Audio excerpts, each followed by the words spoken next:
Chapter 1. Chapter Text. Izuku Midoriya collapsed onto his cell's cold, hard floor and immediately curled into a fetal position. His injuries pulsed painfully on his skin, and he vaguely heard the cell door shut behind him. Izuku shuffled to the corner, body shaking from the pain and the brisk air of the room. His session with Sensei went on longer than normal, and it was a lot rougher this time around. Usually, he would write down the most recent developments for his own peace of mind, but he couldn't even manage to sit up on his own. He tried to think about anything else to distract himself, but he couldn't stop feeling the hurt. He gave up, instead trying to fall asleep. He woke up to a sudden bang overhead. Izuku blearily blinked his eyes open, not being able to tell how long he had been out for. He carefully pulled himself into a sitting position, leaning heavily against the wall as he did so. Izuku whimpered quietly as he adjusted, looking up to see if what he heard was real or a part of his dreams. As he strained his hearing, he could tell there was some sort of fight going on upstairs. It was too muffled for him to make sense of what was going on, and the pounding headache wasn't helping either. Izuku must have nodded off again because he startled awake to the sounds of shouting right outside his door. Izuku flinched and pulled his legs to his chest, making himself as small as possible. Next, he heard grunts of pain or frustration. He couldn't tell, and then it went silent. A moment later, some shuffling feet were coming towards his cell, and he could make out a shadow beneath the door. Izuku curled tighter against the wall, scared to see what, or who, would be coming inside. As Izuku held his breath in anticipation, the door opened with a soft click. Shoyuta Aizawa knocked out another villain, his capture weapon carrying him over to the pile of two other men he had disarmed. Shoyuta tightened the zip ties on his wrist and sent a signal to Detective Tsukachi on his phone, letting him know he needed backup to take them to the station later for questioning. Tsukachi received a tip that this building was being used as a villain hideout for a Quirk trafficking operation, and he asked Shoyuta to investigate since it fell within his patrol route. It was a relatively small building that used to be a bar by the looks of the interior. With no other villains making an immediate appearance at the moment, Shoyuta cautiously made his way forward. He stayed alert as he walked towards the back of the room towards a door leading to who knows what. Capture weapon ready for attack, he opened it, only to find no one there. Instead, a set of stairs greeted him, leading to the building's basement. He crept down the stairs, taking in his surroundings as he got to the bottom. The last step led to a small hallway that only opened up to the left. Shoyuta peeked around the corner, and it was definitely bigger than the upstairs. The hallway spanned down at least 25 to 30 meters, with two doors on the right side and one on the left. Just as he was about to investigate further, the door on the left swung open and two figures emerged. Shoyuta hid himself on the stairs, only slightly peeking around the corner so he could assess the situation. The taller of the two had strong, built muscles, black, curly hair, and sported a simple gray t-shirt and black pants. The other was interesting. The villain wore a formal suit and tie, but where skin should be showing, there was black mist. He had glowing yellow eyes and a metal collar wrapping around the whole neck. They were making their way towards the closest door on the right. "Get the brat," the one with black hair hissed out, "or we're both in trouble." Shoyuta frowned, eyebrows furrowed as the mist villain raised a hand towards a red, glowing panel just next to the door. It blinked green. Shoyuta could not let them get to whoever was inside, so he leapt forward, Quirk activated, and his capture weapon shot towards them. It would have wrapped around the mist villain's arm, but he was surprisingly quick and jumped out of the way on the other side of the hallway. "Shit, we don't have time. Go," the black-haired man shouted, and he turned to face Shoyuta. His mouth opened, and Shoyuta could see his throat lighting up, but he turned his quirked gaze onto him, and it promptly stopped whatever quirk, most likely fire breathing, from activating. The man faltered, and Shoyuta used that distraction for granted and landed a punch right on his face. Before he could recover, Shoyuta kicked the man in the stomach in quick succession, which caused him to fall backwards onto the floor, and he landed just behind the mist villain. Shoyuta could hear police sirens in the distance, which resulted in the panicked looks on the villains' faces. Shoyuta shot his capture weapon out again quickly, aiming to restrain them before the police arrived, but the black mist suddenly transformed into a sort of warped portal. The other villain scrambled through, and as it shut, Both disappeared. Shoyuta cursed and brought his capture weapon back to his neck, taking a moment to breathe. He scanned his surroundings once more and made sure no one else was present. After he confirmed he was alone, he made his way to the door the two villains were trying to get through and promptly pushed it open. The first thing he noticed was how dark it was inside, the only light coming through the hallway behind him. It illuminated a small room of concrete walls, floors, and ceiling, with nothing present except a few stacks of what looked like several notebooks and writing utensils. Shoyuta heard a small gasp from the far corner, and he turned to see a child. He couldn't see much, but from what he did see, the boy was small. He had long, matted, green curly hair and clothing not appropriate for such a cold room. He wore a tattered white t-shirt, pants that ended just above the ankle, and a light gray, singular cuff around his left wrist. If Shoyuta had to guess, he would think it was a Quirk suppressor. Shoyuta opened the door further so more light could flit into the room, and he could clearly see the boy in front of him. Once he did, he inhaled sharply through his nose. He was covered in scars and bruises that looked fresh. When Shoyuta stepped further into the room, slowly, the boy pushed further back into the wall behind him. Shoyuta stopped and crouched instead, trying to seem as non-threatening as possible. "Hey kid," he said, voice quiet. "I'm a pro hero. I want to help you get out of here, okay?" Though he tried to calm him down, it did not seem to be working. The kid was still trembling and staring at him in fear and disbelief. Man, he was terrible with kids. He wished Hisashi were here to help. Izuku stared at the figure in front of him, hesitant to believe he was who he said he was. He didn't look like any of the villains that frequented the place, but he couldn't be too sure. Plus, Sensei did not have any reason to stage a rescue. With all the fighting he heard earlier, maybe this man was a hero. Izuku just had a hard time believing that, after all this time, he was potentially being saved. He shouldn't get his hopes up, though. Sensei could still be around, and he didn't want this man in front of him to get hurt. Izuku slowly uncurled from the wall, eyes roaming over the supposed hero. Long black hair, yellow goggles resting on his head, a light gray scarf around his neck, black clothing, and a utility belt. He didn't recognize him, but that didn't automatically mean he wasn't a hero. After the prolonged silence, Izuku almost expected the man to get irritated at the lack of response, but he only sat there patiently. Izuku bit his lip and decided to warn him instead. "Why you should leave. He will hurt you," he whispered, his throat hurting from disuse. His eyes darted between the hero and the very open door behind him, leaving them both exposed for anyone to see. The hero didn't seem worried, though. With a shake of his head, he answered, "No one else is here. They all left or are being taken to the police station. You're safe." Izuku frowned. Safe? Left? Sensei had just left him there? Izuku doubted he had been captured, and the fact that he was still talking to the hero proved that Sensei was not here. He was confused, but relieved. Was he allowed to feel that way? Not having an answer, the hero spoke up again. "My name's Eraserhead. What's yours, kid?" Izuku wrung his hands together and glanced at him with uncertainty. Just as he was about to respond, he could hear more footsteps coming down the stairs and a muffled, "Eraserhead," called out from the hallway. Izuku froze and shrank back against the wall again. Eraserhead muttered something under his breath that Izuku couldn't hear and slowly rose to stand. "Don't worry, they're here to help," he assured.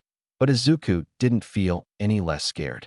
Eraserhead turned, and he seemed to be talking to whoever called him in the hallway, though it was too low for Izuku to make out. Eraserhead ended the conversation with a nod, and he turned back to face Izuku, his expression softening. He kneeled on the floor this time, but still kept his distance. "There's a team of medics on their way. They will be able to help clean up your injuries. They won't do anything to hurt you, I promise," Eraserhead offered, keeping his voice low and stance open. Izuku relaxed a bit from where he was sitting. His body was exhausted from the stress he had endured over the past few hours. His head still hurt, too. Could he really trust this? Izuku nodded hesitantly in lieu of a response, and Eraserhead nodded back. "Can you stand?" Izuku shook his head, and the hero hummed. "That's all right. Is it okay if I carry you?" Izuku paused. He wasn't used to this, being asked if he was okay with something. He almost didn't know how to respond. If the hero wanted to hurt him, he would have done so already. After a few more seconds of deliberation, Izuku nodded. Eraserhead seemed relieved, but it was only for a moment before he neutralized his expression and stood. All right, kid, let's get you out of here. Chapter 2. Shoyuta hated hospitals.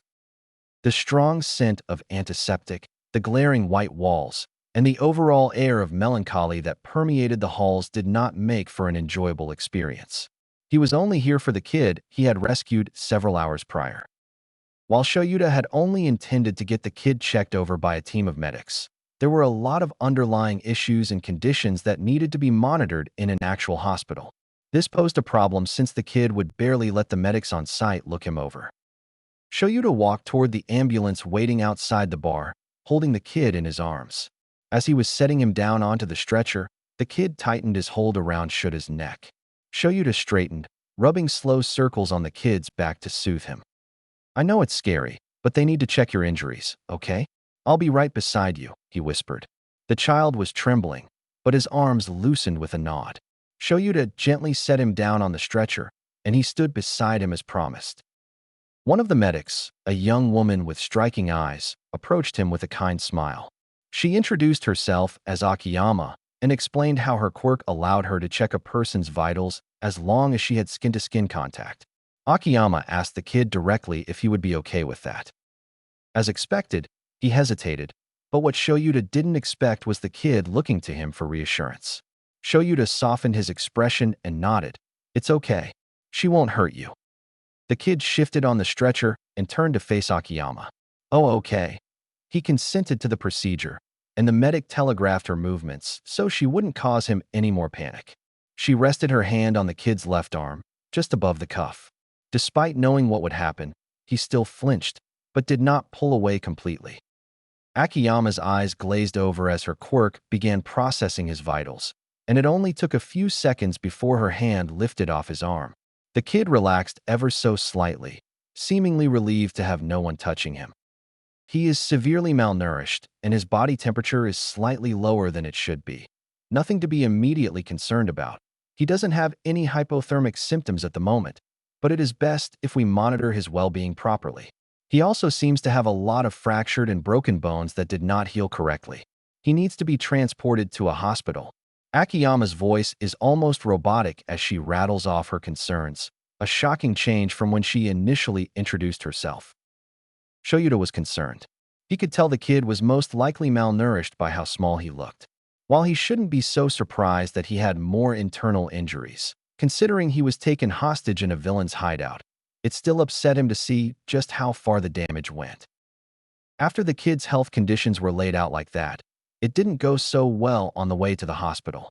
The kid freaked out when Akiyama went to put him on N4. Shoyuta tried to calm him as much as possible, but he wouldn't have it. Unfortunately, he pushed himself to exhaustion, and his body shut down on its own. It made it easier for one of the other present medics to use a sedative to put him to sleep, just so he could have somewhat of a break from the constant stress he had endured over the past few hours. Shoyuta had texted Hisashi as soon as he arrived at the hospital, letting him know he would be getting back late, and that he was fine. He knew his husband stayed up late, sometimes waiting for him to be done patrol, so he didn't want him to be worried when Shoyuta didn't come home at the promised time. Seeing the kid lying in a hospital bed was heartbreaking, to say the least. Despite what many people knew about Shoyuta and his intimidating, harsh nature, he had a soft spot for kids, especially those who came from horrible circumstances. He would never admit that, though, and only Hisashi really knew this about him. The kid was still passed out. The nurse administered N4 for nutrients, drew blood, and covered him in a couple of extra blankets to keep him warm. The nurse told Shoyuta that he would probably be out until the next morning, but Shoyuta wanted to stay for a little longer anyway. He didn't really know why, but it felt right. Shoyuta woke to a buzz in his pocket. It was still dark out, so Shoyuta wasn't asleep for long. He took his phone out, thinking it would be Hisashi, but the caller ID showed Detective Tsukachi at the top. He looked up to see the kid still asleep, so he quietly stepped out of the room to take the call. "Tsukachi, what is it?" he answered, knowing this had something to do with the Quirk trafficking case. "Hey, Eraser. We were looking at those notebooks you told the other officers to grab from the kid's cell. Do they reveal anything?" "Not really. We had a team look through them, but it seems like they're written in some type of code. None of us could make sense of anything written. Shoyuta huffed. Of course, it wouldn't be that easy. Do you think I could take a look? Sure, we have no more use for them anyway. Plus, you know we will have to question the kids soon. Shoyuta sighed, dragging a hand down his face.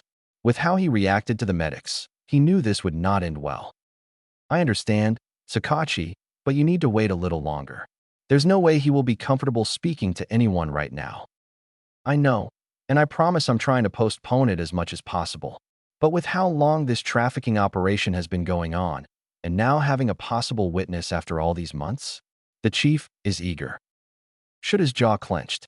Well, tell your chief that the witness is a child who had gone through who knows what down there. I'll get the notebooks later. Good night. Good night, Eraser.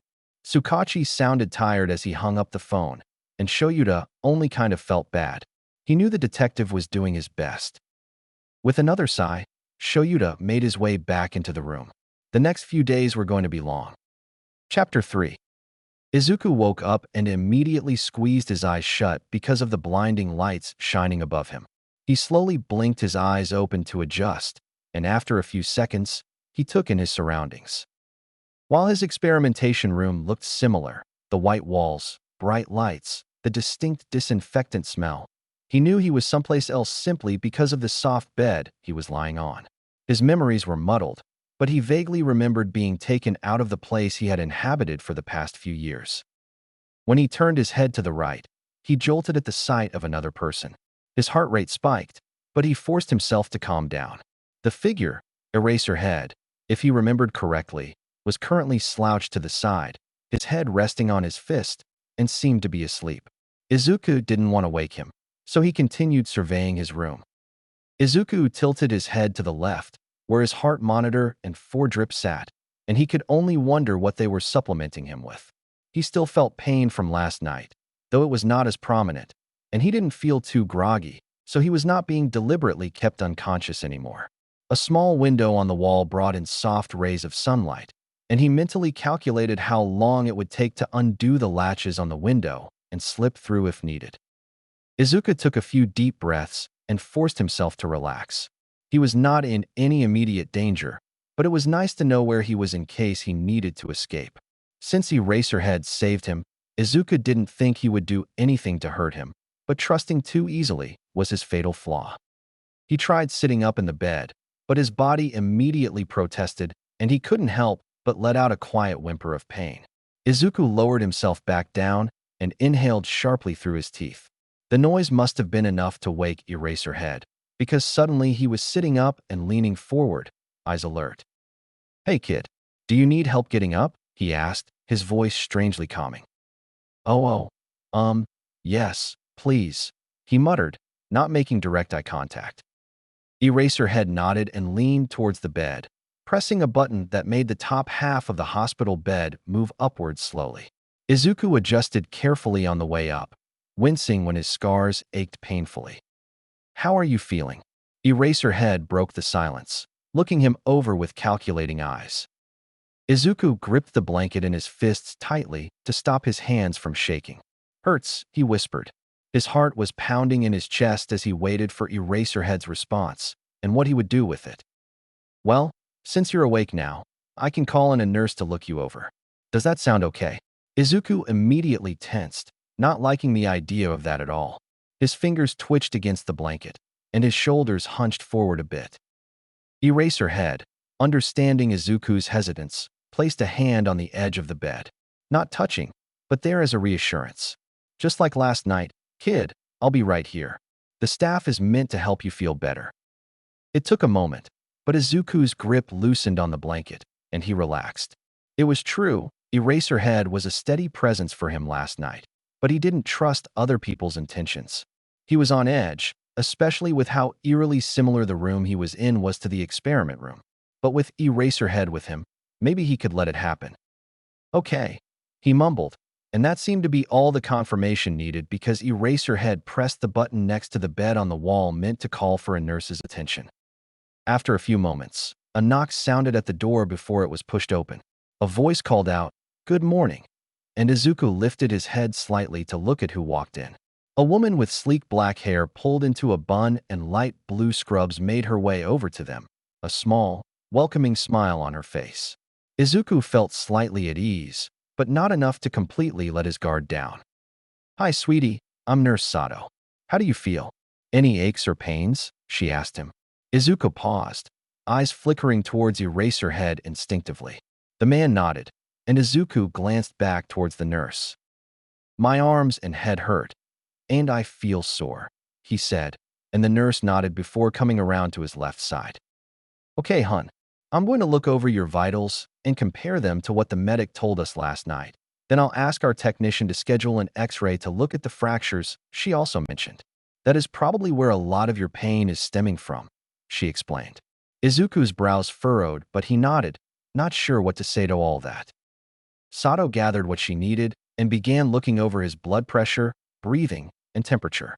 Izuku was tense throughout each procedure, the heart monitor displaying his rapidly beating heart, but Eraserhead kept his hand on the edge of the bed, a silent yet comforting presence. Sato helped by being gentle and patient, making sure Izuku knew what was going on as it happened. By the end, Izuku was exhausted. He just woke up, yet all this nervous energy was draining him. Sato was speaking, but he was not paying attention, his gaze drifting toward the window. He felt bad since she seemed nice, but his pain wasn't going away and he wanted to sleep.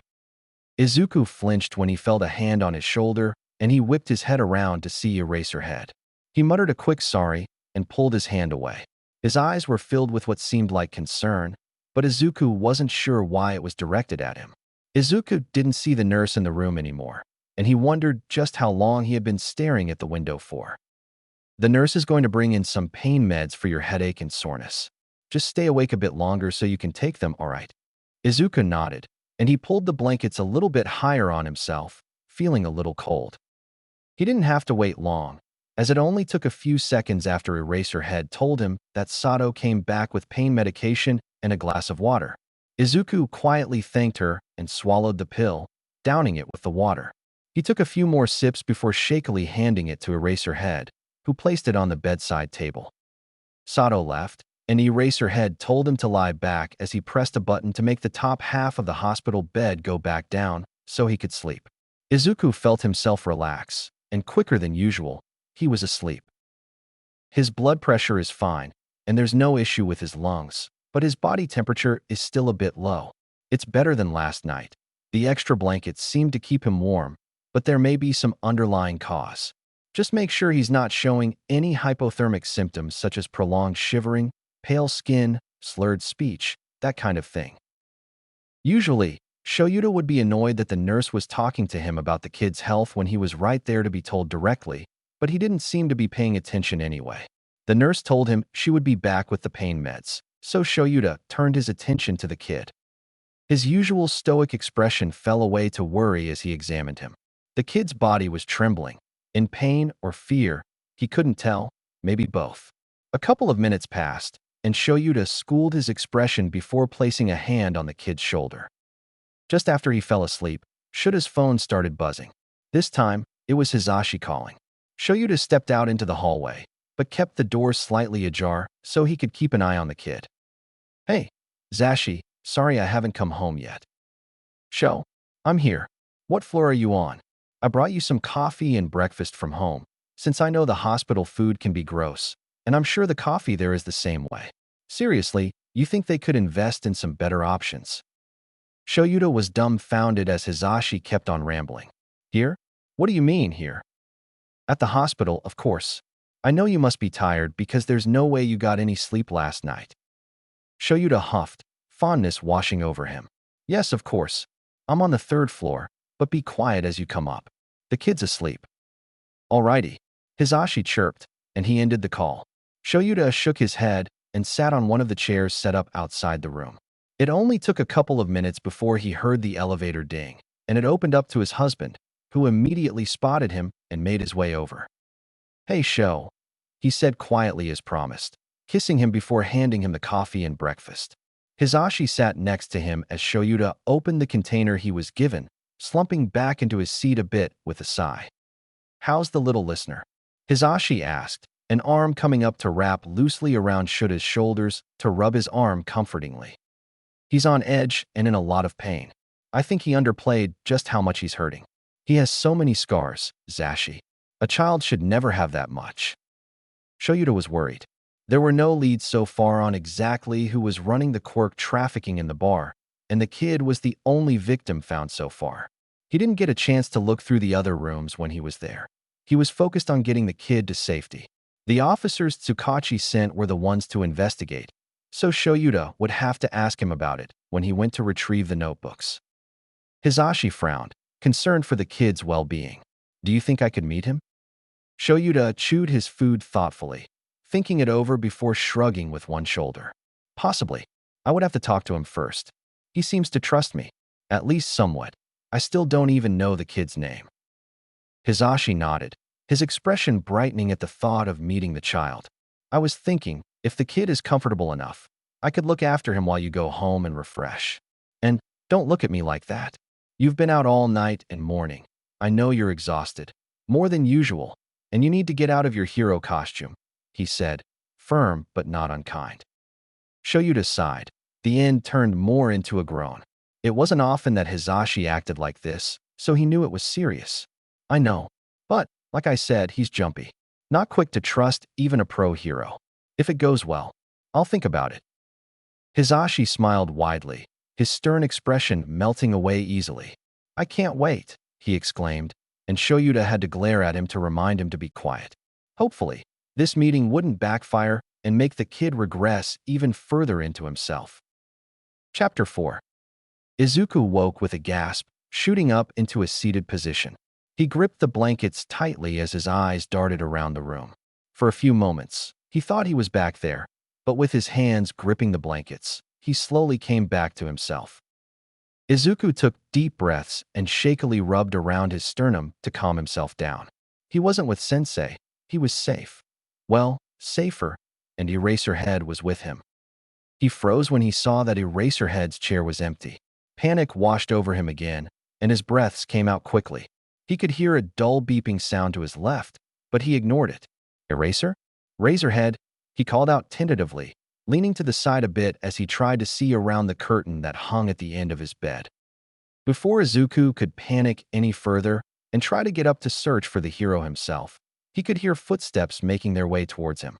Izuku tensed, chest heaving until Eraserhead came into view, looking a little disheveled. Kid? Hey, I'm right here. Eraserhead crouched beside his bed, one of his hands stretched out towards Izuku. Can I touch your hand? He asked softly, his expression softening.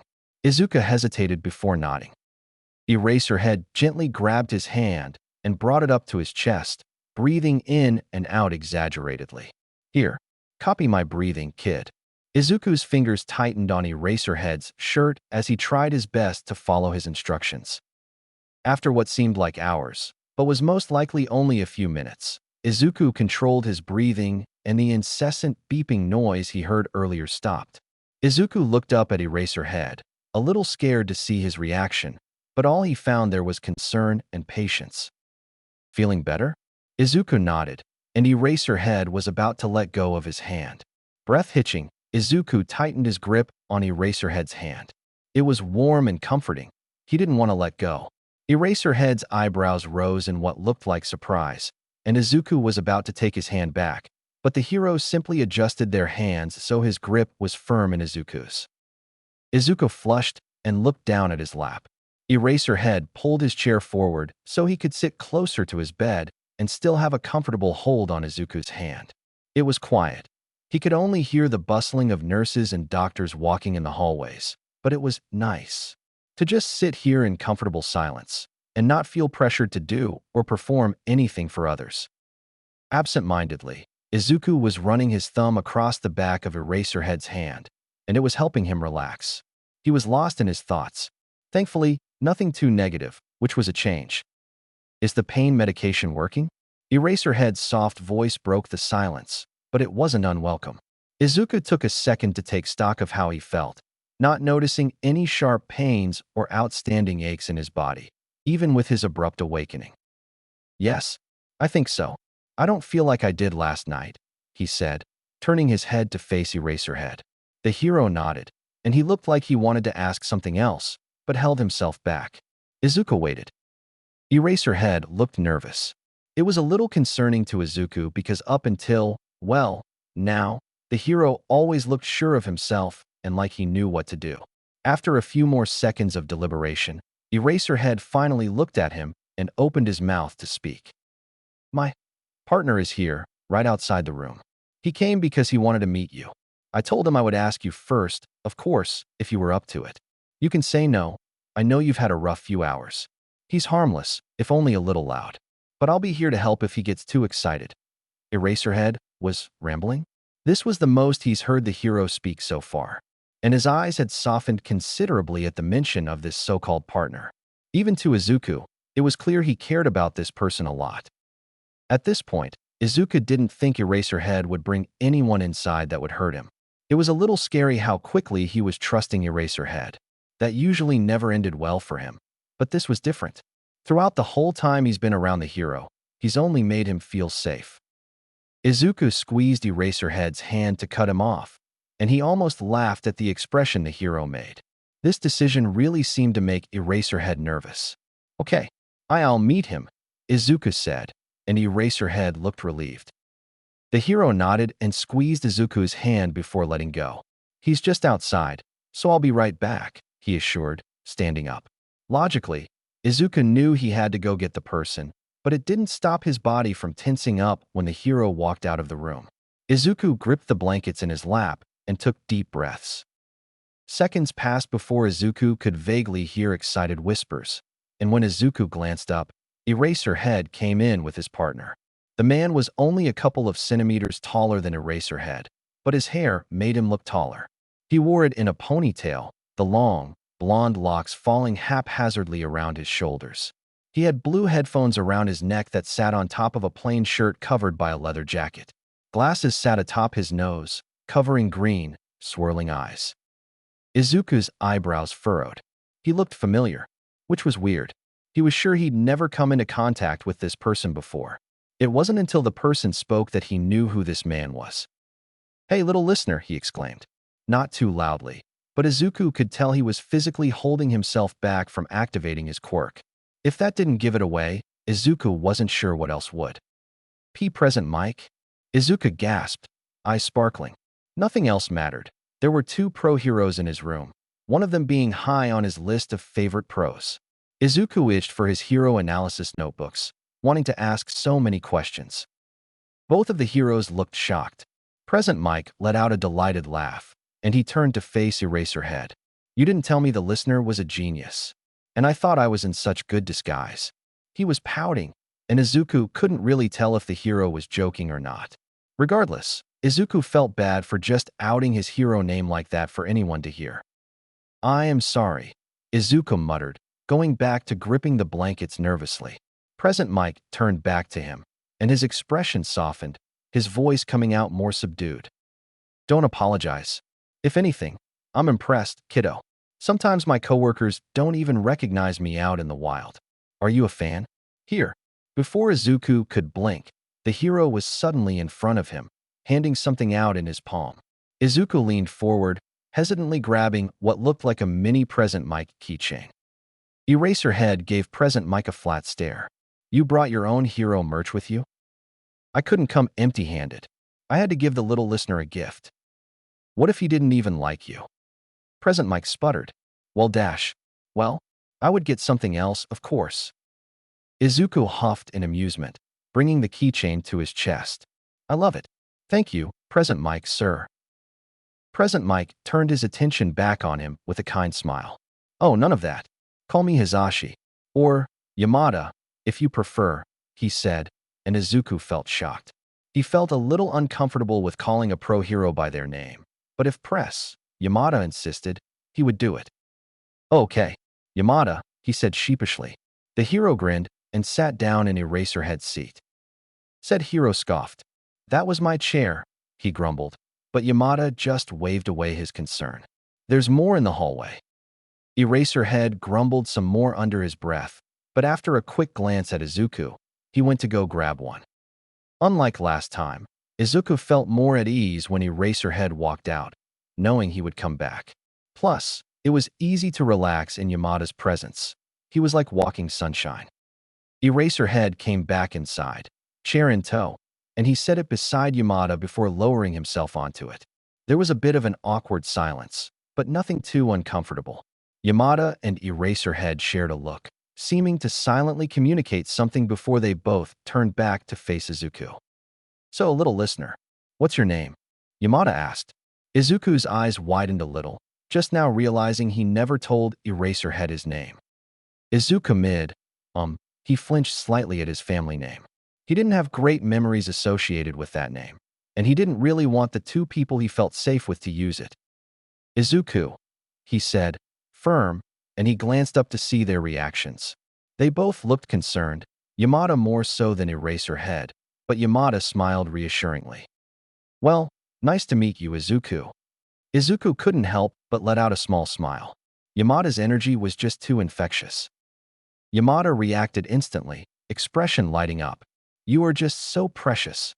His quirk slipped through a bit on that one, but luckily, Eraserhead seemed to anticipate it.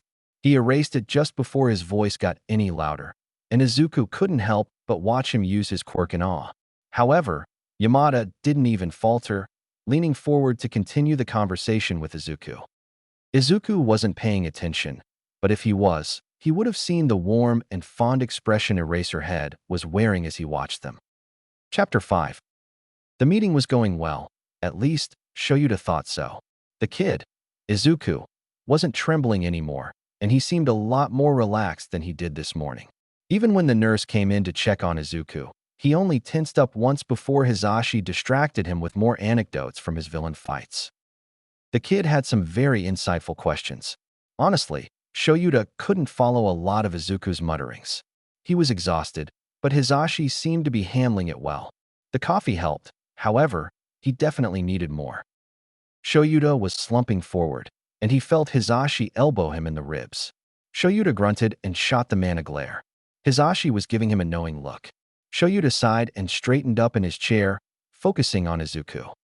The kid was looking between them with concern, likely confused as to why there was a sudden stop in the conversation and why Shoyuta looked dead on his feet. He quickly checked his phone, noting it was already late morning. He would have to catch Tsukachi soon before the man was off duty. "Hey, Izuku, I need to run a few errands. It shouldn't take too long, a couple of hours at most. I promise I'll come back as soon as I can. And, while I'm gone, Hisashi will stay here so you won't be alone." How does that sound? Shoyuta was a bit nervous. Being comfortable around Hisashi was one thing, but alone? It might be too much. He could tell Izuku was also a little nervous about the idea. His hands were fiddling with the blankets, and his breathing was getting a little abnormal. Before Shoyuta could say anything, Hisashi placed a hand on his arm.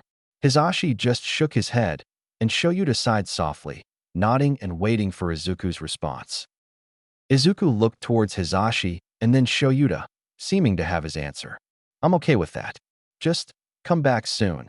He whispered the last part, but Shoyuta heard. Hisashi did too, if his ecstatic expression was anything to go by. Shuta's heart grew 3 times bigger, and he leaned forward to squeeze Izuku's hand. "I will, kid. Keep an eye on Zashi for me, okay?" He winked, and Izuku stifled a small giggle. Hisashi feigned outrage, gasping dramatically. "How dare you?" Shoyuta rolled his eyes and pressed a kiss to Hisashi's forehead before walking towards the door. "I'll see you two later," he said with a wave. Hisashi blew him a kiss, and Izuku waved back. While desperately wanting to get home and clean off, he needed to see Tsukachi. The man texted him just as he left the hospital that they had some information on Izuku. Shoyuta got to the station as quickly as possible, immediately seeking Tsukachi out in his office. He knocked before pushing the door open. Tsukachi was slouched over some papers, elbow propped up on his desk with his hand rubbing his temple, likely trying to fight a headache. When Shoyuta entered, the detective looked up, and he swore his eye bags could rival Shuta's. "Hey, Eraser, come see this." Shoyuta didn't hesitate. He made his way over to Tsukachi's side, eyes roaming over the file he had laid out.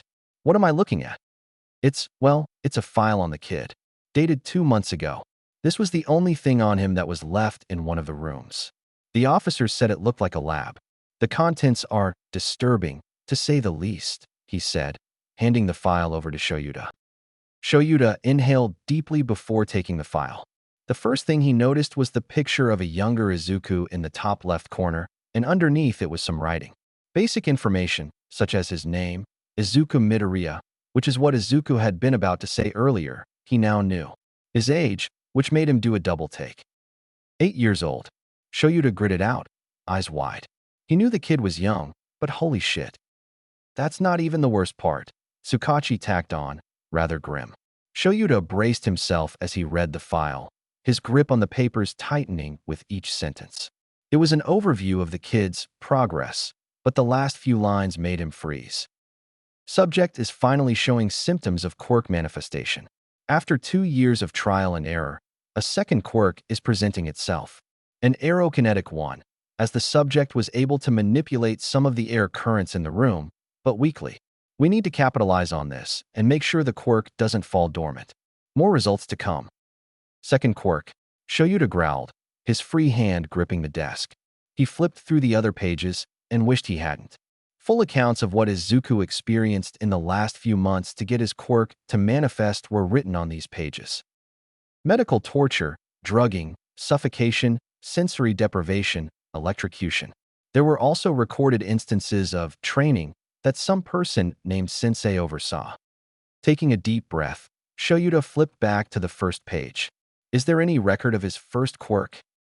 Tsukachi shook his head. No, but I did some digging after I saw the kid's name, he said, handing Shoyuta a separate file. He set the one he had down and took the new one. He opened it, and his eyebrows rose in surprise when he saw the picture of a man staring back at him. It was the black, curly-haired villain he encountered in the bar's basement. He checked the name, Hisashi Midoriya. Every new piece of information was just a slap in the face. He flipped through the other papers in the file, landing on a picture of a kind-faced woman with green hair and a chubby face. Name, Inko Midoriya. The part of her file that stood out was the bolded deceased underneath her picture. The last page, as he expected, was the kid. It was the same picture used in his previous file. On this page, the thing that stood out to him was what was listed underneath the quirk status. Quirk, quirkless. The implications of that filled Shuta's veins like ice. I asked around. For years ago, there was a 119 call regarding the Midoriya household. Apparently, their house went up in flames, leaving behind one body, Inko's. The fire was suspected to have been started by a quirk, but with Hisashi gone with no trace, it was hard to tell for sure. Izuku was also never found. Until now. Shoyuta let out a shaky breath, hands sliding down his face. He didn't even know what to think, what to say. This was a lot. A lot more than he thought he would get today. And this was only one file. Tsukachi let him stew in silence for a few moments. There was a sound of shuffling papers before Tsukachi set down a stack of notebooks in front of him. Shoyuta set the files aside and opened the first one atop the pile, eyebrows furrowed as he tried to make sense of what was in front of him. He can see now why Tsukachi's officers had problems with these notebooks. The writing didn't make any sense. There were numbers, letters, and symbols, all scrambled together. Tsukachi was right. It was like a code, one he had no way of cracking with how exhausted he was. He would need full brain power to figure this one out. They're all like this? Shoyuta asked. Yup, and they're yours to figure out. Shoyuta wondered if it would be a good idea to just give the notebooks back to Izuku. He wasn't sure. He didn't want to accidentally trigger any painful memories as he had no idea what these notebooks entailed. He would at least try his hand at it before asking the kid if he wanted them back. And, well, if he couldn't figure it out, he knew someone who probably could. Okay, if you find any other leads on this case, let me know. Tsukachi nodded and said goodbye as Shoyuta left to go home. Izuku was nervous at first about being alone with Yamada. While Yamada was super nice and bubbly, Izuku didn't know how to navigate conversation. He didn't have a lot of people to talk to back in the base, so having the room be filled with Yamada's chatter was different. Not bad, exactly, but different. Yamada also encouraged Izuku's questions.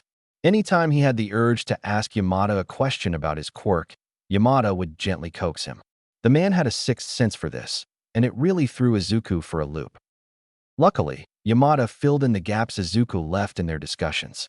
He never got upset or irritated by his lack of response to anything. It was nice. Sometimes it was hard to get words out. Hey, listener. Yamada spoke up after another lull in their conversation. Izuku hummed, showing that he was paying attention. Do you know sign language? Izuku frowned and shook his head. Yamada brightened at the opportunity to teach him something new.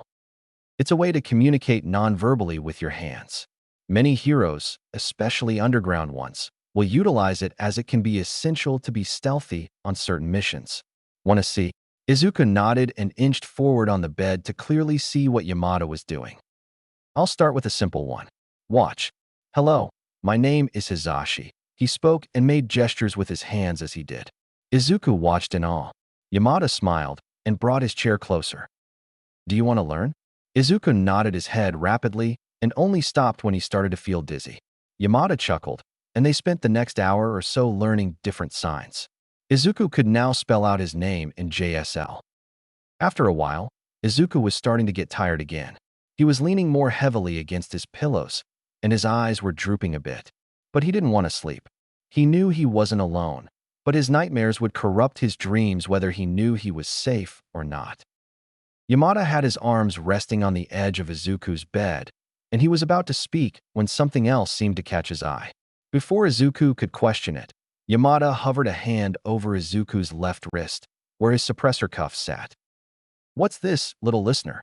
Yamada asked lightly, but not touching his arm. Izuku tensed and fiddled with it. He mumbled, his nerves coming back tenfold. He couldn't meet Yamada's eyes. It's a Quirk suppressor. Yamada's eyes widened comically. Listener, why didn't you say anything? Is it causing any discomfort? Do you know how to take it off? Izuku honestly forgot about it. He had worn it so many times that he got used to the weird sensation of his quirks being subdued. He was somewhat grateful for it since he didn't know how to quite control them on his own yet. Izuku just shrugged. No, I don't feel anything, to be honest. And I don't know. Sensei always took them off, he said, risking a glance up at Yamada. The man looked sad and concerned. He wasn't sure why, since he had just told him that he wasn't feeling any discomfort. Okay, kiddo. I'll get someone to look at it, all right. Izuku trembled and shook his head. No, please, don't, he cried, gripping the blankets tight. Yamada frowned and raised his hands in a comforting gesture. Hey, no need to be worried. What's got you so worked up, HM? Yamada asked in a soothing tone. Izuku brought the blankets up to his shoulders, suddenly feeling cold. I don't want to hurt you. I don't know how to control them, he whispered, voice shaky. Yamada's brows furrowed. Them? What do you mean? My quirks. Yamada just looked even more confused and concerned. Quirks? As in plural? Yamada asked, his tone still gentle. Izuku froze and squeezed his eyes shut, curling into a ball. He was in trouble, wasn't he? He could feel tears streaming down his face as his whole body shook in fear. Izuku could vaguely hear Yamada speaking, but he couldn't make it out over the sound of his heavy breathing. He felt something touch his hand, and he flinched, but the touch didn't relent. Izuku became a little more aware of the feeling of someone's heartbeat under his hand and the rise and fall of their chest. Subconsciously, he tried to follow it, his breath hitching a few times throughout. After a little while, he got control of his breathing again, and he could hear the soft voice of Yamada talking. Izuku slowly opened his eyes, blinking his tears away, and the room came into focus. He wasn't in the lab, he was here with Yamada. When they made eye contact, Yamada gave him a soft smile and trailed off from whatever story he was telling. Hey, sweetheart, are you back with me? Izuku nodded and shifted slightly on the bed. He didn't take his hand away from Yamada's much like he did with Eraserhead. Yamada's hands were soft, while Eraser's were rough and calloused, but both were warm. I'm sorry, Izuku whispered, and Yamada immediately shook his head. Don't apologize. I'm sorry for bringing up a sensitive topic. We don't have to worry about that now, okay? Izuku's lips wobbled. Yamada was just so kind. He and Eraserhead both were. Izuku didn't know how to deal with it. Izuku couldn't help but yawn, still exhausted. The panic attack didn't help, either. His grip didn't loosen in Yamada's hold, but he was fighting his drooping eyes. Yamada chuckled softly and squeezed his hand. Sleep, listener. I'll be right here when you wake up. Izuku huffed, mumbling I'm not tired, but it came out pretty unintelligible as he slowly let sleep overcome him. Chapter 6. After a hot shower, a change of clothes into something comfortable, and more coffee, Shoyuta felt like a new man. He was still tired, but he'd survive. He'd done a lot more on a lot less sleep. Shoyuta was sitting on the couch while he sipped his coffee, mind wandering towards what he learned today with Tsukauchi. He was so angry. How could anyone do this to a kid? If Izuku disappeared at 4 years old, and he was just now being found, that potentially meant he was in there for 4 years. He didn't put it past Hisashi to put the kid in that situation, considering he was a villain himself. Before Shoyuta could spiral any further, he felt one of the cats jump up onto his lap. Shoyuta placed a hand on Bastard, petting him as he purred. He was a calico. When Hisashi and he found Bastard, he was feral and prone to hissing any time they got close. It took a long time, but Bastard eventually warmed up to Shoyuta. He was still iffy on Hisashi, but Bastard would occasionally let the man pick him up and pet him. Hisashi said it was because of how alike they were, but Shoyuta didn't see the connection. The other one, Sushi, was a brown, fluffy cat and very affectionate. Pretty much the opposite of Bastard. She was probably napping in their room, so she wouldn't make an appearance unless Shoyuta went to bother her. He sat there for a while, recuperating and finishing his coffee. When he was done, he stood and made his way to the kitchen. Shoyuta figured he should make some food for himself, Hisashi, and the kid. He would make a smaller portion for Izuku, though, because he knew recovering from malnourishment was a slow process. Shoyuta made a late lunch, packed it into 3 bentos, and placed them in a plastic bag to carry. He filled the cat's food and water bowls and made his way to the door. Before he left, though, he had an idea. Shoyuta put the food down and went into Hisashi's and his room, grabbing an old black sweatshirt. It was small on him, but it would be big on Izuku and hopefully offer some comfort and warmth. He gave Sushi a few pets because, of course, he couldn't resist. Then he was on his way back to the hospital. Shoyuta texted Hisashi that he was on his way up, and he got a thumbs-up emoji in response. Shoyuta frowned. Usually, Hisashi used at least 5 emojis every text message, so he hoped nothing was wrong. When the elevator opened, he went to the kid's room, quietly opening the door in case he was asleep. Shoyuta was right, so he kept quiet when he made his way over to Hisashi. He sat in his chair, setting the plastic bag beside him and the sweater on the back of the chair. Hisashi held Izuku's hand as he slept, focusing only on him. "Zashi," Shoyuta whispered, placing a hand on his shoulder. Hisashi turned to him with glossy eyes. Shuta's eyes widened, and he brought his other hand to cradle Hisashi's face. "What's wrong?" "The kid Sho," he sighed, shaking his head. "He still has a Quirk suppressor cuff on him. When I asked about it, he didn't seem bothered. But he trailed off." Shoyuta waited patiently, and Hisashi continued after a moment. "When I suggested taking it off, he freaked out. Told me he didn't want to hurt me with them. I was confused, so I asked, what is them? His quirks are what he meant. Quirks.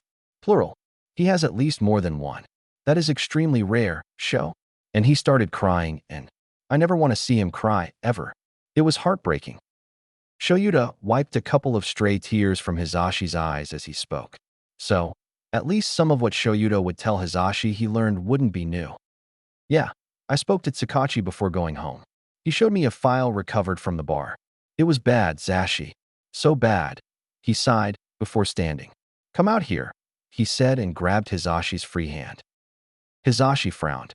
"Why?" He hesitantly pulled his hand from Izuku's, making sure he didn't wake up before following Shoyuta outside the room. He stood just outside the room, so he could see when Izuku woke up. "Because if the kid wakes up and hears what I know, it could trigger his memories," he said and ran a hand through his hair. "The file I read said that Izuku was developing a second quirk 2 months ago, through horrible methods." Shoyuta shuddered just thinking about it. Hisashi rubbed his arm in support. "If that wasn't bad, I also found out that the kid was diagnosed as quirkless when he was 4. His father, Hisashi Midoriya, burned their house down presumably with his quirk, killing Izuku's mother and fleeing with the kid. I am assuming he brought them right to the villains, because Hisashi was there the night I found Izuku. I fought him, and I erased his quirk before he could use it, but it looked like he could breathe fire. This implies that Izuku was there for 4 years. Shoyuta didn't sugarcoat it. He honestly didn't think he could, but he knew Hisashi would rather have him relay the information as it is. He kept an eye on Izuku the entire time he spoke, afraid that if he saw Hisashi's reactions, he would falter and wouldn't be able to tell him what he knew. Glancing at him now, Shoyuta wasn't surprised to see a mix of anguish, shock, and fury coating Hisashi's expression. "So he's only 8 years old," Hisashi whispered, voice breaking. Shoyuta could only nod. "He's a baby, I mean, I knew he was because look at how small he is." But, knowing for sure, and knowing how long he was in there, enduring what he did, Hisashi shook his head, more tears coming to his eyes. Shoyuta knew how Hisashi felt because he felt the same way, as well as anger towards the people who did this to Izuku. He pulled Hisashi in for a hug, holding him tightly. "We will find them and make them pay," Shoyuta whispered into Hisashi's ear. Hisashi nodded against his shoulder. After a few moments, Shoyuta pulled away. "But for now, let's just keep the kid company. I brought food for all of us," he said and tugged Hisashi back into the room. "Ah, you cooked for us?" Hisashi perked up, eyes sparkling. Shoyuta scoffed. "Don't act like I never cook," he grumbled and handed Hisashi the bag. Hisashi just grinned and kissed Shuta's cheek before opening his bento and eating. "How were the cats?" Hisashi whispered, taking another bite. Fine." Bastard said hello, and Sushi was lounging on our bed. "Typical," he muttered, and Hisashi chuckled. "Well, at least they're surviving without us. I'm guessing the little listener is going to stay overnight." Shoyuta nodded. "Yeah. The nurse told us she would need to monitor his body temperature and make an appointment with a technician for an X-ray. I brought this for him," he said and grabbed the sweater from the back of his chair. Hisashi stifled a squeal and ignored Shuta's glare. "He's gonna look adorable." Shoyuta couldn't help but smile. He agreed with that for sure. The two sat in silence for a bit, the only noise being Hisashi eating. Shoyuta leaned back in his chair and closed his eyes, not quite napping but resting before Izuku woke up. However longer later, Shoyuta opened his eyes to the sounds of footsteps entering the room. He sat up, turning to see Nurse Sato. She smiled, and instead of checking on Izuku like usual, she stopped in front of Hisashi and him. "Hey guys. So, I scheduled an appointment to examine Izuku's fractures and breaks for tomorrow afternoon. The doctor will be able to analyze the results and tell us our next steps. Most likely, if his fractures hadn't healed correctly, he would need longer-term care. Will you two be the ones to overlook this? Because if not, we will need to submit a treatment plan to a guardian." "Yes, we will take care of him," Hisashi cut in, and Shoyuta looked at him in surprise. Not that Shoyuta was opposed to the idea, but they hadn't been able to discuss potential guardianship at all. Sato nodded and made some notes on her clipboard. "Perfect. I'll check in on him later in the evening to see if he needs anything else," she said and left the room. Shoyuta and Hisashi turned to face each other. "Come on, Sho. You can't tell me you were thinking of just letting some strangers take him in." No, of course not. I'm just surprised. I know you've been wanting a kid, Zashi, but are you thinking this through? We have 5 jobs between us, so money's not a problem, but we would need at least one of us to be home. And what if the kid is allergic to cats?" And Hisashi cut him off, grabbing his hand. "Sho, relax.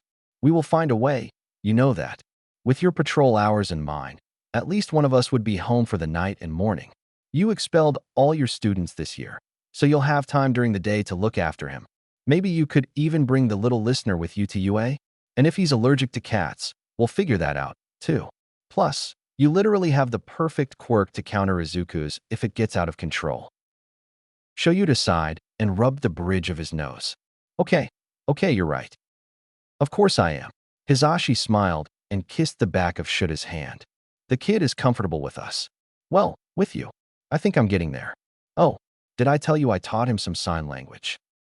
Shoyuta smiled fondly and shook his head, listening intently to Hisashi telling him about his and Izuku's time together while he was gone. The sun was setting by the time Izuku woke up next. Surprisingly, he didn't have any nightmares, but his arms were starting to hurt again. He whimpered as he shifted, blinking his eyes open to see Yamada and Eraserhead sitting together next to his bed. "Razor, Izuku mumbled, vision focusing. Hey kid, are you feeling any pain? Eraserhead asked, looking concerned. Izuku nodded. The nurse should be here any minute, and I'll let her know you need some more pain medication, okay? Okay, Izuku said and shifted his gaze towards Yamada. The man smiled. Hey baby, how'd you sleep? I slept really good. Izuku smiled, and Yamada's smile widened in response. That's great. Hey, after you take your medicine, you should show you to hear what you learned earlier. Izuku looked confusedly at Eraserhead. Shota, he mumbled, tilting his head. Hisashi gasped. Sho, don't tell me you never told the listener your name, he said, quite dramatically in Izuku's opinion. Eraserhead grimaced. Ah, sorry kid. I honestly forgot. It's Shoyuto Aizawa. Whatever you're comfortable calling me, go ahead. Izuku nodded, mentally getting used to his name. The hero had just been Eraserhead to him this whole time, so he'd have to get used to it. First name basis with 2 heroes. Izuku couldn't believe it. Well, he knew their first names, and he wasn't quite ready to use them yet, but still, he was so happy about it. Also, I brought this for you to keep warm, Aizawa said and reached behind him, grabbing what looked like a black sweater. Izuku's eyes widened when he took it, feeling the soft material underneath his fingertips. Wow, thank you. Are you sure I can wear this? Izuku looked back at Aizawa, who nodded. Of course, kid. It's too small for me anyway. Do you need help putting it on? Izuku blushed, but he nodded. His arms hurt too much to raise them. Aizawa stood up and helped Izuku put the sweater on, being gentle and patient the whole way. When it was fully on, Izuku basked in its warmth. The sleeves went way past his hands, and the sweater bunched at his waist. If he were standing, it would probably go to his knees. Yamada cooed. Adorable, he shouted, making Izuku giggle, and Aizawa just sighed. The nurse came in eventually and gave Izuku another pill for the night. Time passed, mostly spent by Izuku showing Aizawa the signs he learned with Yamada, and both of them teaching him new ones. He even used some of them during conversation, earning praise from the 2 heroes. Izuku didn't know what emotion he was feeling right now, but happy couldn't exactly describe it. 2 pro heroes here, spending time with Izuku, complimenting him too. It was a lot more than Izuku thought he deserved. He was so used to minimal words and orders, and when Izuku did anything, there was someone always criticizing and punishing him. He didn't understand it.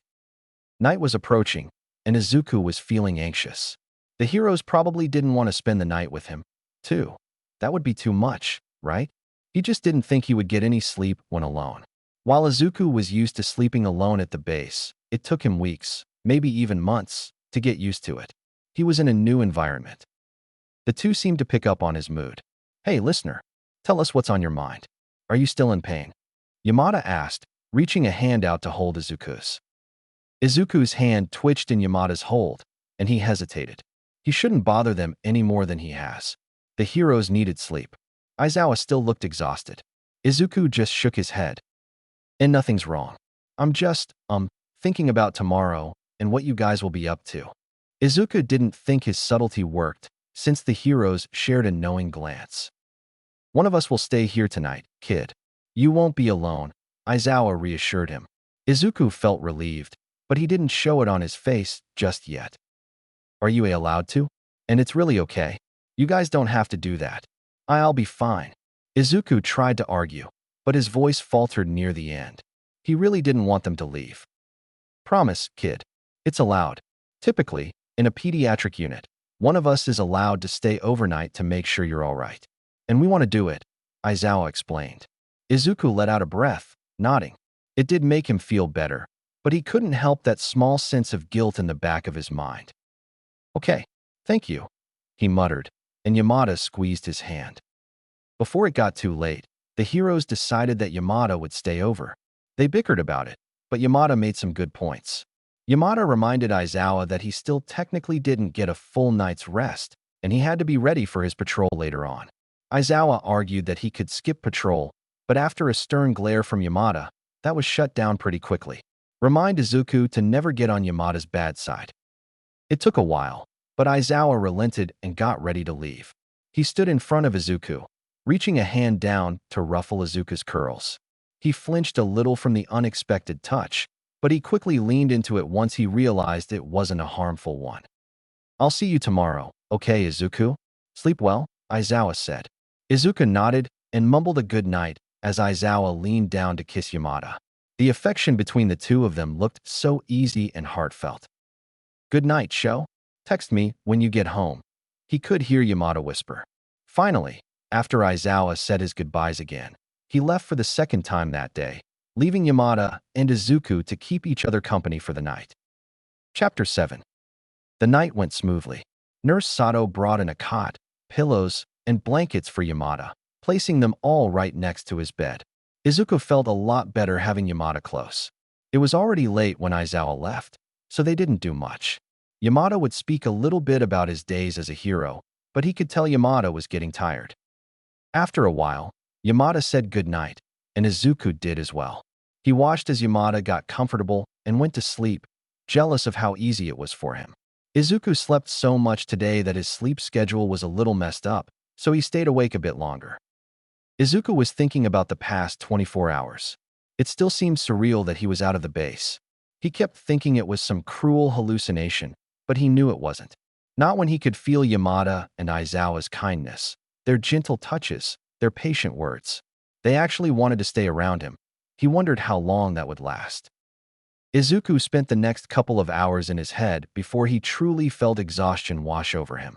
With one last glance at Yamada, Izuku let his eyes flutter closed, and he fell into a restless sleep.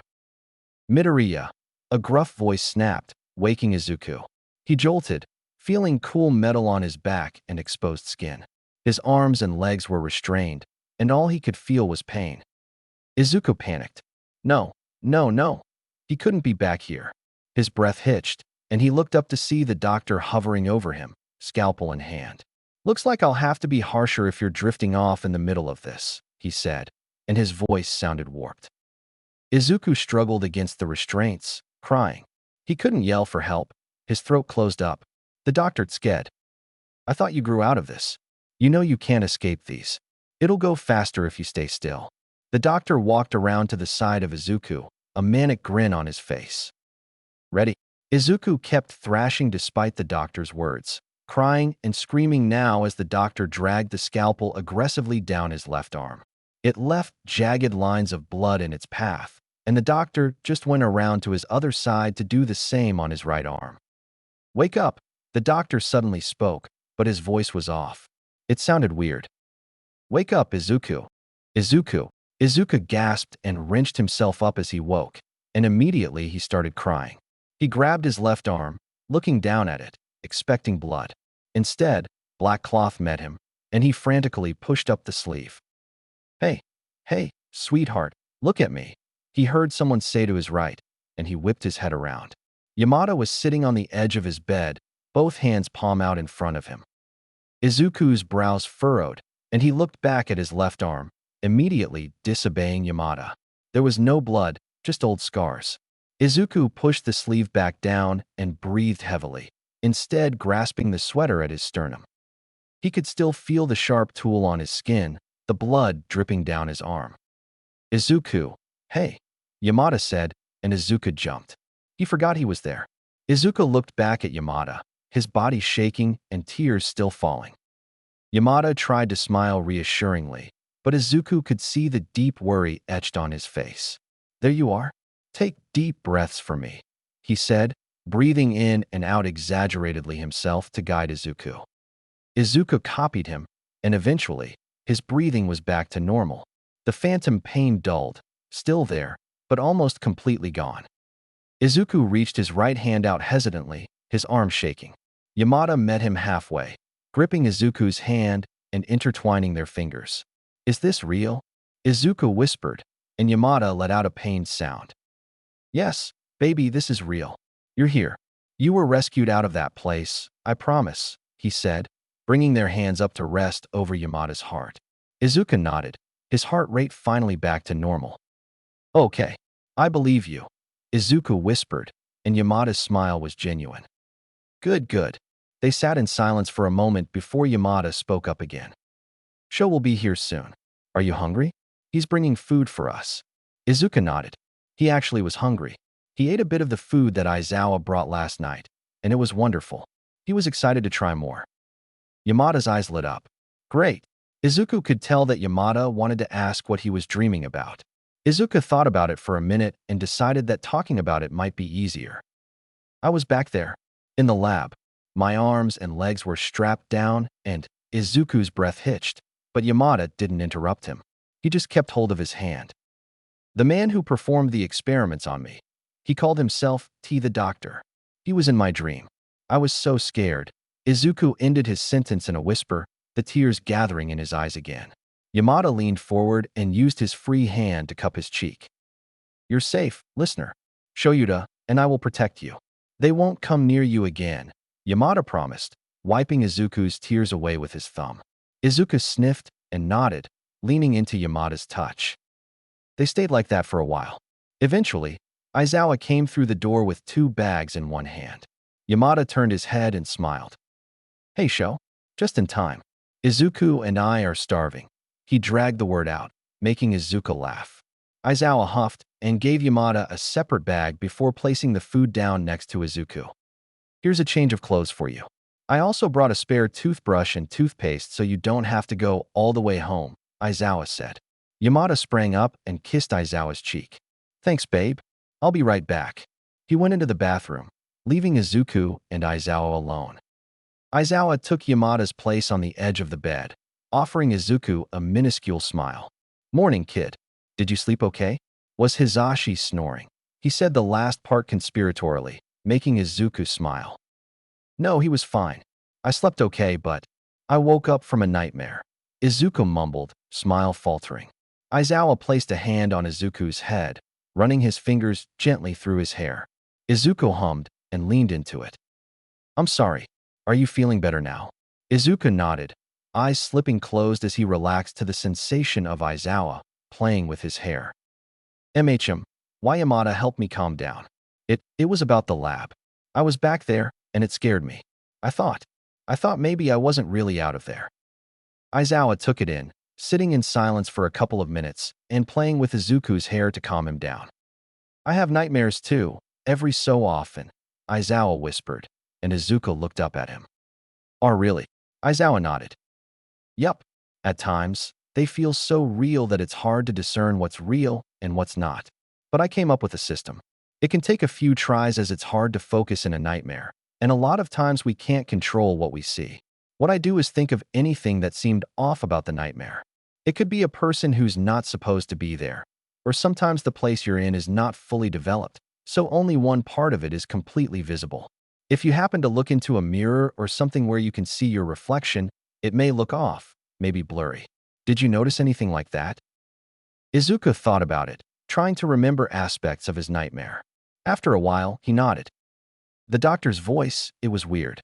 It didn't sound like him. And, usually, there are more people in the room when I'm there. But it was empty. He only had one tool in the dream, but he has more than that. Good. Next time, even if you can't do it while you're in the nightmare, try doing it when you wake up. Pick out what doesn't feel right about the dream. It can help you calm down and realize what you saw wasn't real. That you're safe.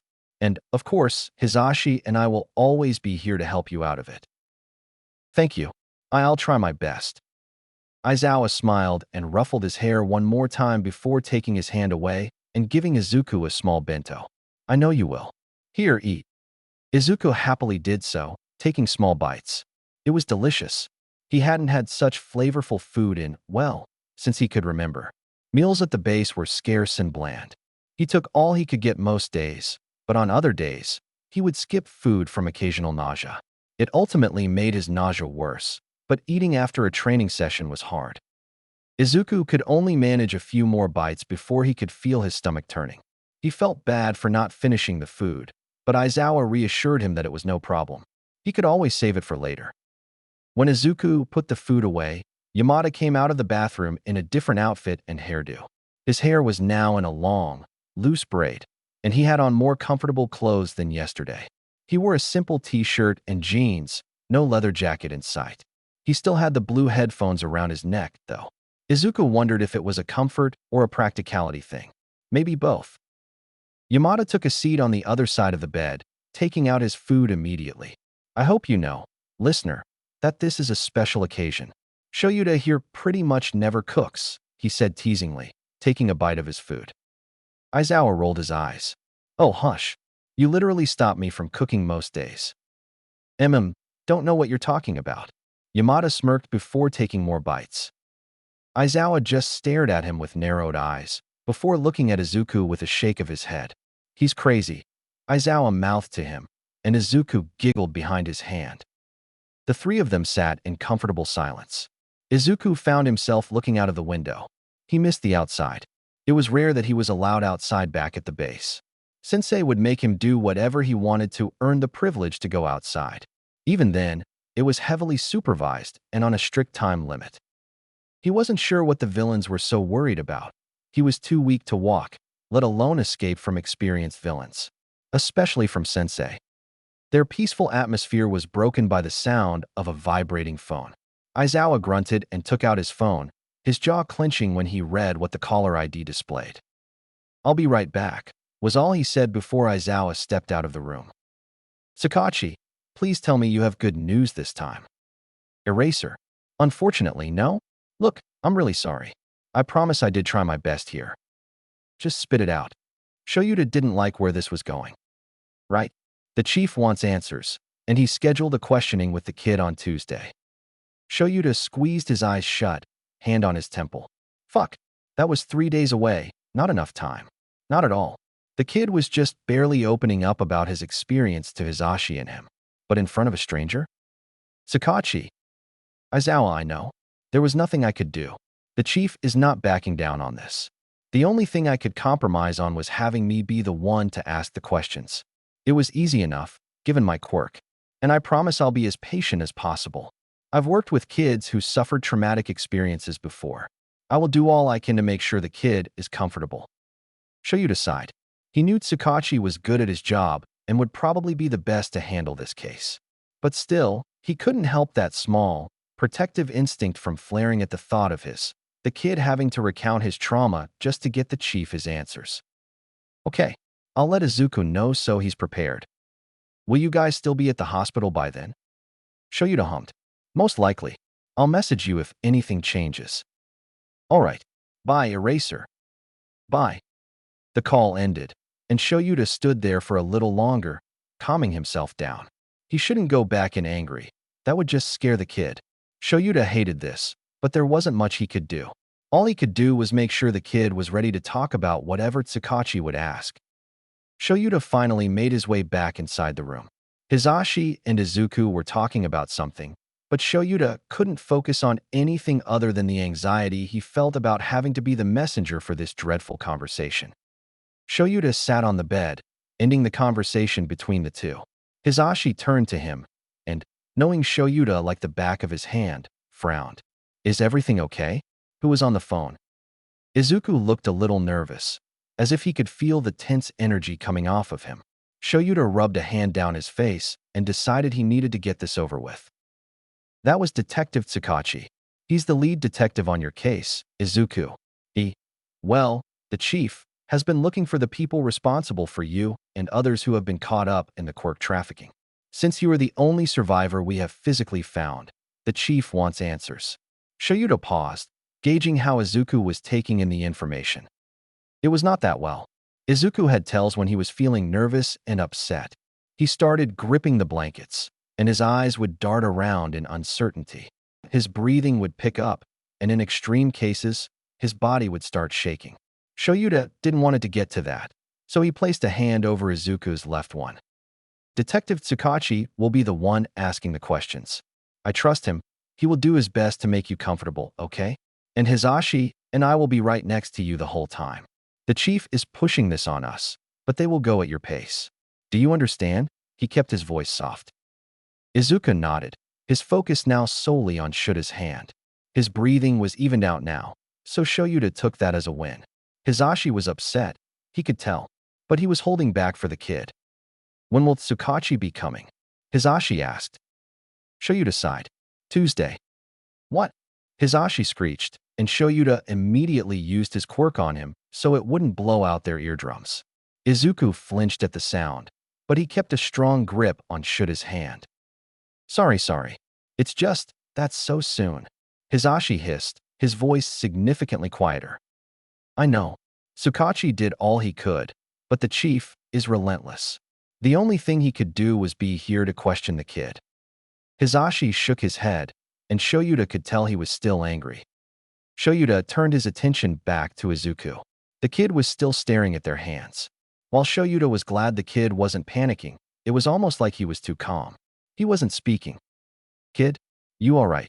Shoyuta coaxed, running his thumb over Izuku's hand to get his attention. Izuku looked up at him, but his eyes were slightly glazed over. Before Shoyuta could say anything, Izuku spoke up. I think so. This will help others, right? Izuku's voice was feeble, and Shuta's heart squeezed. Technically, yes, but Shoyuta sort of hoped Izuku would think more about himself first. Yeah, kid. This will help the heroes and police find whoever did this to you and other people and put a stop to it.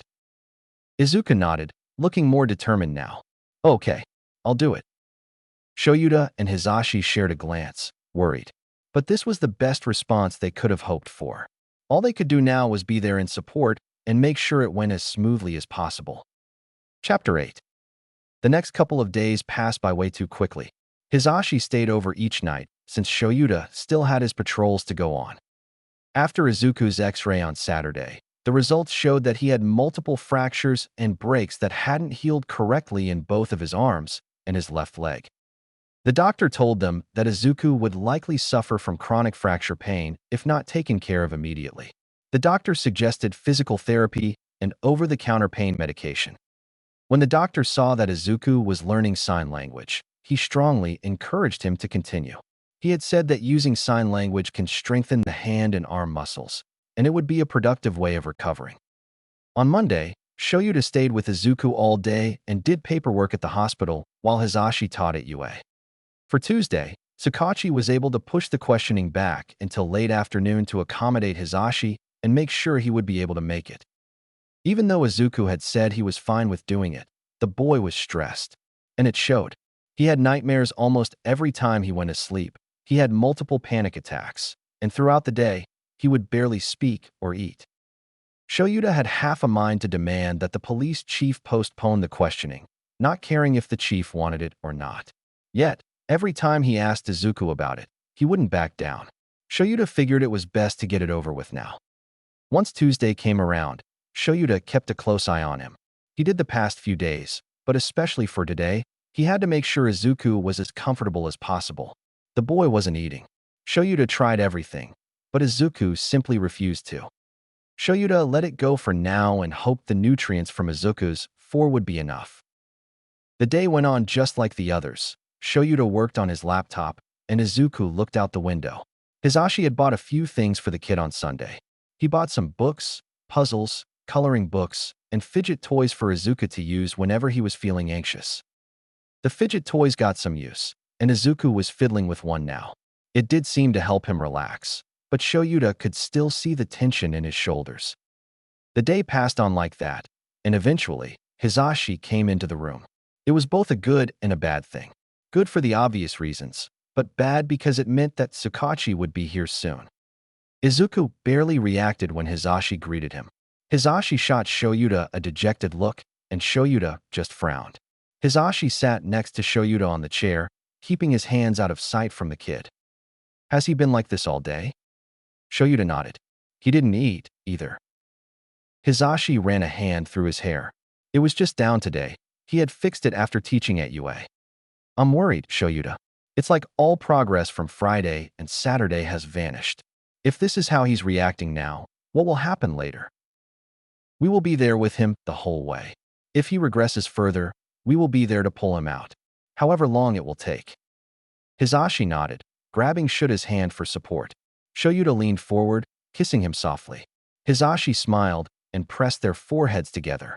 They would get through this and take care of Izuku as best they could. The only warning Shoyuta received about Tsukachi's arrival was a simple, "Here," text message. And Hisashi said he was a horrible texter. At least they could do it from the hospital room. Shoyuta stood from his chair, walking over to Izuku. The kid was still staring out the window, so Shoyuta had to intercept. Hey kid, the detective will be up soon, he told him. Izuku blinked up at him. His gaze was focused, so that was good. Okay, that seemed like it would be all he would say. Shoyuta nodded and went back to his seat, but was stopped when Izuku's hand shot out to grab his sleeve. He turned in mild surprise and melted at Izuku's sad eyes. Please sit with me, he whispered. Shoyuta immediately complied, making a gesture for Izuku to scooch over. He did, so Shoyuta sat down next to him. Izuku leaned against him, and Shoyuta wrapped a loose arm around Izuku's shoulders. Hisashi smiled at them, and he set up his chair so that he was on the other side of Izuku. He was sure that if the bed were bigger, Hisashi would find his way there with them. We're both here for you, listener. And remember, if you don't want to answer anything, you don't have to. Izuku nodded, and he looked better. Shoyuta was worried that with his behavior these past few days, he'd be worse, but he was relieved. He just had to hope Tsukachi wouldn't ruin that. Izuku was nervous. Like, extremely nervous. He had no idea what this detective Tsukachi would ask, what Izuku would have to expose. What if Yamada and Aizawa didn't want him after what he would tell Tsukachi? Some part of him hoped that the heroes would stay with him after everything. There was a knock on the door, and after Aizawa called for them to come in, the door opened. A man came in, wearing a long, beige trench coat. He had short, dark brown hair and tired yet kind eyes. Hi, Izuku. How are you? He asked him, and Izuku was surprised. He didn't think he would be addressed so quickly. I am good, thank you. How are you? Izuku gripped the blankets, and Aizawa gently unwound his fingers and held his hand instead. Tsukachi smiled and sat down in the empty chair. I'm doing well. I'm sorry we had to meet under these circumstances. Oh, it's okay. Izuku looked up at Aizawa, not sure how to feel. You're doing great, kid. Aizawa whispered down at him, and Izuku nodded, feeling more assured. Izuku turned back to face the detective. He took out a notebook and pen, the notebook already open in his lap. He also had what looked like a recorder. So, Izuku, I'll tell you how this will go so you don't face any surprises. My quirk is human lie detector, so whatever you say to me, I will know if you're telling the truth or a lie, okay? Most of my questions will focus on the quirk trafficking. Just answer anything you know. If you don't want to answer, that is fine. If you need a break, please let me know, and we'll pause for however long you need. Izuku took in the information and nodded along. It sounded reasonable enough. He wouldn't lie about anything anyway, and even if he did, Tsukachi would know. Oh, also, one unfortunate drawback to my quirk is that I will need a verbal response for it to be activated. It may be inconvenient, I know, but I will work with you to make sure you and anyone else involved are given justice, Tsukachi promised. Izuku's lips trembled, and he nodded. Thank you, he whispered, and Tsukachi's eyes softened. Of course, you're in control here. Izuku gave a watery smile. Before we begin, do you consent to being recorded during this? He asked, recorder already on to record his response. Why yes, I do, Izuku said, and Tsukachi nodded before flipping through this notebook. All right, this is Detective Naomasa Tsukachi interviewing Izuku Midoriya about the quirk trafficking case. I will begin questioning momentarily. Izuku flinched a bit at his family name being used. Please, can you please call me Izuku? Tsukachi nodded. Of course, Izuku. I'm sorry. It's for formality's sake. Izuku let out a breath of relief. Okay, first question. Izuku, how did you end up with the villains? Okay, wow. Hard questions right away. My dad brought me to them. True. And who is your dad? Hisashi Midoriya. True. Do you know why your dad brought you there, Izuku? Did he want you to join the villains? No. Well, kind of. I was de-diagnosed. Izuku's throat closed up, and he squeezed Aizawa's hand. It's okay, Izuku. Take your time, Tsukachi said, his voice sincere. I was diagnosed as quirkless when I turned 4, and he didn't like it. Tsukachi hummed, and he made a note. True. Can you elaborate on why he brought you to the villains because of your quirk status? Izuku let out a breath. He was really mad. Hisashi always said how excited he was for me to get a quirk when I was growing up. When my mom told him the news, he couldn't accept it. Hisashi left for a few days, and when he came back, he said he had a solution. And Mommy was upset, but Hisashi didn't care. He took me away after setting the house on fire. He killed her, Izuku whispered, tears falling, and his breath hitched. Aizawa was running his fingers through Izuku's hair and whispering reassurances. Yamada took hold of Izuku's other hand and offered silent support. After a little bit, he calmed down and wiped the tears away on his sleeve. All true. Tsukachi's voice was soft, and he looked concerned. Are you able to continue, Izuku? Izuku nodded. Why, yes. I'm fine, he said, trying to convince himself more than anyone else. Tsukachi frowned, the statement probably coming up as a lie, but Izuku continued before he lost his nerve. After he did that, he brought me to this building, to the same one I was found in. He told me that I could get a quirk as long as I behaved. I was terrified, but I didn't want him to hurt me either, so I listened to him. True. And how is this possible? How are you going to get a quirk? Tsukachi asked him. Izuku's heart was pounding. He was terrified, but he had to be brave. He brought me to this person. Hisashi told me that he knew someone who could give and take quirks easily. He called himself sensei, but I know who he really is, Izuku whispered. Tsukachi paused in his writing. The room was tense. Izuku, who was it? Izuku inhaled and exhaled shakily. All for one. The temperature in the room dropped 20 degrees, and Izuku shivered. He never called sensei by his real identity, and even though he wasn't present, Izuku still felt like saying his name would make him appear somehow. Tsukachi didn't say anything for a long moment. He wrote something in his notebook and opened his mouth.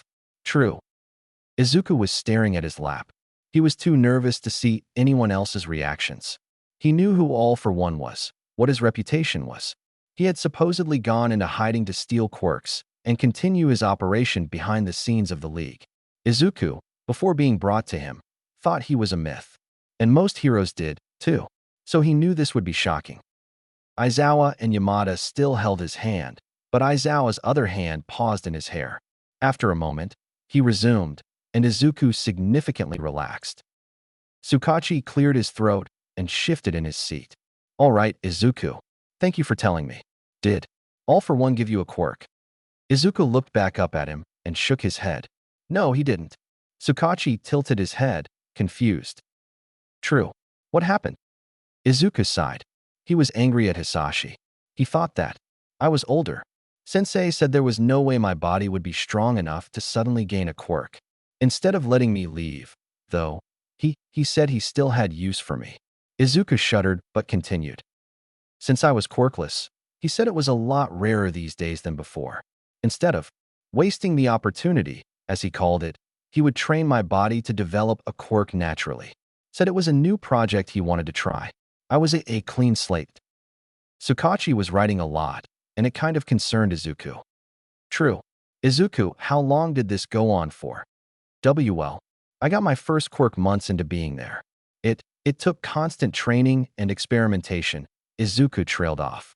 His body was feeling fuzzy, and his grip on reality was fading. Before he could be pulled into a painful memory, he felt someone touch his cheek. Izuku blinked, and suddenly, all he could see was Yamada in front of him. He looked sad, and Izuku didn't like that look on him at all. Baby, are you back with us? Yamada whispered. Izuku blinked a few more times before looking to his left. Aizawa was still next to him. I think so, he mumbled, shaking his head slightly to get rid of the foggy feeling. He wasn't sure how long he was out for, but it couldn't have been too long, because Tsukachi was still here. The man looked apologetic and a bit awkward, like he wasn't sure if he should have witnessed that. Yamada sat back down reluctantly, letting Izuku get a full view of Tsukachi. I'm really sorry, Izuku. I didn't mean to trigger anything. Izuku just shook his head.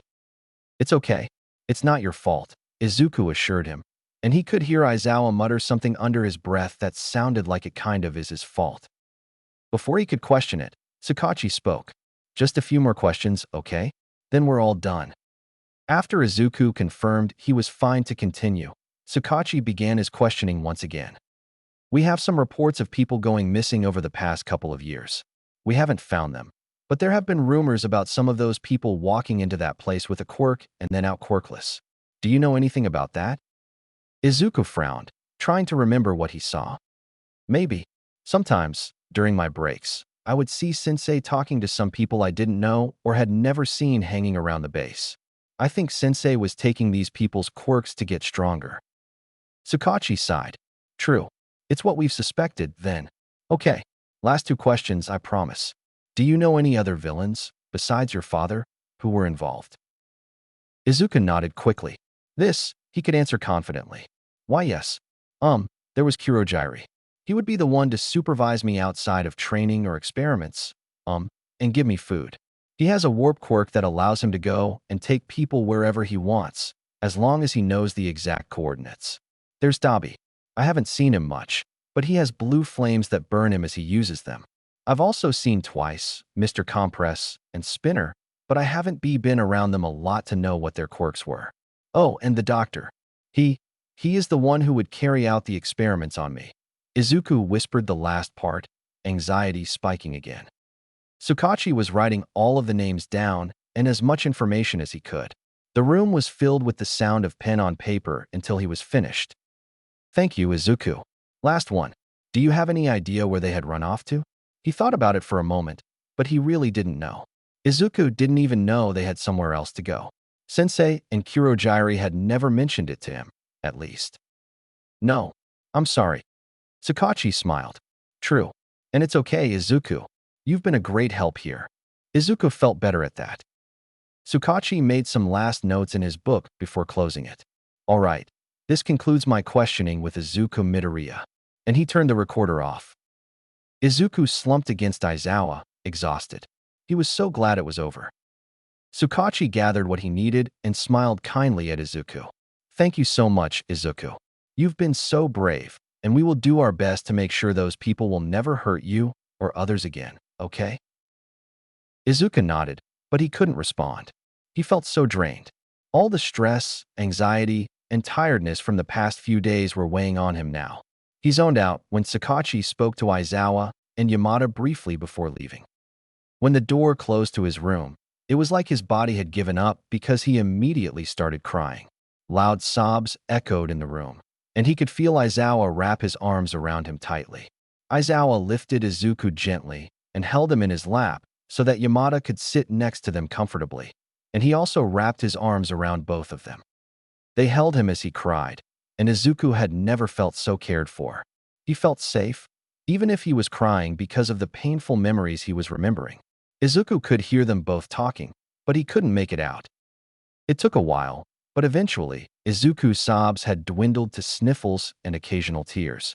His chest hurt and his arms were sore, but he wasn't focused on that right now.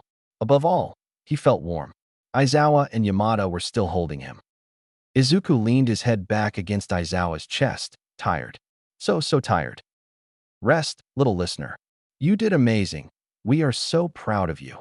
He heard Yamada whisper, and Izuku tilted his head to look at him. Yamada's eyes were rimmed red, and tears were glistening in his eyes, but Izuku could tell it was because of his own breakdown. Yamada was a huge empath, it seemed.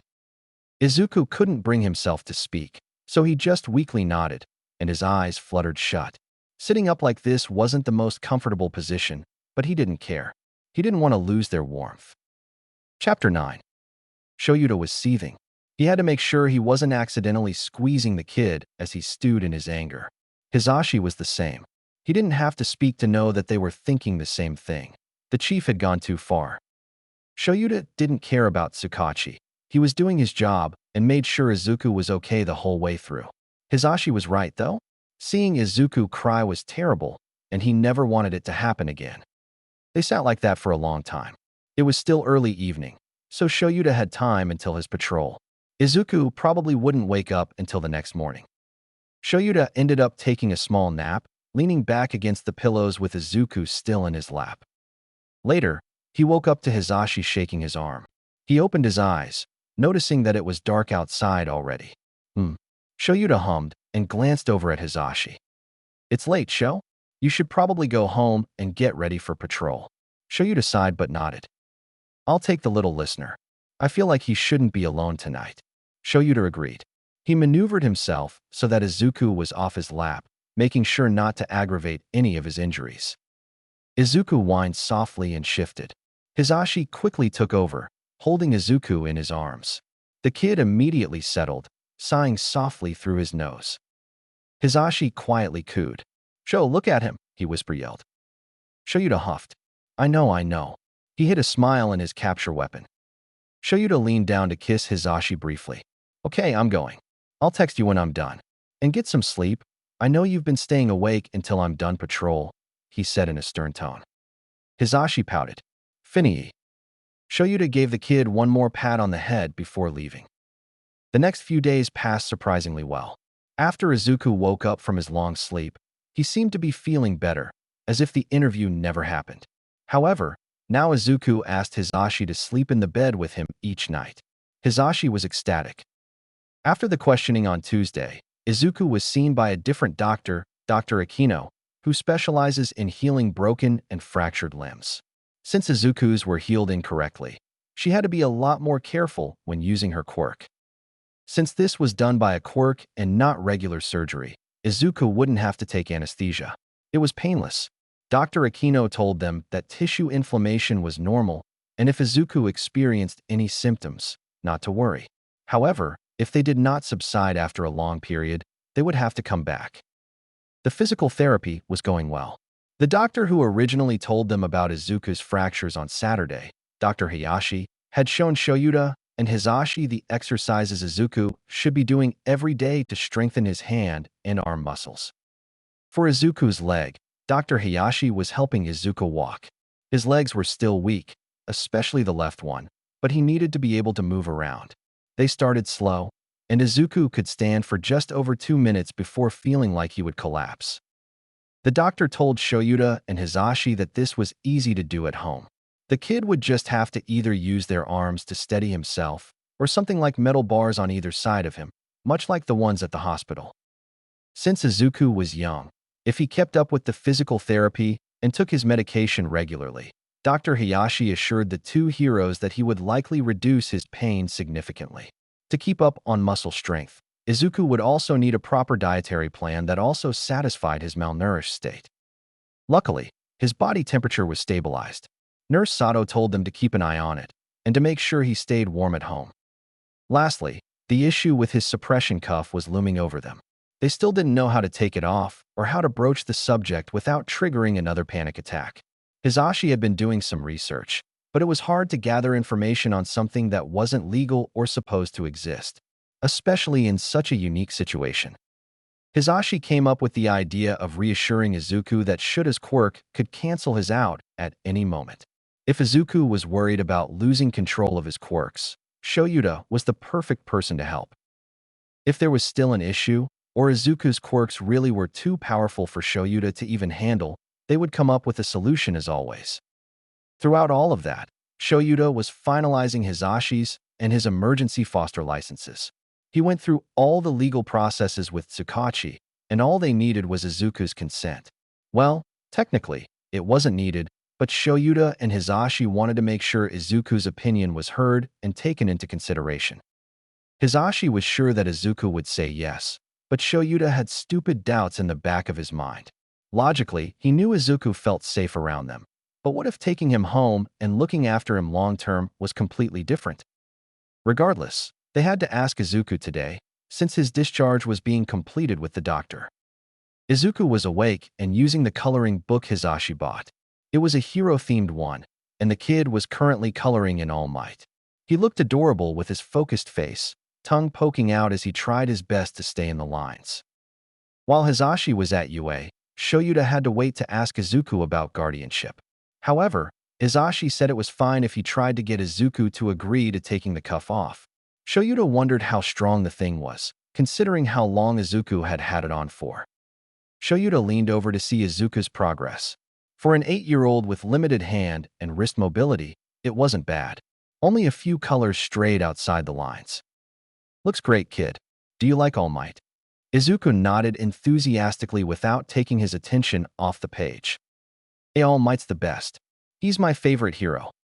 Shoyuta huffed. He was glad the villains hadn't diluted Izuku's love for heroes, even if his favorite had to be the very loud and obnoxious one. I bet. Shoyuta let the kid color for a bit longer before deciding to talk to him about the cuff.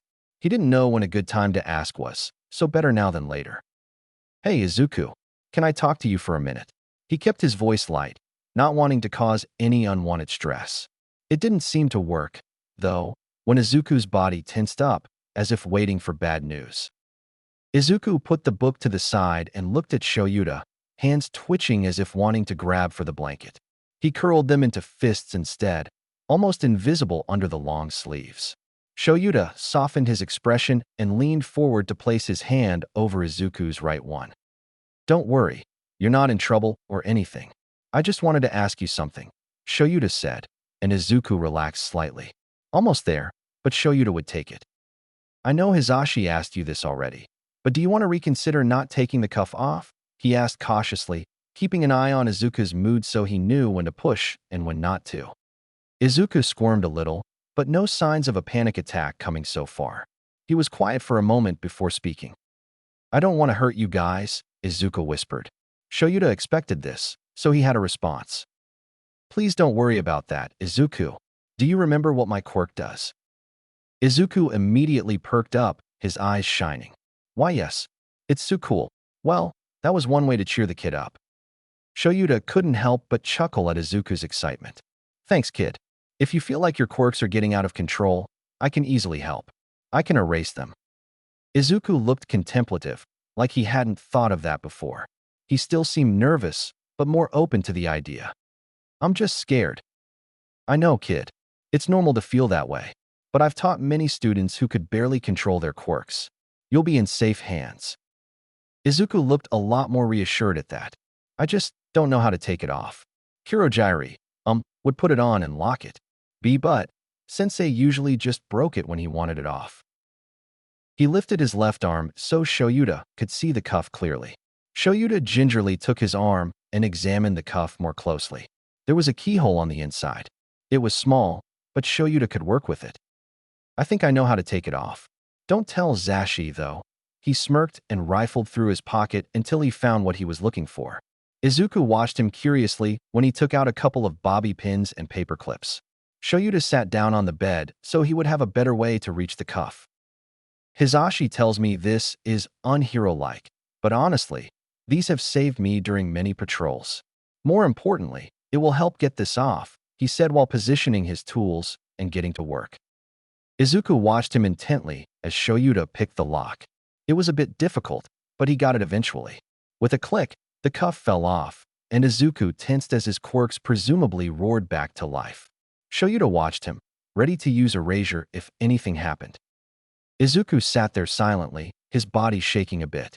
He clenched his fists, but nothing happened. Izuku seemed to realize that, too, and he slumped forward in relief. Shoyuta wrapped an arm around the kid, pulling him close to his chest. See? Nothing to worry about. Shoyuta rubbed circles on Izuku's back, much like he did the night he saved him. I've rarely not used my quirks when this is off. It's different. Sensei W would push me a lot, make me use them in ways I didn't. His breathing hitched, and Shoyuta just continued to rub his back comfortingly. Izuku sniffled and wrapped his arms around Shoyuta, completing the hug. He would force me to use them to hurt, and I never wanted to. I swear I didn't. It sounded like Izuku was trying to convince him he wasn't a bad person, and his heart just kept breaking. I know, Izuku. I know you didn't. You're so strong. Hisashi and I both know that. You went through so much for so long, but you're not alone anymore. You don't have to hold everything in. You can lean on us, Shoyuta whispered against Izuku's curls, but he knew the kid could hear him. Izuku's shoulders were shaking, and Shoyuta could feel his tears dripping onto his shirt. The kid didn't speak, so Shoyuta just held him as he cried. It didn't take long for the kid to calm down, and he shifted and shook his hold. Izuku wiped his eyes, and he tilted his head up to look at Shoyuta. Izuku was just looking at him, and Shoyuta was about to ask if he was okay before subtle hints of mirth appeared in the kid's eyes. See, can you show me how to pick locks just like that? Shoyuta snorted and ruffled his kid's hair. As long as you don't tell Hisashi. Don't tell Hisashi what? Speak of the devil and he may appear. Izuku turned in his arms, and Shoyuta adjusted so they could both see Hisashi walking into the room. He looked vaguely suspicious as he made his way over. "Don't worry about it," was all Shoyuta would say. Hisashi put his hands on his hips, and he turned his gaze on Izuku instead, expectant, clearly thinking Izuku would spill. In a surprising turn of events, though, Izuku mimed zipping his lip, locking it, and throwing away the key. Shuta's eyebrows raised as he let out a laugh, and Hisashi looked scandalized. "Shoyuta, what are you teaching the baby?" Shoyuta just smirked and said nothing. Izuku looked happy, and Hisashi was gleeful. The kid was comfortable enough joking with them, and that was a big step. Hisashi huffed and flopped onto his chair. "Fine, keep your secrets. I got my eyes on you," he said, pointing 2 fingers at his eyes, then at Izuku's. The kid giggled and hid his face and shook his chest. Shoyuta continued rubbing Izuku's back. Hisashi and he shared a look, both content that Izuku was in a good mood. Probably the best mood he's been in since being at the hospital. Shoyuta leaned down and whispered in Izuku's ear, "Do you want to show Hisashi your arm?" Izuku nodded and shifted so that he could face Hisashi. Aizawa helped me take the cuff off." Izuku lifted his left arm and showed it to Hisashi. Hisashi sat up in his chair, shocked but relieved. "That's great, kiddo. Do you feel all right?" Izuku nodded and put his arm back down. "Why, yes. I'm sorry that I panicked when you asked about it," Izuku whispered, looking a bit dejected. Hisashi shook his head. "Hey, like I said, no need to apologize, listener. Your feelings are always valid, okay? I'm just glad you felt more comfortable this time to let Sho take it off for you. He told you how his quirk can help." "Yeah, he did." Hisashi smiled, satisfied. "Perfect." The 3 sat in silence for a while before Hisashi suddenly jerked up. "Wait a minute. Sho, how did you unlock it?" He raised a brow, the suspicious look from earlier returning. Shoyuta suddenly thought the outside view was interesting, ignoring Hisashi's question. Izuku watched the 2 of them carefully, probably trying to figure out if Hisashi was actually upset or not. Hisashi groaned, already knowing the answer. "Normally, I would scold you for this, but I guess this time it came in handy." "So, you agree the lockpicking can be useful?" Shoyuta looked at Hisashi smugly. "Only this once. That's it," Shoyuta hummed. "If you say so." Izuku seemed to pick up on the light atmosphere and settled back against Shoyuta. Hisashi decided to change the subject, asking Izuku about his progress on the coloring book. Izuku animatedly showed Hisashi his recent All Might page and then flipped through the other heroes he had colored so far: Edshot, Best Jeanist, and Present Mike. "Beautiful little listener. I think this one is the best," he said, pointing at the page of himself. "Biased much?" Shoyuta muttered teasingly. Hisashi scoffed. "Of course not. It is a completely, 100%, unbiased opinion." Shoyuta and Hisashi bickered playfully back and forth, the kid quietly laughing to himself as he watched them. Later on, there was a knock on the door, and it opened to reveal Dr. Hayashi. Izuku tensed up briefly. Shoyuta squeezed Izuku's hand, and the kid relaxed against him. "Come in," Shoyuta called, and Dr. Hayashi didn't waste a moment. "Hey, everyone. I have Izuku's discharge papers here, as well as instructions for physical therapy, medication, and symptoms to look out for during his recovery. I just need a guardian's signature, and you're all set to go." The room went silent. Shoyuta and Hisashi still had to ask Izuku about fostering. Izuku's relaxed posture didn't last long. He was nervous after Dr. Hayashi said the last thing. Dr. Hayashi left the papers with Hisashi, who took them and said a goodbye and thank you.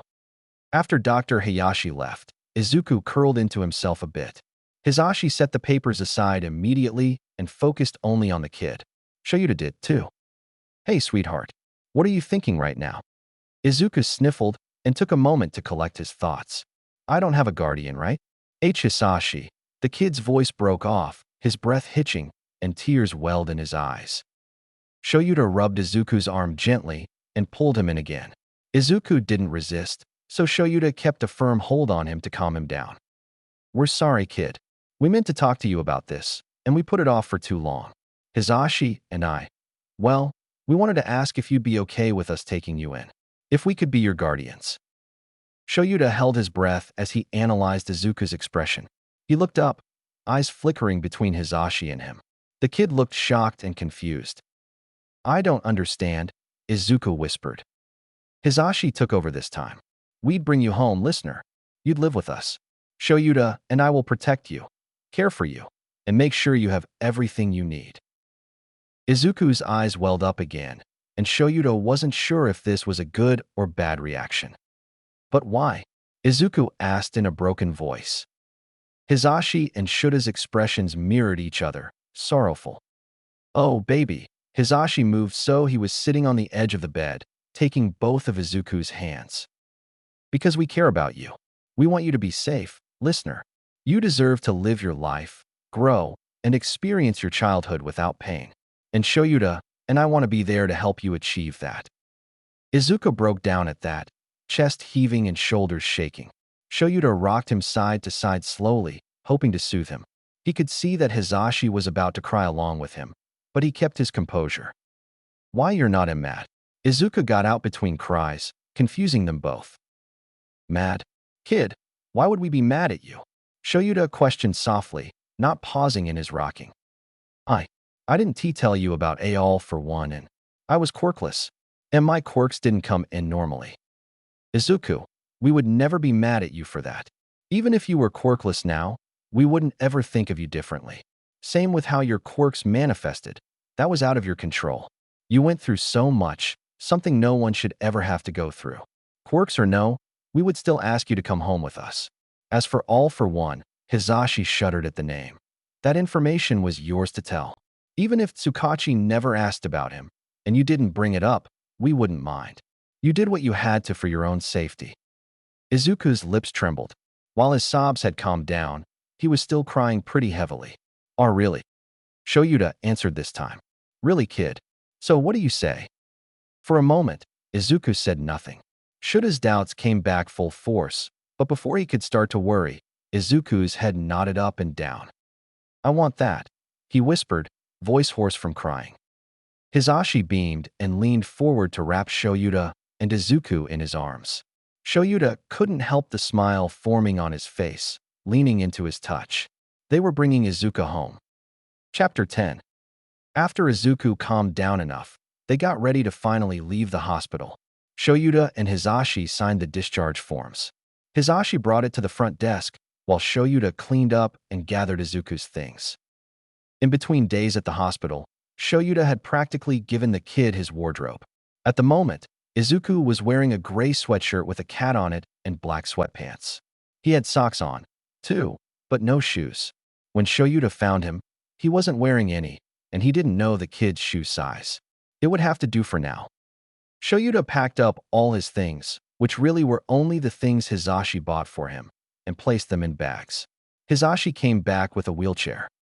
Hey, listener, ready to go? You can use this, and I'll push it for you. Izuku nodded and positioned himself at the end of the bed.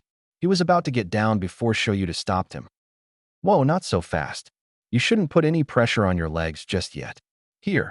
Shoyuta placed an arm around Izuku's back and under his knees before slowly picking him up. Izuku quickly latched onto him, and Shoyuta set him in the wheelchair. Thanks, Izuku muttered, and he adjusted himself to sit comfortably. Hisashi made sure they had everything before he started wheeling Izuku out. Are you excited to go outside, little listener? Hisashi asked, and Izuku nodded with an excited smile. Yes, can't wait. Shoyuta was sure he was. After days of only accessing the outside from a window, it will be a nice change of scenery. They arrived on the ground floor, and Hisashi continued wheeling Izuku out of the hospital. Once they made it out the doors, Hisashi went at a slower pace. Shoyuta figured this was so Izuku could savor the outside. Izuku looked around in awe as he took in their surroundings. After a moment, the kid closed his eyes and let the breeze wash over him. He looked so peaceful like this. For once, Shoyuta was a bit regretful that their house didn't have much of a backyard. Hisashi and he eventually made it to their car, and they were both reluctant to let this moment end. Shoyuta just handed Hisashi the bags so he could get the car ready, and he crouched down in front of Izuku. Hey kid, we gotta put you in the car, Shoyuta said, placing a hand on Izuku's knee. The kid blinked his eyes open and glanced down at Shoyuta, noticeably sad that he wouldn't be able to stay outside any longer. How about this? We can roll the window down for you. You won't be outside completely, but at least you will be able to feel the wind. Izuku seemed satisfied with that, so he nodded. Shoyuta stood and opened the back car door, picking up Izuku the same way he did earlier and gently set him on the car's seat. Shoyuta put his seatbelt on, and he genuinely wondered if the kid should have a booster seat because of how small he was. He shut the door and went around to the passenger's side, getting in. Hisashi was already in the driver's seat by the time Shoyuta got settled and the car started. Shoyuta instructed Hisashi to roll the kid's window down, and then they were on their way home. Izuku felt a bit surreal. The wind was blowing on his face and in his hair, and he loved it. He tried to take in all the nature and infrastructure they passed, but it was a little overwhelming. Izuku's last few years have just been concrete walls and pain. But now, he felt a sliver of hope as his guardians. Pro-heroes were his guardians, took him to their house. Eventually, the car turned into a house driveway. Izuku looked up at it, eyes wide. It wasn't huge, but definitely bigger than the one he lived in before. Before Izuku could stare at it for any longer, Yamada opened his door for him. He was smiling. "Home sweet home, little listener. Can I take you inside?" Izuku nodded and held his arms up to him. Yamada clicked the seatbelt off before carefully picking him up out of the car. Yamada situated Izuku on his hip with Izuku's arms loosely wrapped around his neck. Izuku thought he was a bit too old to be carried like this, but Yamada didn't seem to mind. Aizawa was already at the door, unlocking it and going inside. "Hurry before the cats run outside," he grumbled. Yamada chuckled and followed him in, kicking the door shut with his leg. Izuku looked around. It was pretty spacious. To his right, there was a living room with one big couch, a love seat, a rug, and a coffee table. Across from the couch sat a small TV. Straight ahead was an open kitchen, and to his right a small dining room with a table and 4 chairs. Next to the dining room was a hallway, but he couldn't see where it led to. Aizawa and Yamada had both taken their shoes off as Izuku took in the sight of their home. He also noticed many pictures and decorations, some of which he was sure Yamada put up. It made this place seem more like a home. Izuku heard a meow, and suddenly, a brown cat ran up to them. It brushed up against Aizawa's legs before doing the same to Yamada. Izuku watched, thinking the cat was very cute. "This is Sushi. Would you like to say hi to her?" Yamada asked him, and Izuku nodded. Yamada carefully set Izuku on his feet, then lowered him so he was sitting on his butt. Izuku thanked him and turned his attention to Sushi. Immediately, Sushi walked up to him and climbed onto his lap. Izuku smiled and held out his hand for her to sniff. Izuku's never had any pets, so this was new to him. Sushi sniffed his hand briefly before head-butting it, purring when Izuku started petting her. She was so soft. Izuku could sit here forever. Izuku was about to say something to Yamada and Aizawa, but something else caught his eye. Another cat, with black, orange, and white-colored fur, sat perched on the couch. It was eyeing him in suspicion, if cats could even make that expression. "Ah, that's Bastard.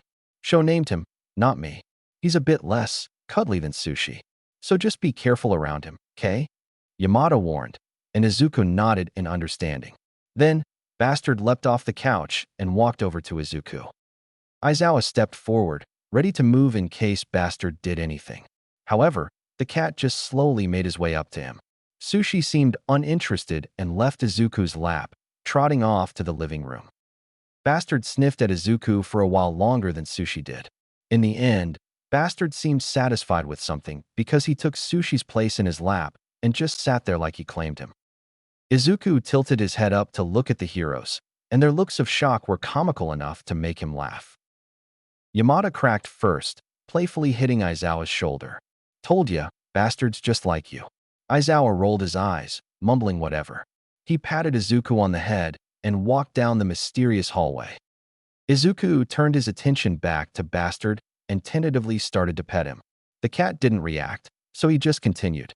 Izuku felt himself relax the more he pet Bastard. Yamada crouched down a little away from them. "Wow, listener, you accomplished the impossible," he whispered in exaggerated awe. It took Sho a long time to get close to him. Bastard won't even let me near him some.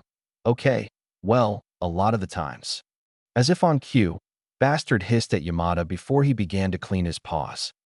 Izuku giggled and petted him some more.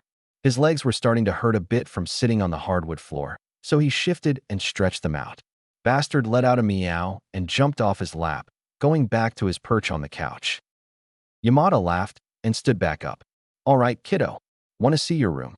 Izuku gasped softly, his arms raised instinctively for Yamada to pick him up. In my room? Izuku questioned, positioning himself the same way he did when Yamada carried him from the car. Yup, it's not quite decorated yet, but we can fix that easily. Yamada made his way down the hallway, and Izuku got a clearer look at what was down here. It led to a laundry room and another that had a closed door, so he didn't know what it was. Yamada didn't go there, though. He turned to the left and went up a flight of stairs. Pictures were lining the walls here, too, but Izuku couldn't really make out who was in them. He noticed some of Yamada and Aizawa and younger versions of them. Well, he assumed it was younger versions of them, since they looked familiar. At the top was another hallway. 2 doors sat on the left and 1 on the right. It was set up the opposite of how it was at the base, which put Izuku a little more at ease. The first door on the left was open, and he could see Aizawa rummaging around in a drawer. So, that was probably their room. This is Sho and Ai's room, Yamada confirmed, making Aizawa turn around briefly to give them a wave. Yamada stopped right in front of it. Our door is always open to you, okay? If you need anything, no matter the time, just come to us, Yamada said with a smile. Izuku nodded and waved back at Aizawa when Yamada started walking down the hallway. This, Yamada said after walking a few steps to the other door, is a bathroom. It'll be solely yours, since Sho and I have a bathroom connected to our room. Then, Yamada turned to the lone door on the other side of the hallway, right across from the bathroom and diagonal from the main bedroom. Yamada opened the door with a tada, and Izuku's eyes widened as he looked around it. It was big. Well, a lot bigger than he was used to, so he wasn't sure if he had the best judgment on that. The bed was across from the door, up against the wall, with a bedside table. There was a big window covered behind a curtain with a desk sitting beneath it, and next to the desk were 2 bookshelves.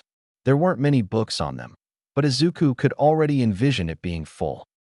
There were 2 closet doors at the back of the room, and on the wall adjacent to the door was a small table with a mirror sitting on top of it. There was a rug at the end of the bed shaped like a yellow flower, and another rectangular blue one beside the bed. If you think the rugs will be easier and more comfortable to walk on than the floor, let us know, okay? We can replace it with a full carpet. Also, I know it's pretty bare, but that's okay. If you want, we can do some online shopping for anything you like. What do you think? Underneath all the enthusiasm, Izuku could sense some nervous energy coming from Yamada. But honestly, the heroes could have told him to sleep on the couch, and it would have been more than what he deserved. This was all his. He couldn't believe it. I love it, he whispered and hugged Yamada, burying his face into his shoulder to hide his tears. Oh, I'm so glad, baby. Yamada cooed and tightened his hold on him. Do you want to settle in here? Or come downstairs with me? I'm going to cook us some lunch. Sho will be there, too. With you, Izuku muttered with almost no hesitation. He didn't feel like being alone right now. You got it. Yamada brought him out of the room and made his way downstairs. Aizawa was already in the kitchen making coffee for himself. Yamada set Izuku down on one of the stools in front of the kitchen island. Luckily, it had a backrest, so Izuku didn't have to hold himself up the whole time. Yamada ruffled Izuku's hair before taking out ingredients to make lunch. Once Aizawa had his coffee, he sat on the stool next to Izuku. They didn't speak, but that was okay. Izuku took a lot of comfort in silence with these 2. The only sound was Yamada's humming as he cooked. The rest of the day was just as quiet and cozy. After lunch, Yamada sat with Izuku with his laptop and asked him the kind of things he would like in his new room. Izuku insisted that he was okay with how it was now, but Yamada and Aizawa convinced him to get some things. The fastest way to convince him was the hero merch, of course. Izuku ended up with a couple of new All Might posters and figurines. He got one of Present Mike, too, and that was his own choice. Yamada didn't even suggest it, and it made the hero emotional. In a good way. Izuku was bummed that there was no Eraserhead merch, and Yamada got a mischievous glint in his eye that made Aizawa glare at him. "Don't worry, listener. I know a way to get you some Eraserhead merch," Yamada stage whispered to him, making Izuku perk up. "Really?" "Yup," Yamada said, popping the P. Aizawa groaned and slumped down on the couch, but he didn't actually seem upset about it, so Izuku giggled. The only other thing Izuku asked for was a fluffy blanket, and of course, Yamada obliged. Now, the three of them were on the couch after finishing dinner. Izuku took another pill for his pain, since his arms and leg were feeling sore again. Aizawa was typing on his laptop, and Yamada was scrolling on his phone. Izuku was in between them, a blanket over his lap. Bastard was also lazing over Izuku's lap. He thought this morning was a once-off, but the cat had been following him closely all day. His tail was curling back and forth as Izuku pet him. Sushi was lying behind them, all on the back of the couch. The comforting atmosphere made Izuku doze off a bit. He kept his hand on Bastard, but the cat didn't seem to mind that he wasn't petting him anymore. At one point, Izuku had tilted to the side completely, head landing on Aizawa's shoulder. He was about to apologize and move, but Aizawa simply placed an arm across his shoulders, pulling him in closer. "If you're comfortable, go ahead, kid." Izuku huffed sleepily but didn't protest, just fell into deep sleep. Izuku woke up with a gasp, chest heaving and eyes darting around the dark room. Where was he? What's happening? Izuku blinked his eyes hard a few times, trying to make out the room he was in. Izuku felt tears running down the sides of his face, and he couldn't bring himself to get up. Izuku vaguely felt movement on his bed, and then it was gone. His door was slightly ajar, and he swore he saw movement in the space between. Before he could think about that, the remnants of his nightmare lingered. Izuku shuddered as the sound of Sensei's voice echoed in his ear, telling him that he would never escape him, he'd always be his. Izuku whimpered when he tried to move, so he stopped. He glanced up at the lamp that sat on his bedside table, and he was about to try to reach it when he heard footsteps coming down the hallway to the room. Izuku froze, but before he could panic, both Yamada and Aizawa pushed the door open. Relieved, Izuku remembered that he was in their home, and this was his room. Still baffled by that. Both heroes sat on his bed, Aizawa closest, and he placed a hand on Izuku's head. "What happened, kid? Nightmare?" Izuku nodded, a sob escaping his lips as some of it flashed in his mind again. Aizawa ran his fingers through Izuku's hair gently, trying to calm him down. "Do you want to talk about it?" Aizawa asked, and he immediately shook his head. Okay, come here." Aizawa carefully positioned Izuku upright so that he could bring him in for a hug. Izuku wrapped his arms around Aizawa tightly, his breath shaky. He reached a hand out to Yamada, who didn't hesitate to hold it. Izuku listened to Aizawa's heartbeat and calmed his breathing, not crying anymore. Izuku shook Yamada's hand to get his attention, and when he did, Izuku pulled his hand away before signing something. "Light, please." Yamada understood, leaning over Aizawa to turn his lamp on. Izuku relaxed, slumping forward against Aizawa when he could see the room more clearly. He felt better, the nightmare fading from his mind now. Izuku felt a nudge against his arm and looked over to see Bastard sitting there. Izuku huffed and used a free hand to pet his head. Aizawa hummed, amused. "Bastard came to get us. I think you've unlocked some other personality of his, kid." Izuku smiled and patted Bastard on the head. They sat like that for a bit longer. Aizawa pulled away slightly so he could look down at Izuku. "Are you feeling better?" Izuku nodded, and he rubbed his eyes, still exhausted. Now that his mind was free of the post-nightmare fog, he could logically put together what had happened. He must have fallen completely asleep earlier, and either Yamada or Aizawa moved him to his room. "Okay, kid, do you think you can go back to sleep?" Izuku hesitated this time before nodding. He felt safer, but he didn't exactly want to be alone. He got used to not being alone at night when Yamada would lie with him at the hospital. But he wasn't sure if he should bother them with this. He had his own room now, so he couldn't sleep in their room all the time. Aizawa, always picking up on Izuku's moods, of course, noticed something was wrong. Instead of asking him, though, he simply made a suggestion. "Do you want to sleep in our room tonight?" Izuku clenched Aizawa's sleeve, unsure. But Aizawa wouldn't offer if he didn't mean it, right? Izuku was too tired to overthink this. He nodded, signing, yes. Soon enough, Izuku was settled between Aizawa and Yamada in their bed. He was covered in the blanket, and he snuggled up against Aizawa. Yamada lay behind him, and he placed his hand on Izuku's arm, letting him know that he was there. Both cats were asleep at the end of the bed. Izuku went to sleep with no issue, and luckily, no nightmare woke him up this time. Chapter 11. It was early morning when Shoyuta woke up. The sun was just rising, and Shoyuta mourned the fact that even when he didn't have patrol, he couldn't get himself to sleep in. He had taken a few days off from patrol so he could be here to help Izuku settle into their home. He hadn't told his agency that was the reason, but they were more than happy to give him the time off. Shoyuta didn't even remember the last time he asked for it. Right now, Izuku was still lying against his chest, sleeping soundly. His husband was turned the other way, soft snores escaping his mouth. Usually, Hisashi was the early riser, so it was nice to see him sleep peacefully. Shoyuta relished in the moment, running his fingers softly through Izuku's hair, careful not to wake him. He looked down at the end of the bed, and Bastard was already awake, staring at him. Shoyuta raised a brow, and Bastard stretched before hopping off the bed gracefully. Shoyuta rolled his eyes and looked back down at Izuku. He was still fast asleep and probably would be for a while. That was good, since he had a rough night. He took a few more minutes before deciding to get up. Shoyuta carefully unwound himself from the kid, handing him a pillow to cuddle instead. Luckily, it worked, and he didn't wake up. Shoyuta went to the other side of the bed and leaned down to kiss Hisashi's head. Shoyuta made his way to the bathroom and freshened up. He kept his cat pajamas on and quietly walked downstairs. Shoyuta started the coffee maker and went to grab his work bag that sat by the couch. Sitting down, he took out Izuku's notebooks. He had gone through them every night he came home from the hospital, and still, he had no idea what was written in them. Shoyuta had done some heavy research into it, too, and still nothing. On some pages, though, there were doodles. It vaguely looked like a person in different fighting stances, and Shoyuta wondered if they were supposed to resemble Izuku.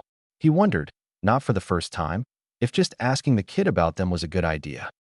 His coffee was done, so he put the notebooks away for now and went to grab it. He made a pot for Hisashi since he knew he'd probably wake up soon. Shoyuta sat on the couch, just using the time to relax.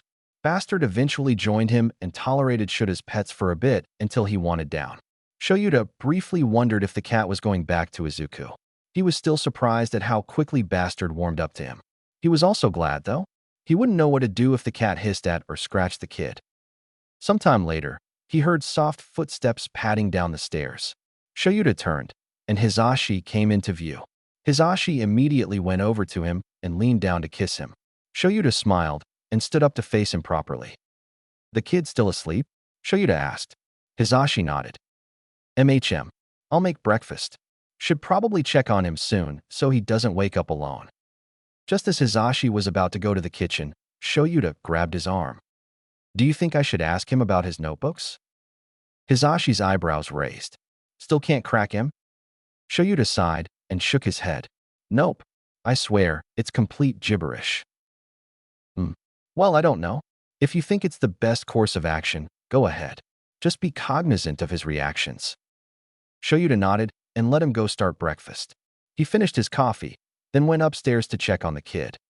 Izuku was stirring when Shoyuta entered the room, so he slowly sat on the bed. He was right. Bastard was lying next to the kid. Shoyuta shook his head in amusement. "Morning, kid," he said quietly when Izuku's eyes opened. Izuku looked up at him, his eyes still thick with sleep. "Morning," the kid mumbled, and he rubbed his eyes. Izuku was struggling a bit to sit up, so Shoyuta helped him. "Zashi's making food for us. You can take your medication after, okay? It'll help." Izuku nodded. "How's your pain level? Do you think you could walk to the bathroom?" Shoyuta let the kid decide what was best for him. After a moment of the kid probably figuring out his limits, he nodded slowly. "I think so. It doesn't hurt too bad. Will you be there?" Shoyuta didn't hesitate. "Of course. I'll be with you the whole way, promise. If you need a break, don't hesitate to let me know." Izuku nodded. He took a deep breath before getting off the bed. Shoyuta held his hands under the kid's arms to steady him, and when Izuku said so, He let go. The kid was standing fine for now, and he started walking towards the door. Shoyuta followed closely behind him, ready to be there if needed. Izuku was taking it slow, but that was to be expected. He made his way to the bathroom door, and Shoyuta waited outside for him. It took a while, and Shoyuta was considering knocking on the door to check on him before the door opened. He was relieved, but he could tell the kid was struggling a lot more now. "I'm proud of you, kid. You did a lot." Izuku blushed under the praise, but didn't say anything. Shoyuta knew he'd have to help the kid with accepting compliments. It felt hypocritical, since Hisashi always told him to accept compliments, but whatever. Shoyuta carried the kid down the stairs. Hisashi turned to look at them and smiled widely when he saw Izuku. "Morning, listener. Did you sleep well?" Izuku nodded and smiled back at Hisashi. His moods were always infectious. "Right on. Breakfast will be ready soon." Shoyuta brought Izuku to the couch and sat down next to him. "Kid, do you remember any notebooks that were in your cell?" Well, one way to bring up the subject was just to be blunt about it. He could feel Hisashi's stare on the back of his head, but he ignored it in favor of watching Izuku's expression. He looked shocked. "Yuamiai, I thought they were left behind." Izuku tilted his head in confusion, probably wondering why he brought this up and how he knew about them. "Oh well, I actually have them with me. Here, do you want to see them?" Now Izuku looked disbelieving but also excited. "Why you have them? Really?"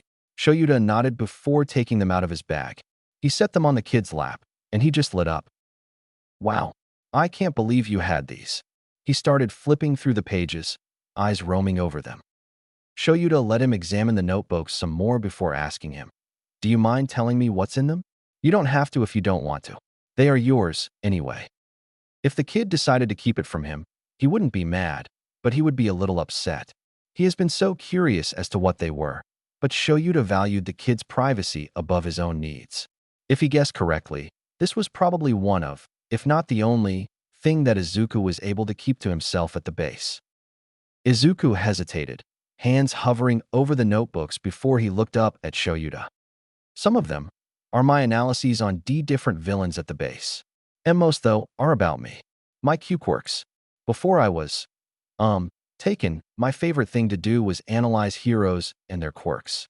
Kurogiri had old ones at the base and gave them to me. At first I didn't want to write in them. I was in too much pain to really use them. But they became my refuge in that place." Shoyuta didn't interrupt him, but he was a little surprised. Don't get him wrong.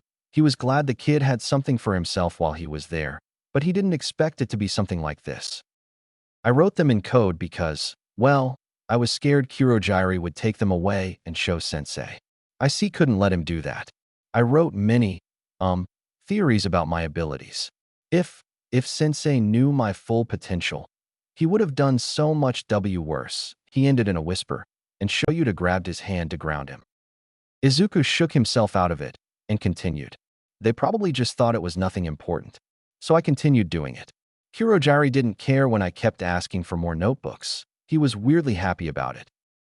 Shoyuta hummed, wondering what Kurogiri's motives were. "How'd you come up with that code? It's impressive."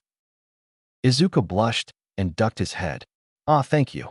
Along with notebooks, Kurogiri would sometimes give me books to read. He told me it was because I had to get some form of education. Most of the books were about different languages. I put them together, along with some other symbols I created." Shoyuta just breathed out in astonishment. This kid. Wow. I mean, Shoyuta was at a loss for words. He could tell Izuku took it the wrong way when he curled up a little and apologized. It's weird. I know. I'm sorry." Shoyuta shook his head. No, not at all, kid. Like I said, it's impressive. I'm just so amazed that you could do that in your situation. Don't apologize." Izuku glanced up at him, shocked. Shoyuta felt angry at everyone who told this kid otherwise, who made him think his passions were weird. Shoyuta wrapped an arm around him, and Izuku relaxed against his side. "Thank you," he whispered, and Shoyuta smiled. Just then, Hisashi called them over for breakfast. They were eating, soft conversations going on between Hisashi and Izuku, when Shoyuta spoke up. "Hey kid, do you think you could tell Hisashi and me about your quirks? No pressure, but it may help you feel better about not losing control." Plus, it can help us help you strengthen your control over your quirks. The kid didn't outright object, so that was good. He looked to be contemplating it. Oh, okay, but can we go outside? It'll be easier to show you. Shoyuta and Hisashi both confirmed that it was fine. Besides the aerokinetic one he knew about from the lab notes, he wondered if his first quirk also had something to do with nature. Of course, listener.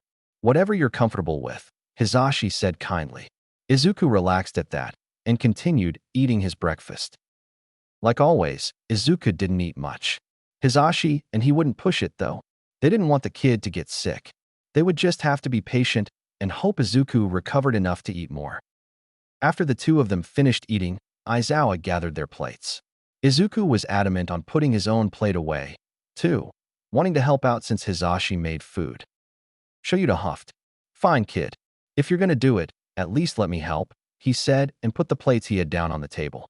He then picked Izuku up and held him on his hip like Hisashi did yesterday. Izuku used an arm to hook around Shuta's neck to hold on to him, his free one holding his plate and utensils. Shoyuta brought them into the kitchen with the plates he managed to grab.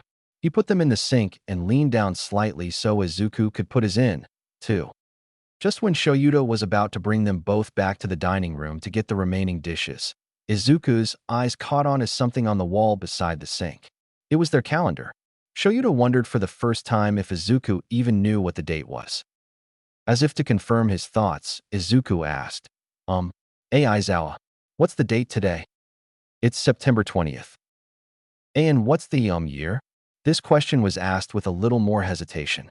Shoyuta froze. He didn't jump to conclusions, but if this is what he thought it was, Shoyuta was suddenly realizing just how much he didn't ask Izuku about how long he thought he'd been with All for One. Shoyuta kept his voice neutral when he responded, 2090. Now, Izuku was frozen in his arms, and his eyes were losing focus. Shit. Kid. Hey. Shoyuta called out, trying to make eye contact with him. He wasn't responsive. Zashi, he yelled as he left the kitchen. Hisashi immediately came over, noticing Izuku's state. What happened? Hisashi asked frantically, holding his arms out to hold Izuku. Shoyuta ran a hand through his hair. I messed up, I think. He asked about the date, and then the year. When I told him, he checked out like this. Shit, Zashi. I don't think he even knew how long he's been in there. Hisashi looked distressed, and he brought Izuku to the couch. He sat with the kid in his lap, and Shoyuta sat beside them. It's not your fault, Sho. We never even thought of asking him if he knew. I can't imagine what he's feeling right now. How long did he think he was in there? Hisashi started whispering. Shoyuta didn't have an answer for that. They sat with Izuku, trying to ground him back to the present. In the process, Bastard and Sushi had appeared. Sushi was curious, but kept his distance from Izuku, sitting with Shoyuta since Hisashi's lap was taken. Bastard was the complete opposite. He immediately made his way onto Izuku's lap, staring up at him like he knew what was going on. Bastard meowed and curled up on Izuku, and to both the heroes' astonishment, started purring loudly. This cat just keeps surprising them. Izuku was struggling. He kept falling into flashback after flashback, and he hated it. He wasn't sure what was real or not anymore. He was back in his cell. It was cold and dark. Abruptly, his cell door slammed open, making Izuku jump. In the doorway was the doctor. Izuku tensed, immediately curling into the corner to get as far away from the man as possible. Midoriya, the doctor said in a sing-song voice, and Izuku felt himself starting to panic. Why was he here? He never came into his cell. Suddenly, Aizawa's voice filled his mind. What I do is think of anything that seemed off about the nightmare. It could be a person who's not supposed to be there, or sometimes the place you're in is not fully developed, so only one part of it is completely visible. If you happen to look into a mirror or something where you can see your reflection, it may look off, maybe blurry. Did you notice anything like that? Izuku analyzed the dream with a little more clarity. He wasn't here, it wasn't real. Nevertheless, the doctor still instilled such a deep, debilitating fear in him. It was hard to relax with him here. He took some deep breaths, telling himself over and over, this isn't real, this isn't real, this isn't real. Izuku didn't move from his spot, and he didn't listen to the doctor's voice. It seemed like forever before he felt like opening his eyes. When he did, he was somewhere else. No, he was in Yamada and Aizawa's home. He could feel arms around him and a weight in his lap. Izuku blinked, trying to remember what brought him to this point. He was in the kitchen with Aizawa putting his dishes away. Then, the calendar. Right. Izuku asked about the date. He was curious, but he realized he had no idea what year he was in. Back at the base, he had no way to tell time. There was no window in his cell to tell when the sun rose and set, and he was always inside, besides the off chance he was allowed out. He figured that a significant amount of time had passed, yes, but he never had an accurate sense. Food was never consistent, so it wasn't like the first meal he always had was breakfast. Training and experiments were erratic. Most of the time, it depended on Sensei's moods, and those were never regulated. By the way his body grew, Izuku estimated 2, or at most 3, years had passed. But 4 years? It wasn't horribly longer than his guess, but knowing for sure was different. The two heroes must have noticed he had come back to the present because Yamada's arms tightened around him slightly, and Aizawa leaned forward from his spot. "Kid, you back with us?" Aizawa asked him, and Izuku nodded. At the same time, he realized it was Bastard that was in his lap, and he started petting him. Ah, that noise was Bastard purring. Yamada rubbed Izuku's arm. "Do you want to tell us what happened?"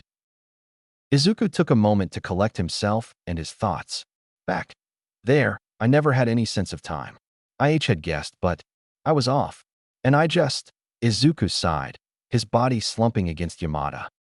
"It's hard to understand completely how long I was there for." Izuku trailed off, still petting Bastard absent-mindedly. "That's understandable. 4 years is a long time.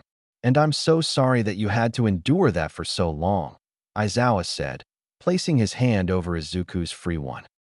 Izuku sniffled and wiped his eyes with his sleeve. He just wanted to move on, but something as small as the date was setting him off. He was frustrated. Aizawa squeezed his hand. "I know that look on your face, kid. Don't be mad at yourself for this. You went through horrific things, and healing won't be linear. But Hizashi and I will be here for you to get you through it." That did make Izuku feel better, but he still felt lingering bitterness at himself. Aizawa took his hand away and stood up. "I'll go get your pain meds for you," he said and ruffled Izuku's hair gently before leaving. Yamada kept his hold on Izuku, which he felt was very comforting. Izuku would think that after 4 years of non-consensual and harsh touches that always brought pain, he would have more of an aversion to it. However, Yamada and Aizawa have only been kind to him, and at this point, Izuku craved it. Aizawa came back with the medication, and Izuku took it with the glass of water he also brought over. He found that he did genuinely want to show Yamada and Aizawa his quirks, but he wanted to just relax for now. He was sure the heroes also picked up on that, so they stayed in the living room for a while. "Do you want to watch something, little listener?" Yamada asked him, and Izuku thought about it. "Can we put on an All Might documentary?" he asked hesitantly. Izuku did tell Aizawa that All Might was his favorite, and there was no negative reaction. Back at the base, though, there was such hatred for heroes, and especially All Might, that any mention of him from Izuku got him in trouble. He learned very quickly to never bring up the #1 hero. "Of course, I'm sure I could find one easily," Yamada reassured, and Izuku relaxed. Okay, he wasn't a taboo topic. They spent the next hour or so watching a documentary, and Izuku will never get over his excitement and fanboying of the hero. He was just so cool. This was the perfect thing to put on. He felt a lot better already. Even Aizawa was paying attention to the documentary. Izuku wasn't sure if the hero was a fan of All Might. He would say probably not, just because of how much Aizawa values the underground scene. So this was interesting to him. Yamada seemed to notice, too, and teased the hero about being soft, whatever that was supposed to mean. When it was over, Izuku felt a little more energized. All Might was just so inspiring. He sat up in Yamada's hold, startling Bastard and making him jump off. "Can I still show you my Q quirks?" "Of course, baby. If you're up to it, we can go outside," Yamada said and lifted Izuku from the underarms into a standing position. Aizawa stood up next to him, holding his hand. Yamada stood on the other side, also holding his hand. "Will you be okay to walk? How's your leg?" Aizawa asked him. Izuku cautiously tested his leg by putting slight pressure on it. He didn't feel overwhelming pain, so he thought it was probably fine. Yeah, let's go. Izuku didn't think he'd be so excited to do this. The only time he's used his quirks was for training strictly controlled by Sensei. Ever since the suppression cuff had come off, he felt weird. He couldn't remember the last time he had it off for so long. His quirks were very loud inside of him, but after a few days, they had subsided and just existed. It was a strange sensation. Even when he developed his first quirk, he had to get used to it. In the first few days of getting his second one, he felt constantly exhausted, like both of the quirks were fighting for his energy. It wasn't quite like that now, though he did find himself getting bouts of exhaustion sometimes. The three of them made it outside in their backyard without an issue. Izuku wasn't sure if it was because of his quirks, but every time he was outside, in nature, he just felt rejuvenated. "How would you like to show us, kid?" Aizawa asked him. Izuku hummed and looked around their backyard. It wasn't too big, so he wouldn't do much. Just stand here," Izuku said and let go of both of their hands. He steadied himself and took a few steps back. He could stand by himself for now, so this would be fine. When Izuku reached out to his quirks, it was like a rush of adrenaline hit him. He tried not to get them mixed up. He didn't have much practice using one separate from the other yet. Izuku focused on the ground around them. He pulled up with his hands, and parts of the earth jutted up around him. Looking at Yamada and Aizawa's shocked expressions, he pushed them back down, and the earth went back to how it was. Izuku was a bit nervous. He had never shown anyone else what he could do. That was just part of it, but he wasn't sure what else he'd be allowed to show. The other one is new, so I am not sure how well I'll be able to control it," Izuku warned, and Aizawa nodded at him. He'd be ready to erase his quirk if it was needed. Izuku took a deep breath and let his eyes flutter closed as he felt the wind around him. He had to admit, this was somewhat easier to handle back at the base because of the lack of wind currents in the training room. He took hold of the current, opening his eyes and creating a mini tornado. He then shaped it into a sphere that hovered in his hands. So far, so good. Yamada and Aizawa watched him in awe, and Izuku couldn't lie, it felt nice. The villains always had malicious interest in his quirks, especially Sensei, who exploited them with every chance he got. Izuku tried to make the air sphere go away, but it only got bigger. His eyes widened, and he quickly looked to Aizawa, who didn't hesitate to erase his quirk. The man's quirk would never not amaze him, and to have it used on himself was jarring but cool. Izuku released a breath when his quirk was cut off. "Thanks," Izuku mumbled, and the heroes steadied him when they noticed how much he was slumping over. "Those are some quirks you got there, kid. Have you ever had the chance to use them outside?" Aizawa asked him, simultaneously picking him up so he didn't have to stand uncomfortably. Izuku shook his head and latched onto him. "No, only inside. Sensei would sometimes turn the training room into different environments, but it was artificial. Being out here, it's more power than I've ever felt." Yamada placed a hand on his back. "Well, looks like we have to go outside more often then. It helps you feel better beyond just your quirks, yeah?" Izuku was surprised that he noticed. He guessed it wasn't that hard, seeing how much more tranquil he felt when he was out here. I feel more when I'm out here. With my first quirk, it's like I can feel the earth moving and the vibrations underneath the surface. It's a weird sensation." I bet, little listener. If you're up to it, show and I can look into getting you proper training." Izuku flinched at the word choice. He knew that was not what Yamada meant, but he couldn't help but feel his body lock up at the suggestion.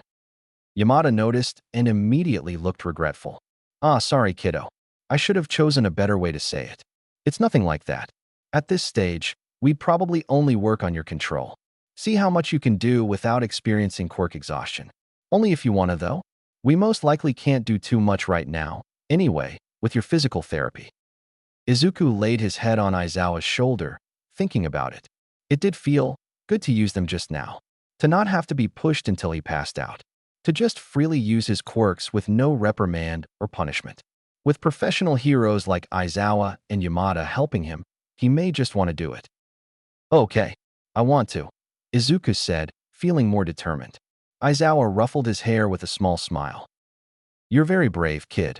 For now, We'll work on strengthening your arm and hand muscles. You probably have to use your hands a lot for your quirks, right? Aizawa asked him, and Izuku nodded in confirmation. So we'll need to work on that. That'll be the first step in mastering control. Izuku could feel tears building up. God, why did he cry so much? He didn't think he'd ever get used to their kindness. He was never given these choices, so he thoroughly appreciated it. Thank you, he said in a shaky voice. No problem, listener. We are here to help you, Yamada said kindly, rubbing his back. Aizawa just tightened his hold on him, whispering reassuring words in his ear. Izuku cried it out, and they brought him inside again. Throughout the day, they took it slow. His physical therapy still left him sore, but he could feel a stark difference. He didn't feel as nauseous when eating, so that was good, but he could still only eat small portions. Aizawa suggested that he have healthy snacks as the day went on in between meals. This would make up for the small amount he would eat, and he wouldn't feel overly hungry by the time lunch and dinner were made. Izuku liked the idea, but it would be a lot to adjust to. When night approached, Izuku felt nervous. He didn't want last night to happen again. Aizawa carried him to his room, Yamada and Bastard close behind. Izuku guessed that Bastard sleeping in his room would become a normal occurrence. When he was set down on his bed, Aizawa patted him on the head. Do you want to leave the lamp on? It may help. Hisashi and I can get you a night light for future nights, Aizawa suggested. It did sound better than sleeping in a completely dark room, so he nodded. Bastard hopped onto the bed and made himself comfortable in the space next to Izuku. Maybe Bastard would help with his lonely feelings at night. Sho and I will also just be right across the hall, okay? We know the past few weeks have been a big change, so don't hesitate to come get us, Yamada encouraged. Regardless of being told this, Izuku still felt bad for interrupting their sleep if he were to do that. Izuku compromised with himself. He would try to sleep alone, but if he undoubtedly couldn't handle it to the point of panic, he would get the heroes. Okay, Izuku confirmed, and both of them said good night to him before leaving. Aizawa was about to shut the door, but Izuku called out. Wait. Aizawa stopped and turned to face Izuku. Can you, leave the door open a little? Please. It reminded him too much of the cell when the door would constantly be closed. This door wouldn't be locked, but it would make him feel a lot better. Aizawa nodded and left the door slightly open. Of course. Good night, kid. Sleep well. Yusuke said good night and got comfortable in his bed. Izuku was lying on his side so that he was facing Bastard, who already seemed to be sleeping. Izuku pet him softly so that he wouldn't be disturbed. After a bit, he could feel his limbs relax and sag into the mattress. He kept his hand on Bastard and slipped into sleep. Chapter 12. It had been a couple of weeks since Izuku had shown Shoyuta and Hisashi his quirks. The kid hasn't used them since because he focused more on his physical therapy. Progress was going very well. The kid was able to walk short distances without getting tired. His grip was getting stronger. Izuku could write or color longer than he used to, but there was still a long way to go. His hands would shake, and his arms would get sore or hurt easily.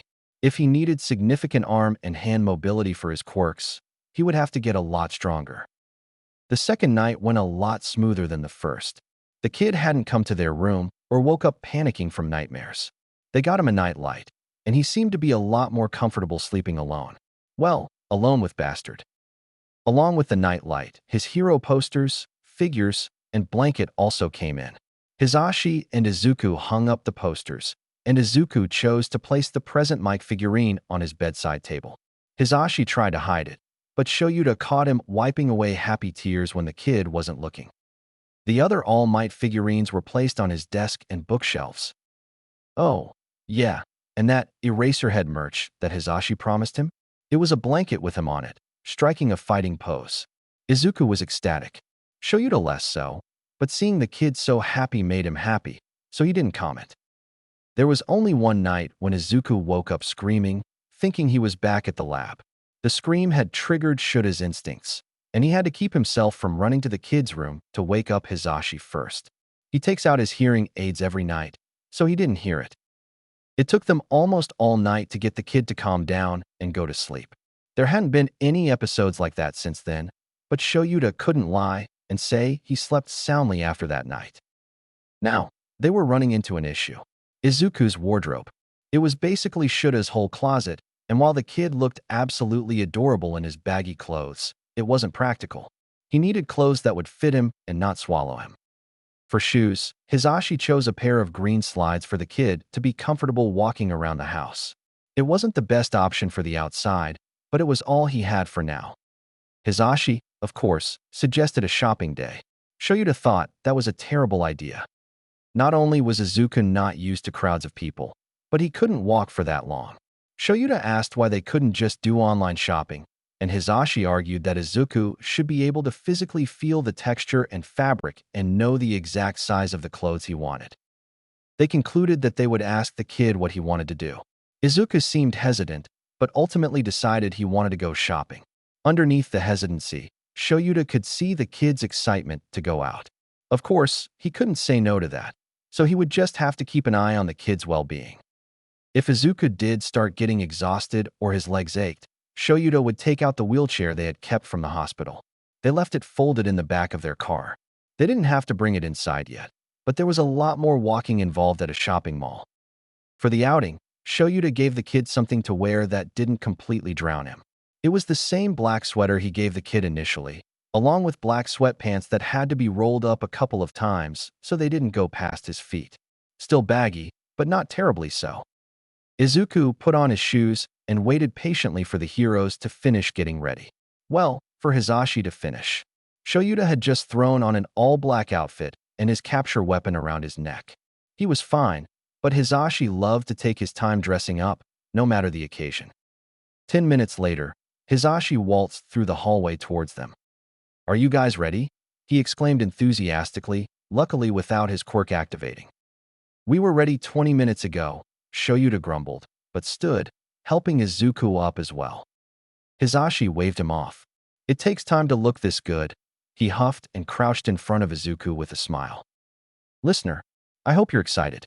Just remember to tell Sho and me if you need a break, all right? We'll shop at your pace." Hisashi reminded him, and the kid nodded in confirmation. Hisashi sprang back up with energy Shoyuta wished he could muster. "Let's go." Hisashi quickly slipped his shoes on, and, after making sure the cats weren't around to dart out of the house, he opened the door and ushered them outside. Shoyuta had a hand on Izuku's back to help him forward until they got to the car. After Izuku was in and buckled, Shoyuta walked around to the passenger's side and got in. Hisashi started the car, and they were off. Izuku still watched the outside whirl by in fascination. The window stayed up this time, though, because it was getting cooler around this time of year. The leaves were turning all shades of reds and browns. Shoyuta distantly wondered about the upcoming winter. While it didn't get crazy cold, he was still worried about how Izuku's body would react to it. He would have to keep an eye on it once the time came. The mall was busy, but that was normal. If it were overcrowded, he probably would have told Hisashi to turn right back around. Hisashi found a parking spot relatively close to the mall entrance. Hisashi turned the car off and went around to help Izuku out. "You ready?" he asked, and Izuku nodded eagerly. Hisashi held the kid's hand and led him forward. Shoyuta followed beside Izuku, eyes constantly scanning their surroundings. "So, listener, any idea on what you want to look for?" Hisashi asked curiously, looking down at him when they made it inside. I dunno. I like what Aizawa gives me," Izuku muttered, burying his face into the collar of his sweatshirt as if to accentuate the point. Since it was getting colder, it was a good idea to get warmer clothes. "We can find something like that for you. Come on." Hisashi steered them a different way. Shoyuta marveled at the fact that Hisashi knew the layout of the mall by memory. They ended up in a kids' clothing store that had an abundance of clothes for the fall and upcoming winter season. Sweaters, sweatpants, jackets, long socks, hats, mittens, etc. This was perfect. You look for anything that interests you, okay? You can try it on, or, if you don't want to, we can eyeball it. Worst comes to worst, we come back to return it some other day, Hisashi explained as Izuku looked around in wonder. Izuku faced them tentatively. Anything. Both the heroes nodded. "Anything, kid. If you like it, grab it," Shoyuta reassured him. Izuku still looked uncertain, but he nodded anyway and went to start looking. Hisashi had let go of his hand to let him wander. They both stayed a fair distance away so they could keep an eye on him, but also give him his space to browse.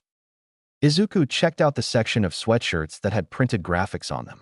In true Shoyuta fashion, Izuku reached for the sweatshirt with cats on it first. "You're rubbing off on him," Hisashi whispered to him, tone teasing. Shoyuta scoffed and hid a smile in his capture weapon. "You say that like it's a bad thing. Kids clearly got taste." Izuku grabbed a couple more that had different designs on them, then sauntered off to another section. Looking at pants now, Izuku picked out solid colors. One black and one green. Shoyuta thought he was being very minimal, but he wanted to let the kid pick out everything first before pushing him to get more. One thing was for sure, though, he would need a winter coat. Izuku came up to them nervously with the small pile he had accumulated. "Is this good?" Hisashi grabbed the pile and placed a hand on the kid's head. "Of course, listener, but you totally need more than this." Izuku looked like he couldn't believe it. "More! More!" Hisashi parroted and motioned for Izuku to follow him. He did, Shoyuta close behind. "Here, pick out a few t-shirts as well. It is getting cold, but for just lounging around the house, it couldn't hurt." Izuku seemed skeptical, but started looking through them anyway. Again, he only chose a couple of black shirts. Hisashi, when the kid wasn't looking, added to the pile. He chose a variety of shirts in different colors and styles. When Izuku eventually noticed, he became flustered. This is too much. Really, I am fine with what I have," Izuku said, clenching his sweater in between his fists. Shoyuta crouched in front of him and laid a hand over Izuku's. "Kid, I promise it's not enough. We are essentially starting from scratch to give you a full closet's worth of clothes that will last you. Have you seen Hisashi's wardrobe? I mean, come on. If anything, he's the one that needs less clothes," he joked, earning a small smile from Izuku and an outraged squawk from Hisashi. "If it's really okay," Izuku trailed off, still unsure. "We promise it is. If you truly ever went overboard, which I highly doubt will happen, Hisashi and I will let you know." Okay. Then, can I get these?" Izuku asked while pointing to a pair of cat-printed socks that looked suspiciously a lot like sushi. Shoyuta huffed a laugh and grabbed them. Of course. While they had that conversation, Hisashi had grabbed a basket and filled it with more clothes. How he even did that much in that amount of time, Shoyuta will never know. "All right, listener, let's go through these together, yeah?" Izuku only rejected one shirt out of the whole pile, and it was because the texture on the inside felt scratchy. Other than that, they were pretty much halfway there to a decent amount of clothing. The only thing Shoyuta picked out for the kid in that store was a puffy black jacket that had a fluffy inside. The kid approved immediately, and it was added to the pile. They went to a couple of more stores after that one. Izuku picked out a bunch of graphic tees, some of which had Shoyuta questioning his earlier statement that the kid had good taste. But whatever, these weren't his clothes. The issue they ran into was the shoes. Izuku was born quirkless, so he had an extra toe joint. This unfortunately meant that he had a limited option for closed-toed footwear. The most common brand that some stores carried was the obnoxiously bright red sneakers. Other than that, there wasn't much choice. Shoyuta didn't want to settle for making the kid wear shoes that would make him uncomfortable, so he had an idea. I could probably ask Power Loader for some shoe designs. He could make it an assignment for his class, or something. Before Hisashi could respond, Izuku lit up. Power Loader. He's so cool. His costume designs are the best. Shoyuta was impressed. Not many people knew Power Loader or his costume designs. "Yeah, you'll have the coolest shoes ever, Izu," Hisashi exclaimed, smiling brightly. Izuku blushed at the nickname, but was still vibrating in excitement. Shoyuta knew exactly where to take the kid next. He shared a glance with Hisashi. Even though no words were spoken, he was sure his husband understood what Shoyuta was thinking. They brought the kid to a hero merch store. Izuku looked like he was about to explode or pass out from exhilaration. Maybe both. Izuku tugged Hisashi inside, and Shoyuta had to laugh. If bringing Izuku here would have taken him out of his shell a bit more, Shoyuta would suffer 1,000 more shopping trips. Izuku was truly in heaven right now. This store was huge. It had something of almost every hero Izuku recognized in here. From keychains to clothing, This store had a lot to offer. Izuku could spend hours here alone. Yamada was still holding Izuku's hand when he dragged him in. He felt kind of bad, but with Izuku's lack of strength, he figured Yamada let himself be dragged in. Aizawa was following them, and Yamada suddenly stopped and turned to him. "Sho, do you mind shopping with the kid for a sec? I need to go to the bathroom." Clearly, Aizawa didn't buy it, and neither did Izuku. Before either of them could question him, though, Yamada was already sprinting off. Izuku looked at Aizawa, bewildered. He just sighed. "Don't look at me, kid. Hisashi does as he pleases," Aizawa deadpanned. Izuku giggled and latched onto Aizawa's hand instead. "Can we look around?" Izuku asked, suddenly nervous. Aizawa didn't seem to enjoy crowds too much, and it was a bit more packed in here than in other stores. But Aizawa just nodded. "Wherever you like, kid. Go crazy." Well, Izuku didn't have to be told twice. Izuku led Aizawa around the store, gazing in wonder at different merchandise items. He knew that the heroes insisted he choose things for himself, but hero merch was more expensive than regular clothes and items. He didn't want to overstep. At the sight of a "Put Your Hands Up" radio shirt, though, Izuku couldn't resist. He grabbed it. Aizawa seemed amused. "You'll give Zashi a heart attack." In a good way. Izuku wasn't sure how someone could have a heart attack in a good way, but he didn't question it. When they got to the aisle full of hero figurines and action figures, Izuku knew he'd be here a while. He browsed the different heroes, Aizawa occasionally pointing them out and asking if Izuku knew them. The answer was pretty much always a yes. After a bit of looking, Yamada still wasn't back, so they hung around the store. When Izuku was looking at different pins and keychains, Aizawa's phone started buzzing. Aizawa's brows furrowed, and when he looked at the caller ID, he sighed. "Just one SEC, Izuku. Don't go anywhere."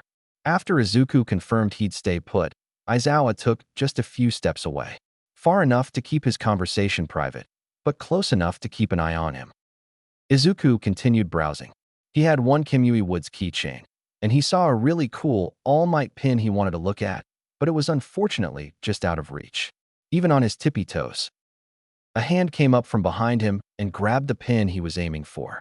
Izuku jerked back, startled, and the action caused a sharp pain in his left leg. Holding back a flinch, he looked up to see a woman with dark red hair and square-framed glasses. "Here, sweetie. Is this what you were looking for?" she asked him, and Izuku hesitantly nodded. The woman handed him the pin, and Izuku's fingers shook as he grabbed it. "Thanks," he whispered, and the woman gave him a bright smile. It wasn't the same as Yamada's, though. Hers felt weird. "No problem. You a big fan of All Might?" she asked, hands on her knees as she leaned down to talk to him in that condescending way adults usually did to kids. It reminded him way too much of the doctor. Izuku didn't like this interaction anymore. He looked over his shoulder to see Aizawa still on the phone, back slightly turned to him. Of course, the one time the hero wasn't overly aware of his surroundings. Izuku looked back at the woman who was still expecting an answer. Not sure how to politely leave, he nodded. Why yes," he muttered, hands twitching and leg aching. "What kid doesn't these days? I swear, my son just raves on and on about All Might. He always talks about his fights." The woman rambled on, but Izuku wasn't listening. He felt like he was watching this conversation from outside of his body. Then, suddenly, the woman touched his hair. Izuku was slammed back into awareness, his entire body locked up. "What a cutie you are. Do you want to meet my son? I feel like you two would have so much in common. Where are your parents? We could set up a play date." She wasn't letting go of his hair. It was similar to how Yamada and Aizawa played with it, but the sensation was all wrong. He couldn't move. He couldn't tell her to take her hand off of him. Then, a voice behind him, deadly calm. "Get your hand off my kid." Aizawa was finally done with that phone call. And furious. Luckily, it was not directed at him. The hand was finally gone, and Izuku slumped in relief. So much, in fact, that he almost fell over. Aizawa immediately picked him up, and Izuku hid his face in the man's shoulder. This person either had no self-awareness or no self-preservation, because she talked as if nothing was wrong. "Oh, you must be his dad. I was just talking to him about how much my son also loves All Might, and that they'd probably be great friends dash. Not interested. And that was that. Ignoring the woman's offended scoff, Aizawa turned on his heel and promptly made his way to the register. He paid for the shirt and the keychain and asked Izuku if he still wanted to pin. While he loved All Might, he shook his head. It had a stained experience attached to it now. Aizawa didn't question it and placed the pin on the counter for the employee to put back. He thanked them, then walked out of the store. Yamada was still gone, so Aizawa sat on a bench outside the store and rubbed Izuku's back in comfort. Izuku's hands were tightly holding onto Aizawa's shirt, trembling slightly. "Are you all right, Izuku?" Aizawa asked him quietly, and Izuku didn't know how to answer that. While he was glad to be out of the situation, he couldn't get the feeling of her touch off of him. When he didn't answer right away, Aizawa spoke again. "I'm sorry for not paying attention, kid. That never should have happened." Izuku could hear the frustration aimed at himself. "And not your fault.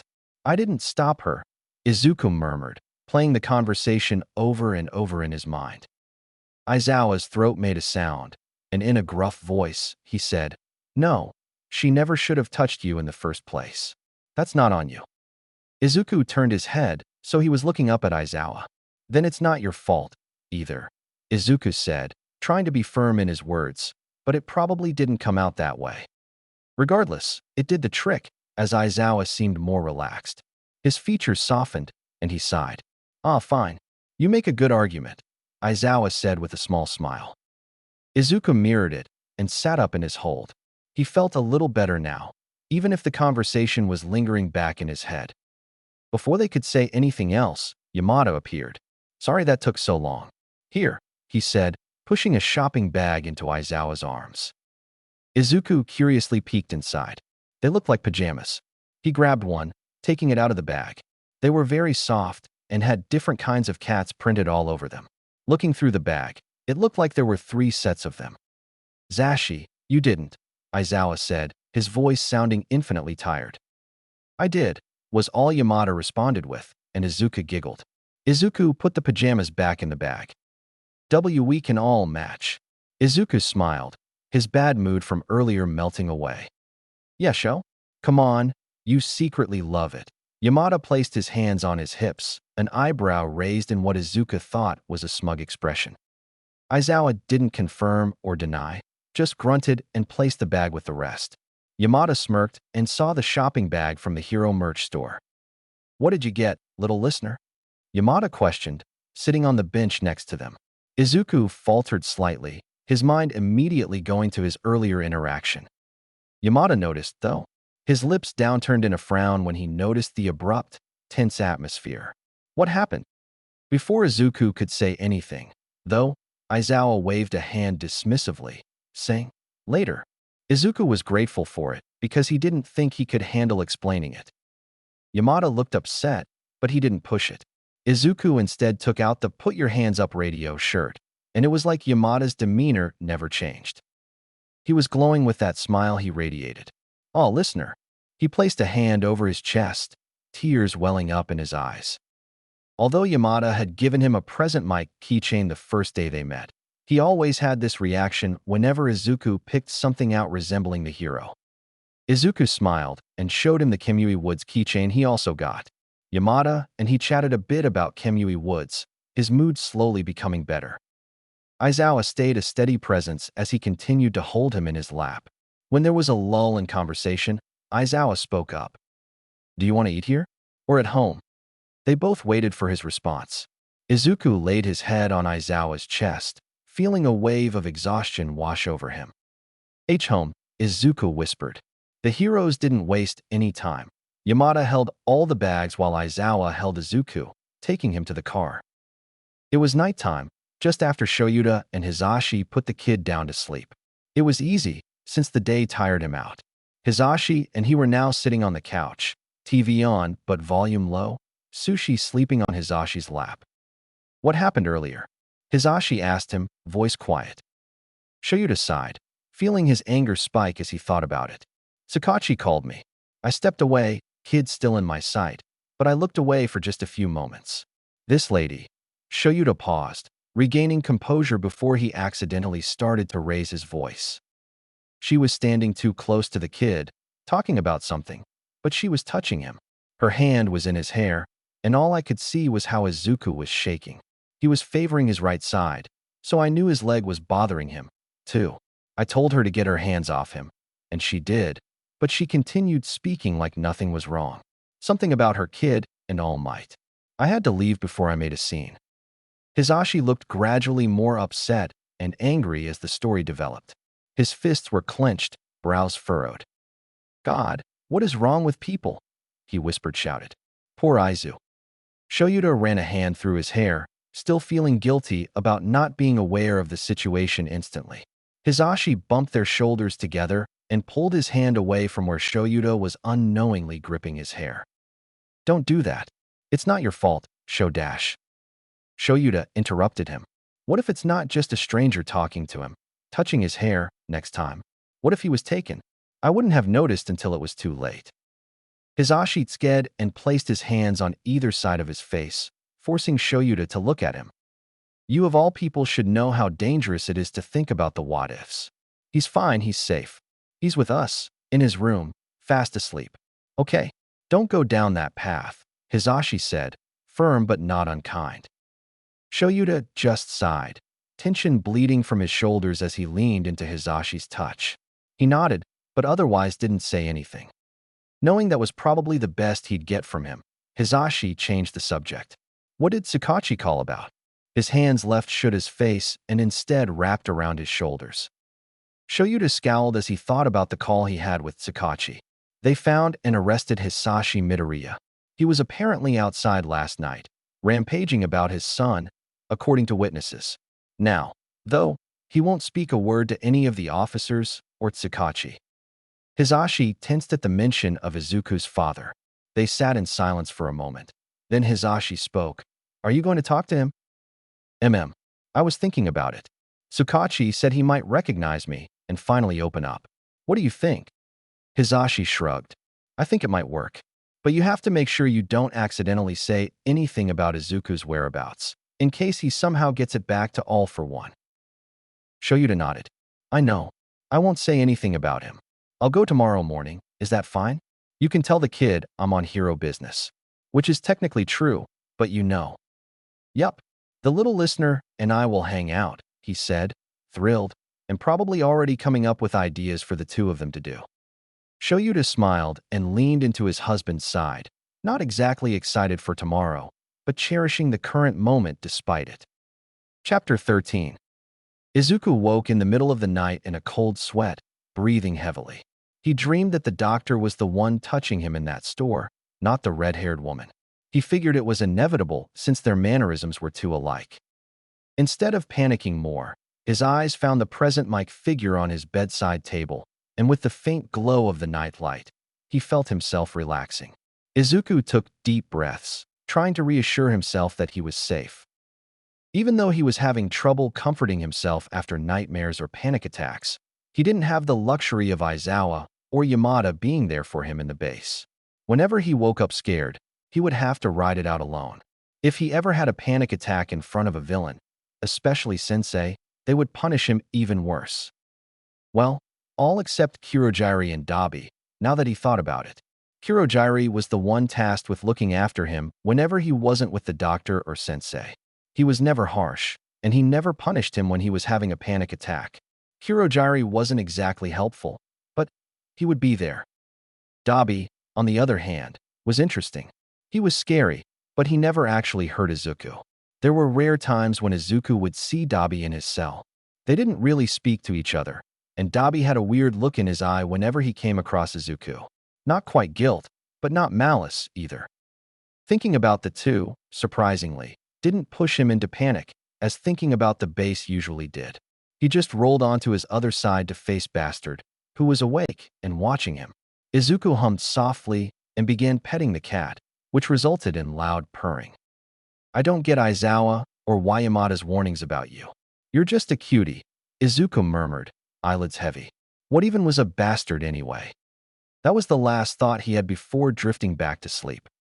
The sun rays woke him up this time. He felt peace for the first time in a while, and he just continued lying there. Bastard was now curled up against his chest. Izuku was wearing one of his new clothes, and while he enjoyed Aizawa's sweaters, this was also comfortable. At night, he still got cold, regardless of being covered in blankets, so he would wear a sweatshirt to sleep and pants. He never got overheated, and it was comfortable, so he continued doing it. He stayed there for a few more minutes before a soft knock at his door sounded. Izuku shifted so he could look at the door over his shoulder without disturbing Bastard. The door was pushed open more, since Izuku still kept it slightly ajar at night. Yamada appeared in the doorway with a small smile. "Good morning, listener. I'm about to start breakfast. Do you want to join?" Usually, every morning now, Yamada would ask Izuku to accompany him while he made breakfast. He would only cook alone if Izuku were still sound asleep. Izuku hummed an affirmative and started to sit up. He winced slightly at his straining muscles, but he sat up on his own. Bastard meowed offendedly, jumping off the bed and walking out with his tail up. He brushed past Yamada, who jumped out of the way, looking terrified. He couldn't help but giggle at the sight. When Yamada faced him with an exaggerated shiver, Izuku sighed, "Scary." Yamada huffed, unfazed by Izuku's choice not to speak this morning.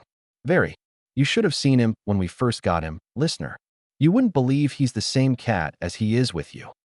Izuku thought his question from last night was relevant to ask now. What is a BSDRD? Not knowing the sign for the cat's name, he just spelled it out. Yamada coughed into his fist, looking sheepish all of a sudden.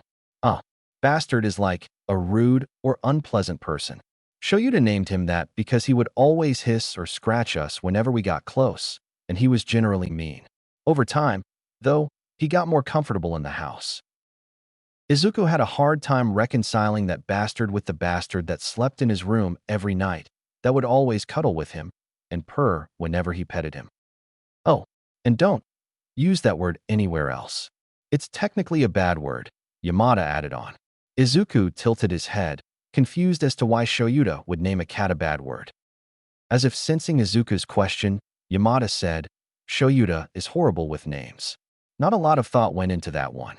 Izuku nodded, as if that made sense. "Breakfast." Izuku signed, and Yamada straightened up. "Let's go." He beamed, and helped Izuku out of bed and down the stairs. Going down and up the stairs hurt a lot more than walking normally, but Aizawa and Yamada were helping him take it slow. Once they made it downstairs, Yamada set him on the counter next to where he would be cooking. Izuku didn't actually do any of the cooking. He just watched in fascination as Yamada made food from ingredients. It was like magic to him, since he never got to witness how his food at the base was made. Probably not with any ounce of care that Yamada put into his meals. Izuku swung his legs back and forth idly as Yamada worked. When he was almost finished, Izuku heard footsteps descending the stairs. Izuku looked over and saw Aizawa coming over in his hero costume. His eyebrows scrunched in confusion, hands signing when Aizawa was looking. Patrol. He thought Aizawa had patrol at night, so he was confused. Aizawa hummed and ruffled his hair. It was a habit at this point, but Izuku tensed for a second before relaxing again. After yesterday's incident, he thought he wouldn't want his hair to be touched. However, he instinctively knew Aizawa and Yamada weren't going to hurt him, so it didn't bother him as much as he thought it would. Aizawa seemed to realize his mistake, but when he noticed Izuku relax, he didn't say anything. Instead, he answered Izuku's question. "No patrol. Tsukachi called me in to help him with a criminal he caught. He was in my patrol route, a regular that we had trouble catching." Izuku nodded. "Be careful." The hero's eyes softened. "Always, kid." Aizawa and Yamada shared a chaste kiss before he beelined for the coffee maker. "Coffee's already made, babe," Yamada said, not taking his eyes off the food in the pan. "This is why I married you," Aizawa groaned, taking a sip from his mug. Yamada scoffed playfully. "I would hope it's for more reasons than that." Aizawa just took another sip of his coffee, not responding. Yamada faced him now, pouting. "Shoo," he whined, earning an eye roll from Aizawa. "You're ridiculous," he muttered, but leaned forward to kiss him anyway. The voice hero brightened at that, returning to cook with more energy. The three of them stayed in the kitchen. The delicious smell of food wafted throughout the room, and Izuku was craving breakfast. This was different for him. Even when he wanted to eat at the base, he never craved whatever he was served. Ever since being with the heroes, he had eaten such delicious food that he couldn't wait for the next meal, despite his stomach not being able to handle too much at once. Breakfast was done and being plated by Yamada. Izuku was about to get down from the counter himself, but was stopped by Aizawa. He instead picked Izuku up by the underarms and set him on the ground safely. "Be careful," the hero gently scolded, and Izuku looked abashed. "Sorry." Aizawa waved off his apology and gestured for him to sit at the dining table. Izuku did, waiting patiently for the food. Breakfast was served, and Izuku happily began eating. It wasn't long before that familiar nauseous feeling made its appearance, and Izuku had to stop. He ate a little too quickly this time, and his stomach wasn't happy. Izuku put his utensil down quickly, and he couldn't help but let a whimper escape his lips when he put a hand over his stomach. "Zashi," Aizawa warned, and Yamada quickly got up and ran to the kitchen. He came back with a trash can, pushing it under Izuku just in time. Izuku leaned over the chair and threw up what he had just eaten. He absolutely hated vomiting. Tears pricked his eyes, and when it was over, he was gasping for breath. Sorry," Izuku managed to get out, his throat hurting from vomiting and raspy from lack of use. "Don't apologize, baby." Yamada's voice sounded from above him. He could feel a hand on his back, rubbing it in slow circles. "It's all right, kid. It was bound to happen eventually. Your stomach's still getting used to eating regularly," Aizawa added. It seemed logical, but Izuku couldn't help but still feel guilty for throwing up Yamada's cooking. It's not like he threw up because it tasted bad, but still. Yamada gently brushed Izuku's hair back, using a paper towel to clean up around his mouth. He pushed the trash can away so that the overwhelming smell wouldn't bother them.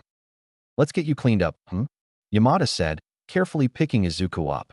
Aizawa walked around to their side, looking a little worried.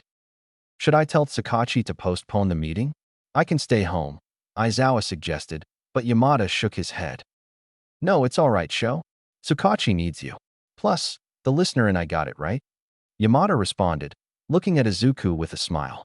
Izuku nodded shyly, feeling a little embarrassed.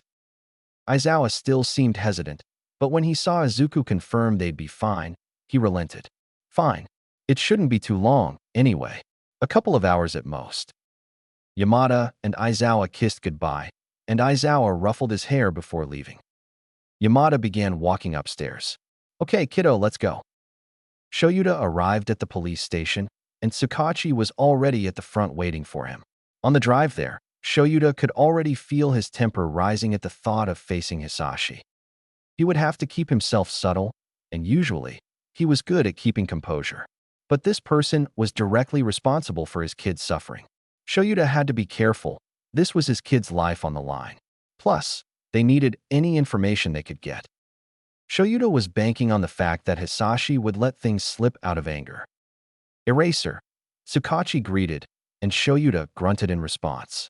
He was also glad that the chief didn't seem to be around. He had a few choice words for that guy. "He's in the interrogation room now. He still hasn't said anything except for asking where his son is. I'm worried that All for One let him loose to search for Izuku," Tsukauchi informed him as they walked to where Hisashi was residing. Shoyuta hummed, "I don't know. He seemed to be pretty reckless last night, based on what you told me. If he was looking for Izuku on All for One's orders, I don't think he would have let himself be arrested." "You think he went rogue?" "Something like that." They made it to the room, so they stopped conversing. Tsukauchi opened the door and let Shoyuta inside first. Hisashi was sitting at a metal table, hands handcuffed to two loops attached to the top of the table. He was wearing a prisoner's outfit, and he looked perpetually angry. When Hisashi saw him, his eyes lit up in immediate recognition. "You," he growled, leaning forward in his chair. Shoyuta sat on the other side, Tsukauchi joining him quickly after. "Me," Shoyuta replied, slouching back in his chair. "You took my son from me. Where is he?" Hisashi yelled, and Shoyuta was sure he would have stormed up to him were he not handcuffed to the table. "That would be none of your business," Shoyuta answered coolly. "But you can tell us why he was in that place to begin with." Even though Shoyuta already knew why, he was sure that Izuku was unintentionally leaving out details. Shoyuta was correct in that riling Hisashi up would make him slip up and give information. I did it in Izuku's favor. There was no way he was surviving in this world as a quirkless reject. Hisashi spat, and Shoyuta had to remind himself to stay calm. What does his being quirkless have to do with anything? Shoyuta asked instead of getting angry.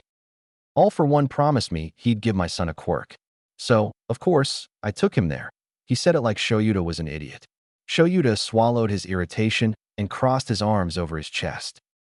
So instead of helping your son grow strong on his own, you brought him to a supervillain. I don't think you get it. I needed my son to be like me. He'd never accomplish anything without a quirk.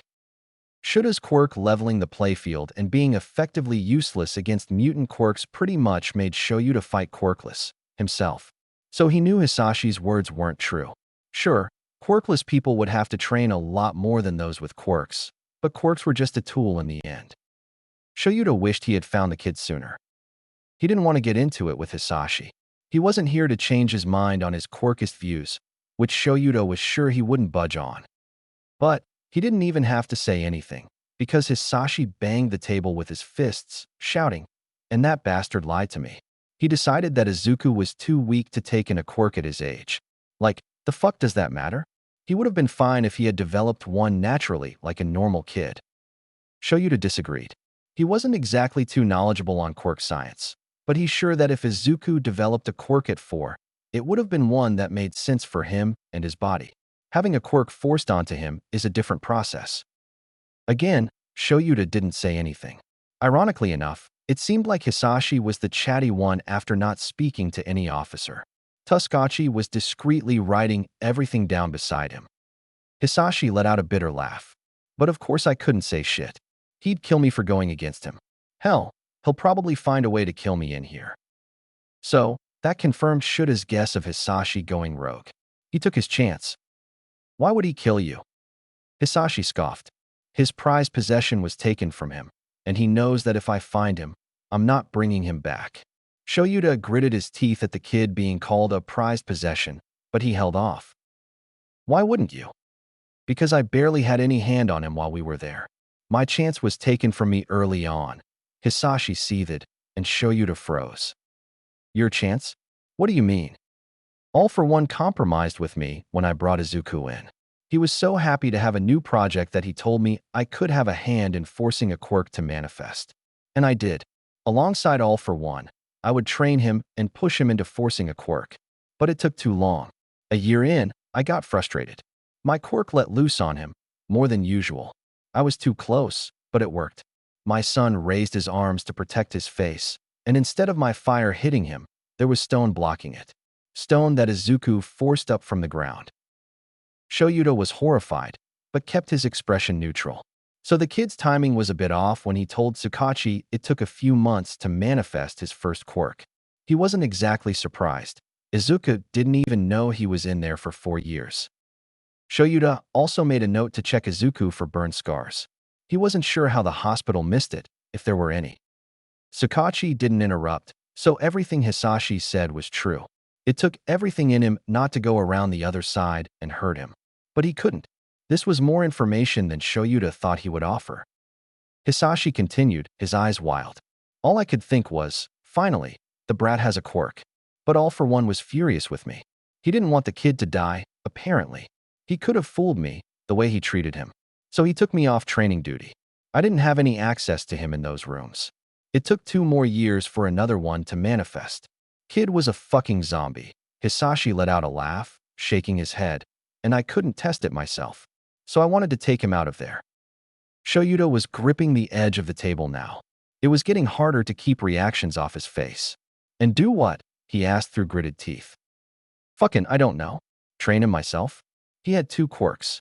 That's powerful. And he's my son. I can do with him as I please. All for One doesn't have any right to him. That raid was a good fucking chance to do it, too. But you ruined it. Shoyuta was grateful he found Izuku when he did, then. Still wished it was earlier, but it hadn't been too late. Did you ever think to ask him what he wanted? Shoyuta asked. Why the fuck should I care? He has quirks because of me. Sure, not in the way I thought it would go, but he's not a useless runt anymore. Before Shoyuta could retort that, Hisashi banged his fists on the table again. Where is my son? He stood up this time, handcuffs jerking. Shoyuta glared at him, but did not activate his quirk just yet. Safe, away from you. Hisashi growled and pulled on his handcuffs harshly, trying to break them off. Shoyuta activated his quirk this time, less for its actual use, more for intimidation. Sit down. Shoyuta ground out, and surprisingly he did. Fuck, he yelled, and out of nowhere, started hitting his head off the table aggressively. He kept going, blood splattering over the table. Shuta's eyes widened, and after a shared panicked glance with Tsukachi, he ran to the other side and restrained Hisashi from continuing. Hisashi thrashed in his grip, blood dripping down his nose and forehead. Get off. He's gonna kill me. No one goes against him and lives, he cried out, trying to hit his head back against Shuta's, but he anticipated it and grabbed Hisashi's chin to keep his head still. You might as well kill the fucking kid, too, if he gets his hands on him.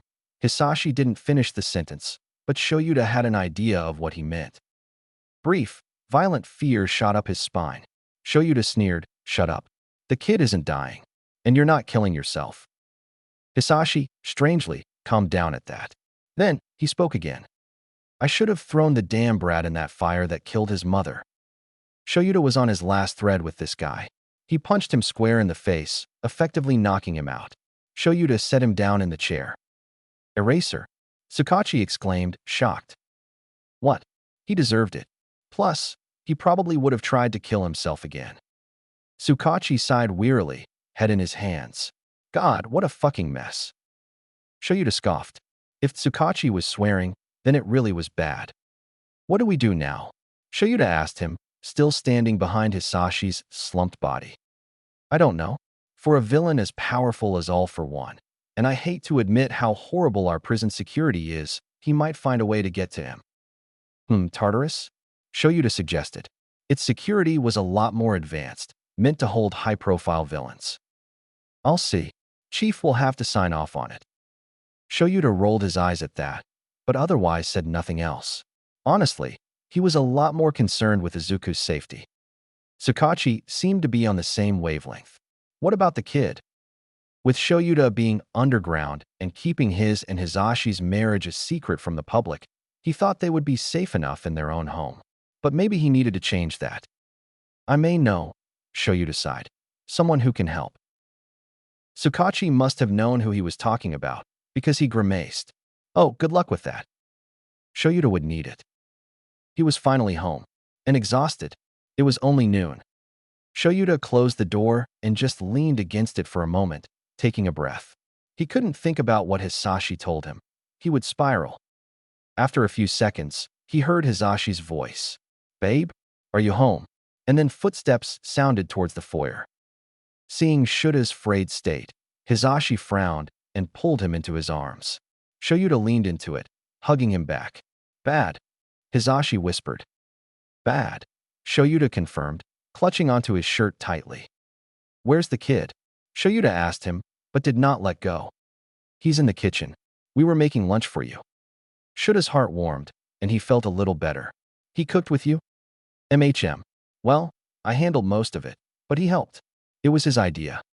Shoyuta smiled, eyes flickering up to see the kid peeking around the kitchen island at them. At being caught, he quickly disappeared behind the table. He huffed a laugh and pulled away from Hisashi. Let's eat, then. His husband still seemed worried, but Shoyuta knew they'd talk later. Out of earshot of the kid, Shoyuta walked toward Izuku. Seeing him here, safe, did help ease his conscience, but only slightly. Izuku was standing near the stove. He looked better, as if his sick spell from earlier never happened, but nervous. Hey kid, Shoyuta said quietly, crouching down to face him. Did you have fun making lunch? Izuku came closer, gripping Shuta's sleeve. Luckily, Shoyuta iced his knuckles right away, so the swelling wasn't too bad and could probably pass for his hands being cold. Are you okay? Izuku asked, and damn, his observational skills were better than he thought. But Shoyuta was glad he was speaking. I'm all right. Just tired. The villain was annoying to deal with. Not quite a lie, but Shoyuta couldn't tell him the real reason. Izuku relaxed at that, and now he seemed a little excited. Our lunch was fun. Why Yamada let me help? It's F for you. Shoyuta ruffled his hair and stood up. I can't wait to have some. They all sat at the dining table. Izuku was watching Shoyuta intently, and he would have been worried at Izuku's lack of interest in his food if he didn't figure he was staring to see if Shoyuta liked it or not. Shoyuta took a bite. He glanced up at Izuku as he said, "It's delicious." Izuku perked up at that, significantly more joyful. After that declaration, the kid began eating. He would talk to Hisashi later, and it'd be heavy. But for now, he enjoyed his time with his family. Chapter 14. The rest of the day went by fine. Shoyuta put the conversation with Hisashi at the back of his mind until Izuku went to sleep, and it was time to discuss with his husband. They were sitting on the couch, parallel to how their conversation from the night before went. Sushi was lazing on the arm of the couch this time, tail swishing back and forth languidly. Shoyuta sighed, exhausted. He leaned into Hisashi's side, needing all the comfort he could get. Hisashi wrapped his arm around him tightly, hands softly running through Shuta's strands of hair. "What happened, Sho?" "It was, well, awful," Shoyuta began, but continued before Hisashi could say anything and he lost his nerve. Sakachi was right in that he would recognize me and start talking. I barely had to ask him a thing. He started talking about how he took Izuku to the base because he was quirkless, pretty much what the kid already told us. Then he went on about how All for One would kill him for going against him, and I asked why. Shoyuta rubbed a hand down his face. He said it was because he wouldn't take Izuku back to him if he found him. Apparently, Hisashi was a part of Izuku's training in the beginning to help him manifest a quirk. He said, he said that he used his quirk on him. His quirk is fire breath, Zashi. It took a year of that for his first quirk to appear, longer than what Izuku estimated. Shoyuta wasn't in front of Hisashi anymore, so he could freely show his anger and disgust at his actions. Hisashi used a killing blow with his quirk, and that, apparently, moved Izuku to block it with uprooted stone. Hisashi tightened his hold on him, gasping softly. Shoyuta grabbed Hisashi's free hand, squeezing it comfortingly. But All for One was angry. He didn't want Hisashi to kill him, so he wasn't allowed to train him anymore, and it took another 2 years for his second quirk to manifest, which is what the lab notes said. But that leaves a year in the middle unaccounted for. I wonder if Izuku just went through training in that year. Hisashi shook his head, looking troubled. The poor baby. Sho, no one could be able to withstand that, he whispered, eyes shining with unshed tears. Shoyuta felt the same way. All he had were the lab notes, Izuku's testimonial, and Hisashi's harsh words, and he couldn't imagine all of what the kid went through, and he knew he never would. Shoyuta went back on topic. After Izuku obtained his second quirk, Hisashi said he wanted to take him away. When I infiltrated the bar that night, he was going to take the opportunity to do it, too. Thank God I got there when I did. He was in the process when I got there, and that's when he and the mist villain disappeared. I asked what he was going to do with Izuku if he succeeded, and he said he probably would have capitalized on his quirks himself and done whatever he wanted. I didn't get a chance to question him further, though, because he just started yelling about his son, and then, well, he tried to kill himself. Hisashi was shocked. What? Shoyuta just nodded. Said All for One would kill him in there, so I guess he wanted to die before he got his hands on him. But he said, Shoyuta took a deep breath when he braced himself to say the next part. He said I should kill Izuku, too, before All for One got his hands on him and did worse. Now, Hisashi looked murderous. No one is touching him. I agree. I told him so, and then he remarked that he should have let Izuku die in the fire he killed his mother with. Hisashi sucked in a breath, his grip on Shuta's hand tightening painfully. That dash, he paused, calming himself down so he didn't accidentally use his quirk. That despicable piece of shit. Shoyuta grunted, agreeing with Hisashi's words, but letting him get it out. When Hisashi eventually calmed down, Shoyuta voiced his real concern. Zashi, when he said that, I couldn't help the unbridled fear that consumed me for a moment back there. If All for One knows where Hisashi is and decides to kill him, he will know which police station oversaw the raid, and he will know the people who were involved in it, and therefore took Izuku. It won't be long until it is somehow connected back to me. And while I am confident in my abilities to stay out of the spotlight and know that no villain knows my whereabouts, this is a whole nother situation.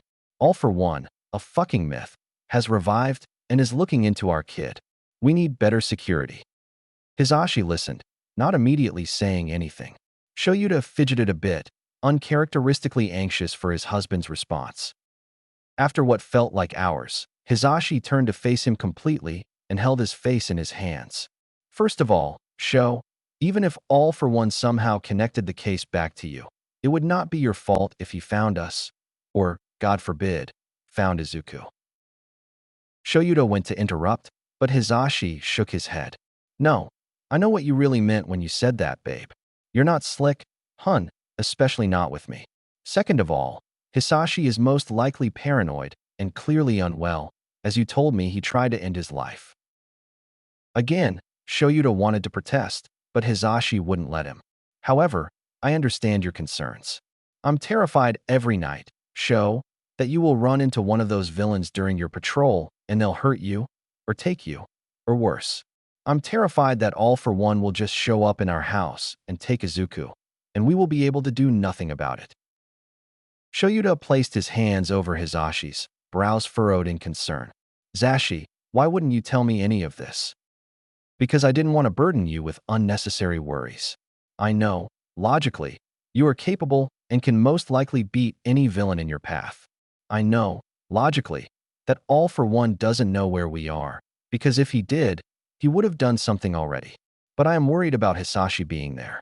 If All for One did something, who knows what Hisashi will say to get out of dying? He might describe you or Tsukauchi. You are never a burden to me, Hisashi. If I need to talk you out of what you may think is a very insane, irrational worry, I will do it. We are in this together, yeah? Hisashi's tensed body relaxed, and they leaned their foreheads together. He mumbled a yeah. Shoyuta sighed. I agree with you, though. It's a risk I will not take. We need to talk to Nizu. Hisashi let out a small scoff laugh at that. I figured. They sat like that in silence, just basking in each other's presence. Our razor? Mike, a small voice called out from the top of the stairs. Shoyuta and Hisashi both jerked away from each other, instantly getting up and going to where Izuku was standing. He had the eraser head blanket wrapped around his shoulders, tears falling, and a pained expression on his face. The kid usually reverted to calling them their hero names when he woke up from a nightmare. Hisashi figured it was because the kid was subconsciously still wishing for the heroes to save him when he dreamed about the base. Why you weren't in your R room? Izuku's breath hitched, shoulders hunching as he wobbled on his legs. Hisashi quickly scooped him up in his arms, and Shoyuta was there with a hand on his back. We're so sorry, baby. Sho and I were staying up late. Nightmare. Hisashi cooed softly, slightly rocking him. Izuku simply nodded and lay his head on Hisashi's shoulder. Shoyuta gently wiped Izuku's tears away, and he leaned into the touch. The kid's eyes fluttered closed, and his body sagged, seemingly feeling better now that they were here. Do you want to sleep in our room tonight? Hisashi asked him. Izuku nodded sleepily. MHM. Shoyuta and Hisashi shared an adoring glance before walking to their room. Bastard was already there in their bed, waiting. Sushi had followed behind them when they rushed upstairs and jumped up onto the bed beside Bastard. They sized each other up, then Sushi meowed before lying on the other side of the bed. Shoyuta huffed an amused laugh and went to his side of the bed. Izuku was clinging to Hisashi still, even as he lay down next to him. Hisashi ran his hand through Izuku's hair slowly, coaxing him back to sleep. Shoyuta shifted closer, staying awake so he could make sure Izuku fell back asleep. Once his breathing evened out, he shared a kiss with Hisashi before whispering goodnight and fell asleep. Morning passed as usual.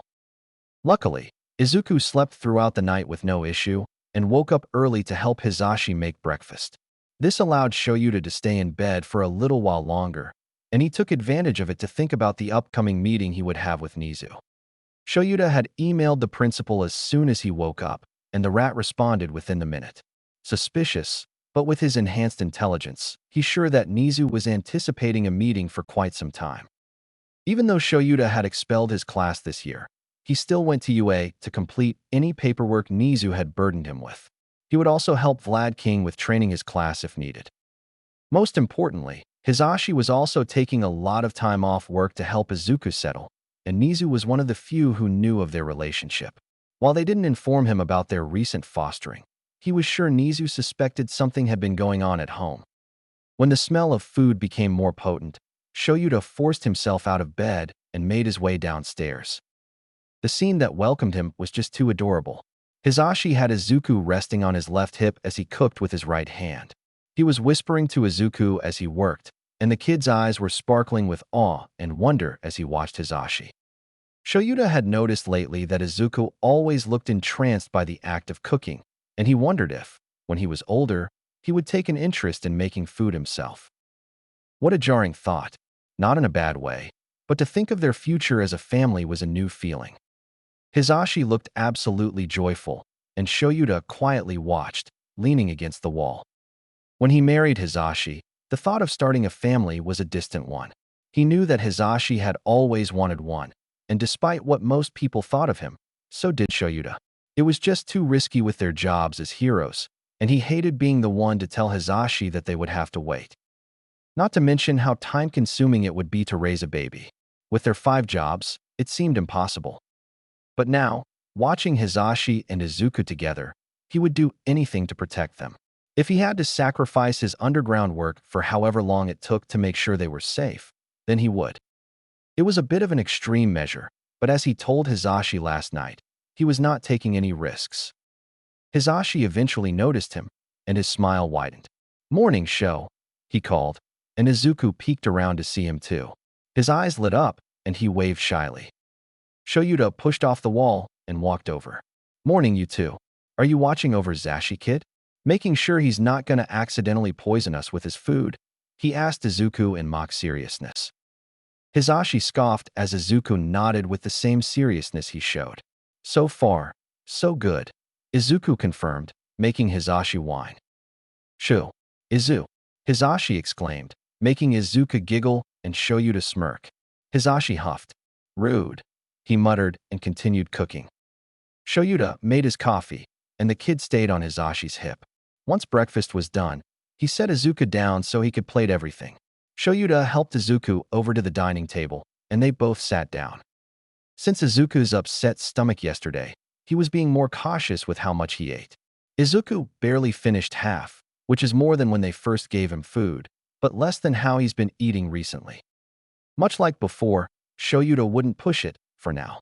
He didn't want Izuku to get sick again. Hizashi took this as an opening to ask Izuku about their plans for the day. "So, little listener, Sho and I were wondering if you wanted to come to UA with us today?" Izuku perked up. "UA?" he asked with excitement. Whenever Hizashi had to leave for the day when he was still in the hospital, Shoyuta explained that they both worked as teachers at UA High School, a hero school, and that multiple pro heroes worked there. Suffice to say, the kid was in awe. He eagerly asked Shoyuta if he could visit, and he told him that he could one day, once he was healthy enough. Izuku was a little disappointed in that moment, but he's sure the waiting paid off. "Yeah, we can show you around and introduce you to the heroes who work there," Hizashi offered, and Izuku was vibrating with joy. "Why yes, please." Izuku swung his legs back and forth to show his interest, and Shoyuta chuckled. "Let's get you dressed then," he said. After putting the dishes away, Shoyuta took Izuku upstairs to get ready. Izuku wanted to bring one of his notebooks with him so he could get signatures from whoever was there. Once they were all dressed, they were off. When they arrived at UA, Izuku was astonished by everything. Hizashi was currently holding him similarly to how he was this morning because they knew he wouldn't have been able to walk the whole time. It was still early, so students were in their classrooms and the hallways were empty. He was glad for it, because he didn't want students to be overly curious and ask Hizashi any questions. They made it to the teacher's lounge, and Shoyuta had to part from them here. He placed a hand on Izuku's head. "I gotta meet with someone, kiddo, but I'll be back soon, alright? Hizashi can show you around." Izuku's excitement dimmed a bit at that, but he didn't voice his contentions. He nodded. "Okay, but I still wanna explore W with you." Shoyuta ruffled his hair. "Of course, kid. I won't be long, promise." Izuku seemed satisfied with that. After making sure no one was around, he kissed Hizashi quickly. Hizashi smiled, leaning into it. "Good luck," he whispered against his lips. Shoyuta walked to Nizu's office. Just as he was about to knock, though, a cheery voice came from the other side of the door. "Come in." Rolling his eyes, he opened the door, making sure it shut behind him, and he sat across from Nizu's desk. The mouse, rat, bear, whatever, was sitting at his desk, hands folded professionally in front of him, and a steaming cup of tea in front of him. "Welcome, Aizawa." "Tea?" Nizu asked, but Shoyuta declined. "No, thank you." He never did take Nizu's offer for tea, but he always asked anyway. "I see you and Yamada came in with a child. Is that what this meeting's about?" Of course, he saw them. He was sure the rat always had the cameras up and watching them on his monitor while he sipped his tea. Sighing, Shoyuta nodded. "Yes, we need your help," he said begrudgingly. "How may I be of assistance?" Nizu asked, looking pleased. "You need to keep this quiet, Nizu. This kid, Izuku, he was found in a villain's base, under the watch of All for One." He paused, gauging Nizu's reaction to the supervillain's name. "Oh, I know," Nizu chirped, and Shoyuta narrowed his eyes at him. "You know? About All for One, I mean. He has been quite a force in the underground scene." Shoyuta wasn't sure if he should question exactly how Nizu knew this information. Right? Anyways, Izuku was there for a long time. For years, in fact. He's 8. He was suffering under multiple experiments and abusive training. Shoyuta knew of Nizu's history with undergoing experimentation. The principal never opened up fully about it, but the scar on his right eye told a brutal story. So he broached this topic carefully. However, if Nizu was uncomfortable, he didn't show it. "And you need a safe space to stay? I assume you are worried about All for One taking Izuku back from you," Nizu accurately guessed. Shoyuta was unsurprised at his intuitiveness, but his next sentence did manage to shock him. "I'm so glad you asked." Shoyuta didn't, but he let him continue. "I have actually been working on a project myself for the teachers. All for One becoming active is worrying and poses an incredible threat. So, I've created a solution for this exact problem." Nizu turned one of his monitors around to show Shoyuta what looked like floor plans. "Under UA. What exactly is this?" Shoyuta asked, though he was sure he knew the answer. "Teacher dorms. Underneath the school. It is probably the safest place to reside in, no? UA is spectacularly secure, thanks to my upgrades, and having these dorms out of sight from the enemy would be the best option." Shoyuta sat back in his chair, arms crossed. "And these dorms are also secure? No one, student or otherwise, could just waltz inside." "Correct. There is only one fully built at the moment. However, it is only accessible via eye and fingerprint from the heroes who live there. And the only way down is through the staff elevator. Plus, this would solve your problems, yes?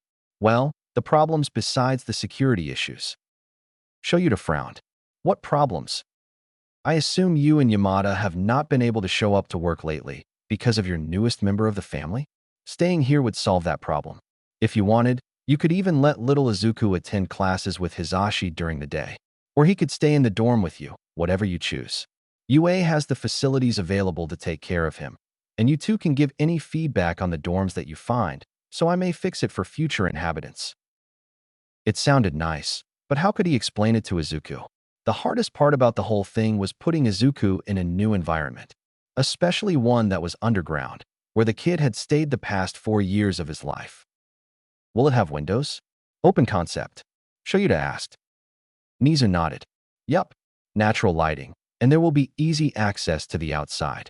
Little Izuku would be able to navigate UA should he wish, under your or Yamada's supervision, of course. It will be safe, but it will not be a prison. They would have to talk about it. Can Hisashi and I think it over? We will have to brief Izuku on it, and make sure he knows it is nothing like the base." "Absolutely. Do you think it would help if Izuku saw it for himself?" Shoyuta nodded slowly. "Perhaps. Since he's already here, I may just speak to him now." "Do you think I could meet the young child?" Nizu inquired. Shoyuta hesitated, narrowing his eyes at him again. "I'll ask him if he's up to it after I talk to him." He wouldn't make any promises, since he knew Nizu wouldn't let it go otherwise. Nizu grinned, probably sensing Shuta's apprehension. "Of course. No pressure," he said, and Shoyuta doubted it. He rose from his seat, bowing slightly to the principal. "Thank you, Nizu." Nizu nodded at him, and Shoyuta left the office. After Aizawa left, Yamada and he were sitting in the teacher's lounge. It was empty. Yamada explained that it was class time, so most of the teachers were doing their jobs. Izuku asked him what he teaches, which is English. That led to Izuku showing what little English he learned from the books he read at the base. Yamada was surprised but also excited. Apparently, Aizawa hadn't retained much English despite how many times Yamada tried to teach it to him. They went over some common words and phrases that Izuku didn't know. He could now talk about his favorite color, how old he is, now that he knows, and what he likes to do, analyze quirks and hang out with the heroes, which of course made Yamada tear up. Sometime in their lesson, the door swung open, making Izuku flinch and immediately hide in Yamada's side. Yamada wrapped an arm around him and reassured Izuku that it was okay. Izuku peeked out, seeing who it was that walked in. It was the pro hero Midnight. Izuku sat up, eyes wide. Midnight, he tentatively spoke, making the hero freeze and look at him in shock. Then, she turned to Yamada. "I'm sorry, since when did you have a kid?" she exclaimed, making Yamada put on a sheepish smile. Haha about that." Midnight put her hands on her hips, glaring. "You and Shoyuta so owe me an explanation." But later, she suddenly turned on Izuku, eyes softened, and her annoyed expression gone as if she had never been. "Hi, Green Bean. What's your name?" she asked him, crouching in front of the couch he and Yamada were sitting on. "Green Bean?" he thought to himself before shyly glancing up at Yamada. He smiled and leaned forward. "She's Sho and I's friend, kiddo. Why don't you introduce yourself?" They were friends with Midnight. Izuku looked back at Midnight, fidgeting a little. Hello. My name is Izuku." "Nice to meet you, Izuku. What brings you to UA?" Tour and meet heroes," he mumbled, his nerves making him fumble a bit with his words. Midnight didn't seem to mind, though. Her eyes sparkled. "Isn't that fun? Have you met any other heroes yet?" When Izuku shook his head, Midnight squealed. So I'm the first one. I'm so honored." She seemed genuinely joyful, so Izuku relaxed. It was hard sometimes to tell if a person was being manipulative or honest. "See, can you?" Izuku brought out his notebook, hands shaking as he turned to a blank page. "Can you sign, please?" he whispered, scared that she would say no. His worries were for nothing, however, as Midnight grabbed a pen from who knows where and already began to sign her name. "There you are, kiddo." Izuku was so happy. He's met another pro hero. His lips formed a wobbly smile when she gave him the notebook back. He excitedly showed it to Yamada, who shared his excitement. "Soon enough, little listener, that whole notebook will be filled." Izuku couldn't wait. After some more conversing with Midnight, most with questions from Izuku about her quirk, more heroes began filtering into the teacher's lounge. They would each stare at Izuku and Yamada in confusion, before happily indulging his questions and signing his notebook. Soon after, Aizawa came back into the room. He waved a greeting to the heroes in the room before going over to Izuku and Yamada. Aizawa held his hand out for him, and Izuku grabbed it, pulling himself up to stand. "Ready to take a look around?" Aizawa asked. "It's lunchtime, so most of the classrooms will be empty." Izuku nodded eagerly, and Yamada sprang up as well. "Let's go on an adventure." The room was silent, Izuku noticed, and when he looked around curiously, each of the heroes in the room was staring at them. Well, more staring at Aizawa. Izuku frowned and hid behind Aizawa, clutching his pant leg in his free hand.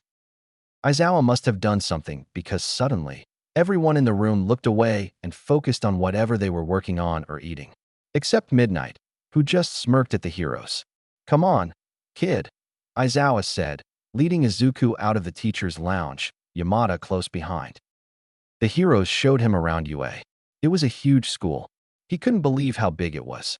When he got tired of walking, Aizawa easily picked him up and continued the tour. They even got to see one of the gyms. They ended up in an empty classroom that had 1A written on it and a huge doorway. "This was my classroom. Before expelled all of my students," Aizawa explained before walking them inside. "He expelled?" Izuku asked, tilting his head. Aizawa huffed.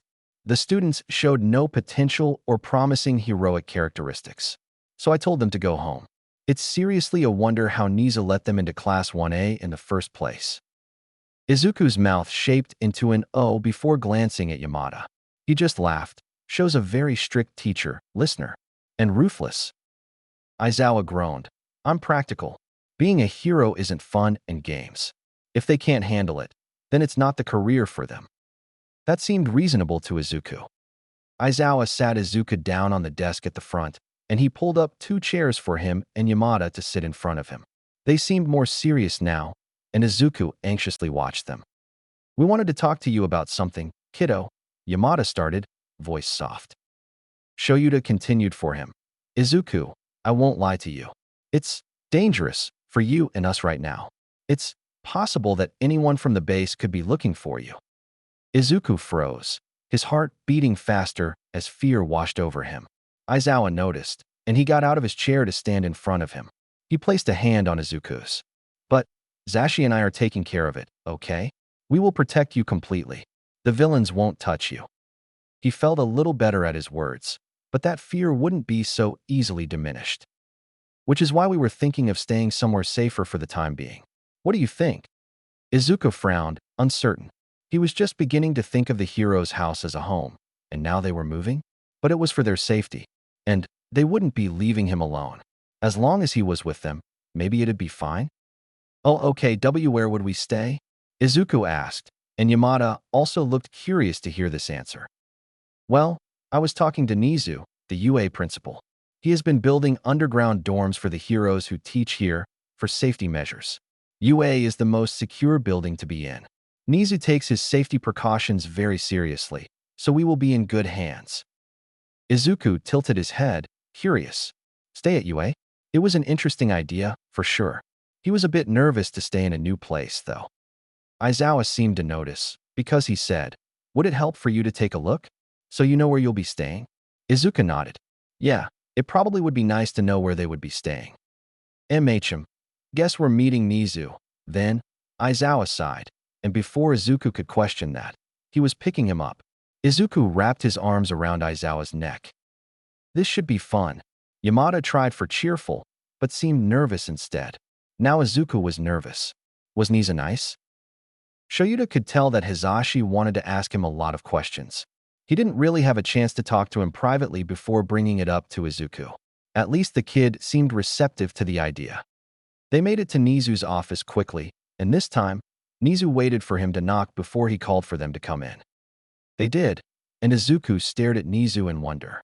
He had forgotten to tell him that the principal wasn't human, but Izuku seemed appropriately curious. Welcome, welcome. I am Nizu, the one who could be a dog or a mouse or a bear, but more importantly, I'm the principal. When it was his usual greeting whenever meeting someone new, not actually looking for a response as to what species he was. Izuku, however, took it seriously with a tilt of his head. If you are a mix of 3, then you'd be a Siege Chimera? Right. Izuku looked at him for approval, but Shoyuta was too shocked to answer. He's never heard that one before. Neither had Nizu, if the gleam in his eye and his grin were anything to go by. What an interesting answer. It's a pleasure to meet you, Izuku, he said, and somehow had poured himself more tea since the time he left the meeting and came back. Izuku watched him, a small smile on his lips. And nice to meet you too, he said. Shoyuta didn't bother sitting down since they were going to look at the dorm. Izuku said he would like to look at where we would be staying. Nizu clapped his hands in delight and got down from his chair, revealing just how short he was. Usually, Nizu would sit in Shuta's capture weapon and ask to be transported somewhere, no matter how much Shoyuta disliked it. But since he was holding Izuku right now, Nizu opted for just walking. They followed behind him, and Nizu brought them to the staff elevators he was talking about. At the moment, only I have access to this, but that will change should you decide to stay here. He took out some sort of key card before opening the elevator and pressing a button once they were all inside. Each room will have its own identification system. As I told Aizawa, it is accessible through an eye and fingerprint scan, and when there are more rooms available, the elevator will go down to the room associated with whichever hero is scanned. That way, there will be no mix-up between which rooms will be accessed by which hero. The elevator didn't go down too far before it opened up to a Genkan. Walking down the hallway, to the right was what looked like a living room. It was similar to theirs, a couch in front of a TV and a coffee table. The biggest difference was that the whole floor was covered in a cornflower blue-colored carpet. To the left was a kitchen that seemed to have all the facilities needed: a fridge, stove, microwave, dishwasher, sink, cupboards, and a small island. Beyond that was a dining room with a simple rectangular table and 4 chairs. Beside that was another hallway that led to the bedrooms. It seemed that everything was on the same level, no upstairs or downstairs. The main bedroom was big enough to accommodate the two heroes, with an ensuite. What would be Izuku's room was directly beside theirs, and it was about the same size as his one at home. They could easily decorate it the same so that Izuku felt more at ease. Across the two bedrooms was a bathroom, a laundry room, and an extra room that could be used for anything. Maybe an office. Nizu really had everything here.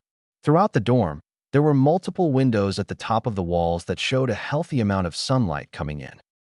And as promised, there will be easy access to the outside.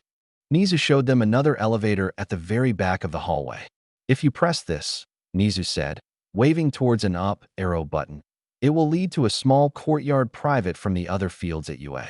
Izuku will be safe to sit out there or do whatever he wishes. Shoyuta honestly thought it was perfect. Besides the decorations and other furniture they would need to bring from their house, he could see them living here for a little while. But his opinion wasn't the one that would make it official. He was keeping an eye on Izuku throughout the whole tour. He didn't look upset. He was just quietly analyzing everything they passed. Izuku still seemed unsure by the end. Shoyuta understood it would be another big change. Instead of voicing these concerns, though, he asked, "See, can the K-Kitties come?" The room was silent. Then, Hisashi let out a laugh. "Yes, listener, of course. We can bring the cats and anything you want from home." Shoyuta was still bothered by Izuku's lack of response. It seemed like he approved by asking about the cats, but he could still see that underlying tension. The kid needed to get better at voicing his feelings. It reminded him of when, instead of talking about how he felt about his quirks being active again, he asked Shoyuta about lock-picking. He deflects, and Shoyuta allowed it last time, but he would bring it up as soon as Nizu wasn't in the room. Nizu clapped his hands. "Well, I'll leave you three to it. I'll be in my office should you make a decision." He left Hisashi a duplicate key card so they could access the elevator, and then he was gone. Izuku watched in silent confusion. Once Nizu left, Shoyuta turned his full attention on him. "Izuku, are you 100% sure you want to stay here? We will always make sure you are comfortable, okay? Tell us what you're thinking." Prompting him like this has worked so far, so hopefully he understands that he can talk to them. Hisashi stood on the other side of Izuku as a calming presence as well. Izuku's lips wobbled, tears threatening to fall. "I just feel bad that you guys have to move because of me," he whispered, voice breaking. Shuta's heart clenched, and he put a hand on the back of his head, gently guiding it to his shoulder and rocking him slightly. "This isn't your fault at all, kid. I promise. Hisashi and I just do not want to take any chances. We will do anything to keep you safe. Do you understand? We want to do this for you. Under no circumstances will those villains have any opportunity to take you. Plus, Nizu was already planning to use these dorms, so think of it as us testing it for him to make sure they are secure, yeah?" Shoyuta assured him, and Izuku's body relaxed. "Your safety is our #1 priority. Remember what I said the last day in the hospital? We want you to be safe, to live your life pain-free. Sho and I will personally make sure that happens," Hisashi added on, which seemed to be the last straw for the kid. Izuku started crying, and they panicked a bit until he spoke. Thank you. I don't understand, but I want to," he whimpered, burying his face in Shuta's neck. Shoyuta just continued soothing him until he stopped crying, while Hisashi hummed a peaceful tune to calm him down. It seemed like they were making the move. Chapter 15. The three of them stayed in the new dorm for a while, just getting familiar with it. Aizawa told him it would be easier to wait until school was over so they could grab what they needed from home. Izuku actually liked the feeling of the carpet underneath his feet. While he told Yamada he was fine with his hardwood bedroom floors, he wished he had chosen the carpet option. It was very soft and easy to walk on. It didn't make his leg ache as much. The day was mostly filled with Izuku exploring what he could. Even though they had the initial tour, he wanted to look around more. The heroes let him. They just sat in the living room, talking about how they would return to teaching with all of them here. Izuku walked into what would be his room. He took a look around, noticing the differences from his room at home. The bed was in the middle of the room this time, with a bedside table sitting on the left side. On the right was a desk, and on the right wall were 2 bookshelves. So, at least he would have space for his books there. On the left wall was a closet, smaller than his one at home, but it was fine. It's not like he had a ton of clothes to store. It was empty, much like his room before he got decorations for it. He couldn't wait to bring them. The only thing that bothered him was that this room didn't have a big window like his one at home did. It should be fine, though. The room was much different than his cell. Just because it didn't have a window, it doesn't mean he was back there. That's what he was trying to reassure himself with, anyway. Izuku left, exploring the other rooms briefly. When his legs started to ache, he walked back to the heroes. They were still on the couch, so he climbed onto it next to Yamada. The blonde immediately put an arm around him with a smile. "How was your exploration, listener?" he asked him, rubbing his arm. "Fine. Not home, but I think it can work." Yamada chuckled, and Aizawa looked amused. "Not home, for sure, but I think we can make it work. Right, Sho?" He turned his question to the underground hero. Aizawa sighed. "Right. Should we get going then? Classes are over, and we need to eat before we start moving." Izuku nodded. He was hungry. They hadn't had a chance to eat lunch before their tour of UA. "That's settled," Yamada said, and stood up, picking Izuku up along the way. They made it back home without issue. Yamada instructed them to pack any essentials while he made food for them. Aizawa guided Izuku upstairs and into his room to help. Since Izuku didn't have a suitcase to put his things in, Aizawa brought an extra from his room. "Here, kid. Put your clothes and any other things you want to bring in here. It can fit quite a lot, so don't worry about choosing between what to bring and what not to. I'll be in my room if you need me." After patting his head, Aizawa left him to pack. Izuku didn't waste any time. He started putting his clothes in the suitcase. Once that was finished, he gathered other things like his present mic figurine and keychain, the nightlight, the Eraserhead blanket, a couple of All Might figures, his notebooks, coloring books and supplies, and other books the heroes got him. He figured bringing his toothbrush, toothpaste, and medication would be important, too, so he pushed himself up to grab those. However, his leg didn't like that, and he abruptly fell back to his knees. Izuku gasped in pain and whimpered. Just as he was about to call for Aizawa, he was already out of his room and rushing over. His leg hurt badly, worse than it has since he left the hospital. Aizawa picked him up carefully. "Kid, you all right? Do you need your pain meds?" he asked, a bit frantic. Izuku clutched his capture scarf and nodded. "Why, yes, please." Aizawa quickly took them to the bathroom, and he set Izuku down on top of the closed toilet seat. He grabbed the pill and filled a plastic cup with water, handing it to him. Izuku swallowed it and couldn't wait for the effects to kick in. "Did you end up packing what you need?" Aizawa asked him, and Izuku nodded. "I was just coming here to grab my toothbrush, toothpaste, and medication," he said in response. Aizawa pocketed the pain meds and grabbed the other 2 items Izuku listed. He picked him up and walked them over to Izuku's room. "I'll check real quick, then we can go downstairs." Aizawa placed him on the bed carefully and searched through his suitcase. He only seemed mildly exasperated when he saw the Eraserhead blanket, but otherwise approved. Did you finish packing too?" Izuku inquired curiously when Aizawa carried him downstairs. Hisashi just needs to put anything in there that I didn't grab. The man's wardrobe could fit 5 closets, I swear."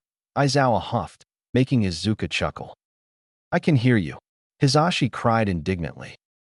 "I know you can," Aizawa deadpanned before setting Izuku down at the dining table. While the heroes bickered, his attention turned towards the cats. Bastard was already making his way to Izuku, meowing loudly and curling around his legs. Sushi watched from the back of the couch with a curious tilt of her head, ears twitching and tail swaying. Izuku briefly wondered if they somehow knew they were leaving. But that'd be crazy, right? Another meow from Bastard shook Izuku from his thoughts, and he looked down at him to see Bastard staring back. Izuku carefully reached down, picked him up, and placed him in his lap. Bastard calmed down, curling up and laying his head on his injured leg. When Yamada came over to set the food down, he awed at the sight. Aizawa looked less amused. "No cats at the dinner table, kid," he said, and Izuku pouted. "But," he looked upset. Izuku argued, petting Bastard. Aizawa didn't budge. "It's not sanitary. Plus, he might try to swipe at your food." Bastard looked like he would just sleep there on his lap, but Aizawa's stare was a little scary, and he didn't want to push his luck. "Oh, okay," he conceded, dejected. Izuku carefully lifted Bastard from his spot and placed him on the floor. Bastard meowed loudly again before plopping down right underneath Izuku's chair. Partially satisfied, Izuku started eating. With his physical therapy continuing, his grip strength was getting stronger, and he could move his arms better. His arms were more scarred than his left leg, so it was hard on a lot of days. Eating was easier, but other things, like writing, were difficult. Now, however, his right arm was straining to lift the chopsticks. Why, though? He was doing fine. He'd been progressing. The heroes even said so. The two didn't notice his struggles just yet, so Izuku continued trying to eat. They were already moving. He didn't want to worry them further. His arm didn't get the memo, though. He managed a couple of bites before his hand spasmed, and the chopsticks dropped to the floor. Izuku froze, and the heroes did, too. Aizawa was the first to speak. "Kid, what's going on?" Izuku's hands were shaking, and he hid them in his lap. He couldn't help it. His eyes filled with tears. Why was he such a problem? "And nothing. I just dropped them, haha." He cringed at how horribly that was said. Of course, they didn't buy it. "Aizu, baby, what's wrong? Do your arms hurt?" Yamada said, his voice soft and understanding. It'd really be so much easier if they were just mad at him. He could handle contempt and annoyance.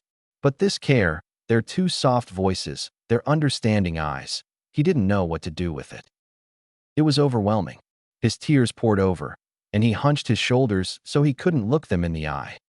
He could hear chairs scraping against the floor before the two heroes were crouched beside him. Bastard had somehow made it onto his lap between the time his chopsticks dropped and the heroes sat in front of him. Izuku absent-mindedly petted Bastard, some of the tension leaving his shoulders. Yamada placed a hand on Izuku's cheek, coaxing him to meet his eyes. Aizawa wiped his tears away, and he leaned into their touches. "If you're in pain, you need to tell us, kid. Forcing yourself to do things that hurt you will only make the pain worse. It might also limit your mobility in the future," came Aizawa's voice, tone firm, but he could hear the concern. Tears just kept falling, but Aizawa didn't stop wiping his eyes. They patiently waited for him to speak. "I am just embarrassed," he admitted. Before the heroes could speak, though, he continued. "I was, while walking and using my H-hands just fine. I thought I was doing good, but they really hurt," he whispered, eyes squeezed shut now. He didn't want to see their disappointed faces. Yamada spoke. "Listener, look at us, please." It took a few seconds, but he did, opening his eyes. What he saw shouldn't have surprised him, but it did. Pure concern coated their features, no traces of irritation or displeasure. "There's no need at all to be embarrassed, Izuku. It's okay if you're feeling hurt. And you are doing well. But healing won't be a straight shot.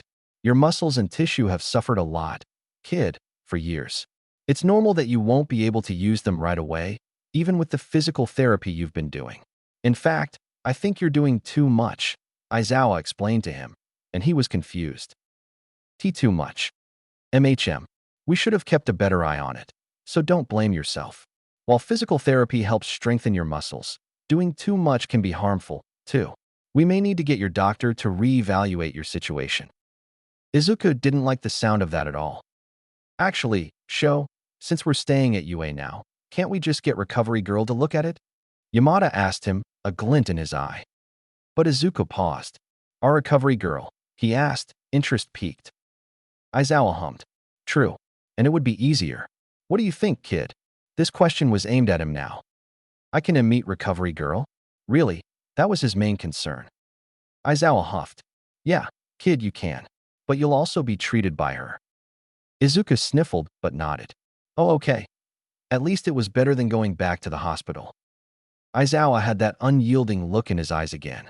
But from now on, kid, you shouldn't hide your pain, okay? Promise us. Izuku hesitated for a second, but he nodded. IP promise. Both Aizawa and Yamada seemed relieved at that. Aizawa wiped his remaining tears and stood up. Yamada stayed crouched, though. Are you still hungry, little listener? I know you can't use your utensils, but I'd be happy to feed you. Izuku felt a little embarrassed at having to be fed, but he was hungry. Oh, okay.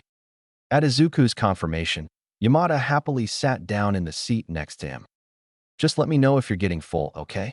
Yamada said before grabbing the chopsticks he was using. Bastard was still in his lap, but Aizawa didn't make any comments about it this time. For the rest of dinner, Yamada fed him his food. He still felt awkward for the first few bites, but they developed a steady rhythm. Once he was full, he told Yamada, and the hero took his and Izuku's plates to the kitchen. Bastard was still in his lap, and it didn't seem like he was leaving anytime soon. He didn't mind. He could sit here while the heroes packed the rest of their things. When Yamada finished the dishes, he went upstairs to finish packing. Aizawa was gathering the cat's things, it seemed. He was grabbing their bowls, food, and treats, setting them in a big, plastic bag. Sushi wandered over there, meowing and pawing at Aizawa's leg. Aizawa leaned down and rubbed behind Sushi's ear to calm her down. Relax, he said, but Sushi didn't look appeased. As Aizawa kept grabbing the cat's things, like their toys and litter boxes, Sushi followed him, voicing her protests along the way. Aizawa must be a master at ignoring the cat's meows, because he just kept going as if Sushi wasn't even there. Weirdly, Bastard didn't have any reservations. He just lounged in Izuku's lap, perfectly content. Izuku just watched Sushi, quietly laughing every so often. When Aizawa finished that, he just stared at Bastard blankly. Since when were you the reasonable one? He grumbled, and Bastard just blinked at him slowly, otherwise not responding. Izuku petted his head. Sushi probably thinks you're leaving her, he guessed. Possibly. Aizawa was rummaging through one of the small storage closets, taking out 2 pet carriers. That got Bastard's attention. Immediately, he started hissing at Aizawa.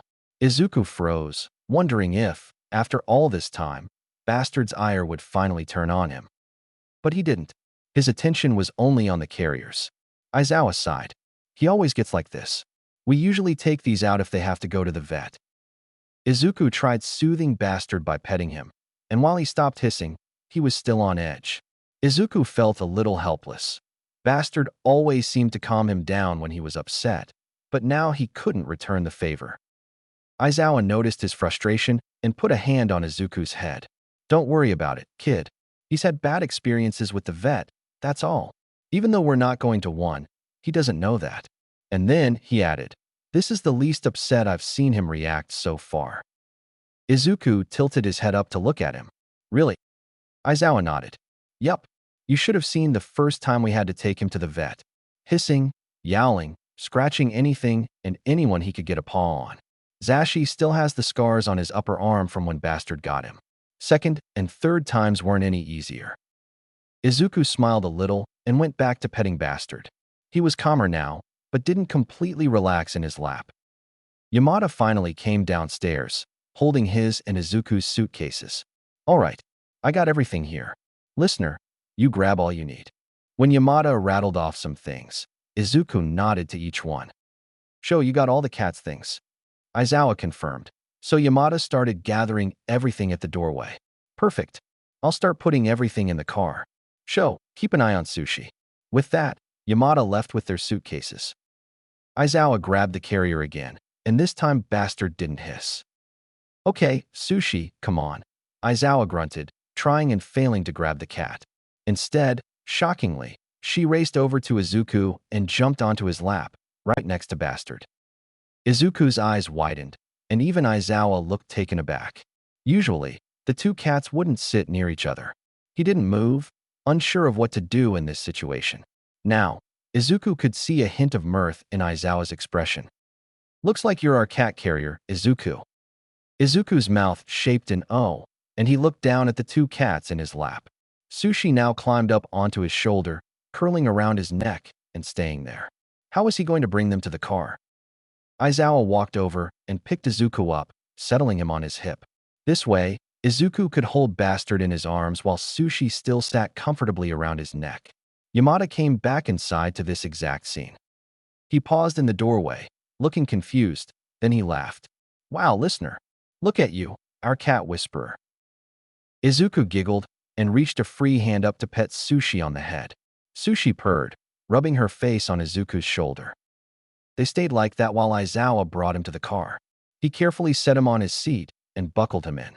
Sushi now jumped off his shoulder and instead curled up against his leg, satisfied, and Bastard stayed in his lap. Once they were all settled, Yamada drove them back to UA. Even though he just saw UA, he was still so amazed by it. The building was huge, and he'd be staying here. He would miss home, but maybe this wasn't so bad. Plus, a lot of pro heroes teach here. He could meet so many of them. Well, if Aizawa and Yamada allowed it, of course. Sushi sat on Izuku's shoulder again when they arrived, and Aizawa held him the same way as when they left the house. Yamada grabbed their luggage, and in Aizawa's free hand, he grabbed the bag filled with the cat stuff. Nizu was waiting for them, his cheerful disposition never wavering. Welcome back. I have already got the system up and waiting for both of your eye and fingerprint scans. I destroyed the duplicate keycard I gave you, so now I am the only being that holds one. Trust that I will not disturb your privacy unless it is truly necessary. Follow me. With that, Nizu began walking down the hallway towards the staff elevators. They were hidden in the back of the staff lounge, away from students, and only really visible to the heroes who knew they were there. While Aizawa and Yamada were setting up, Bastard was just staring daggers at Nizu. He wasn't hissing or preparing to attack, but he just kept staring. Nizu noticed, of course, and there was a strange look in his eye. After a few moments of this, Nizu finally spoke up. Aizawa, Yamada, are you aware that your cat here has a quirk? What a rare find. Silence. Aizawa was staring at Nizu now, which oddly looked a lot like Bastard's glare, and Yamada was in open-mouthed shock. What?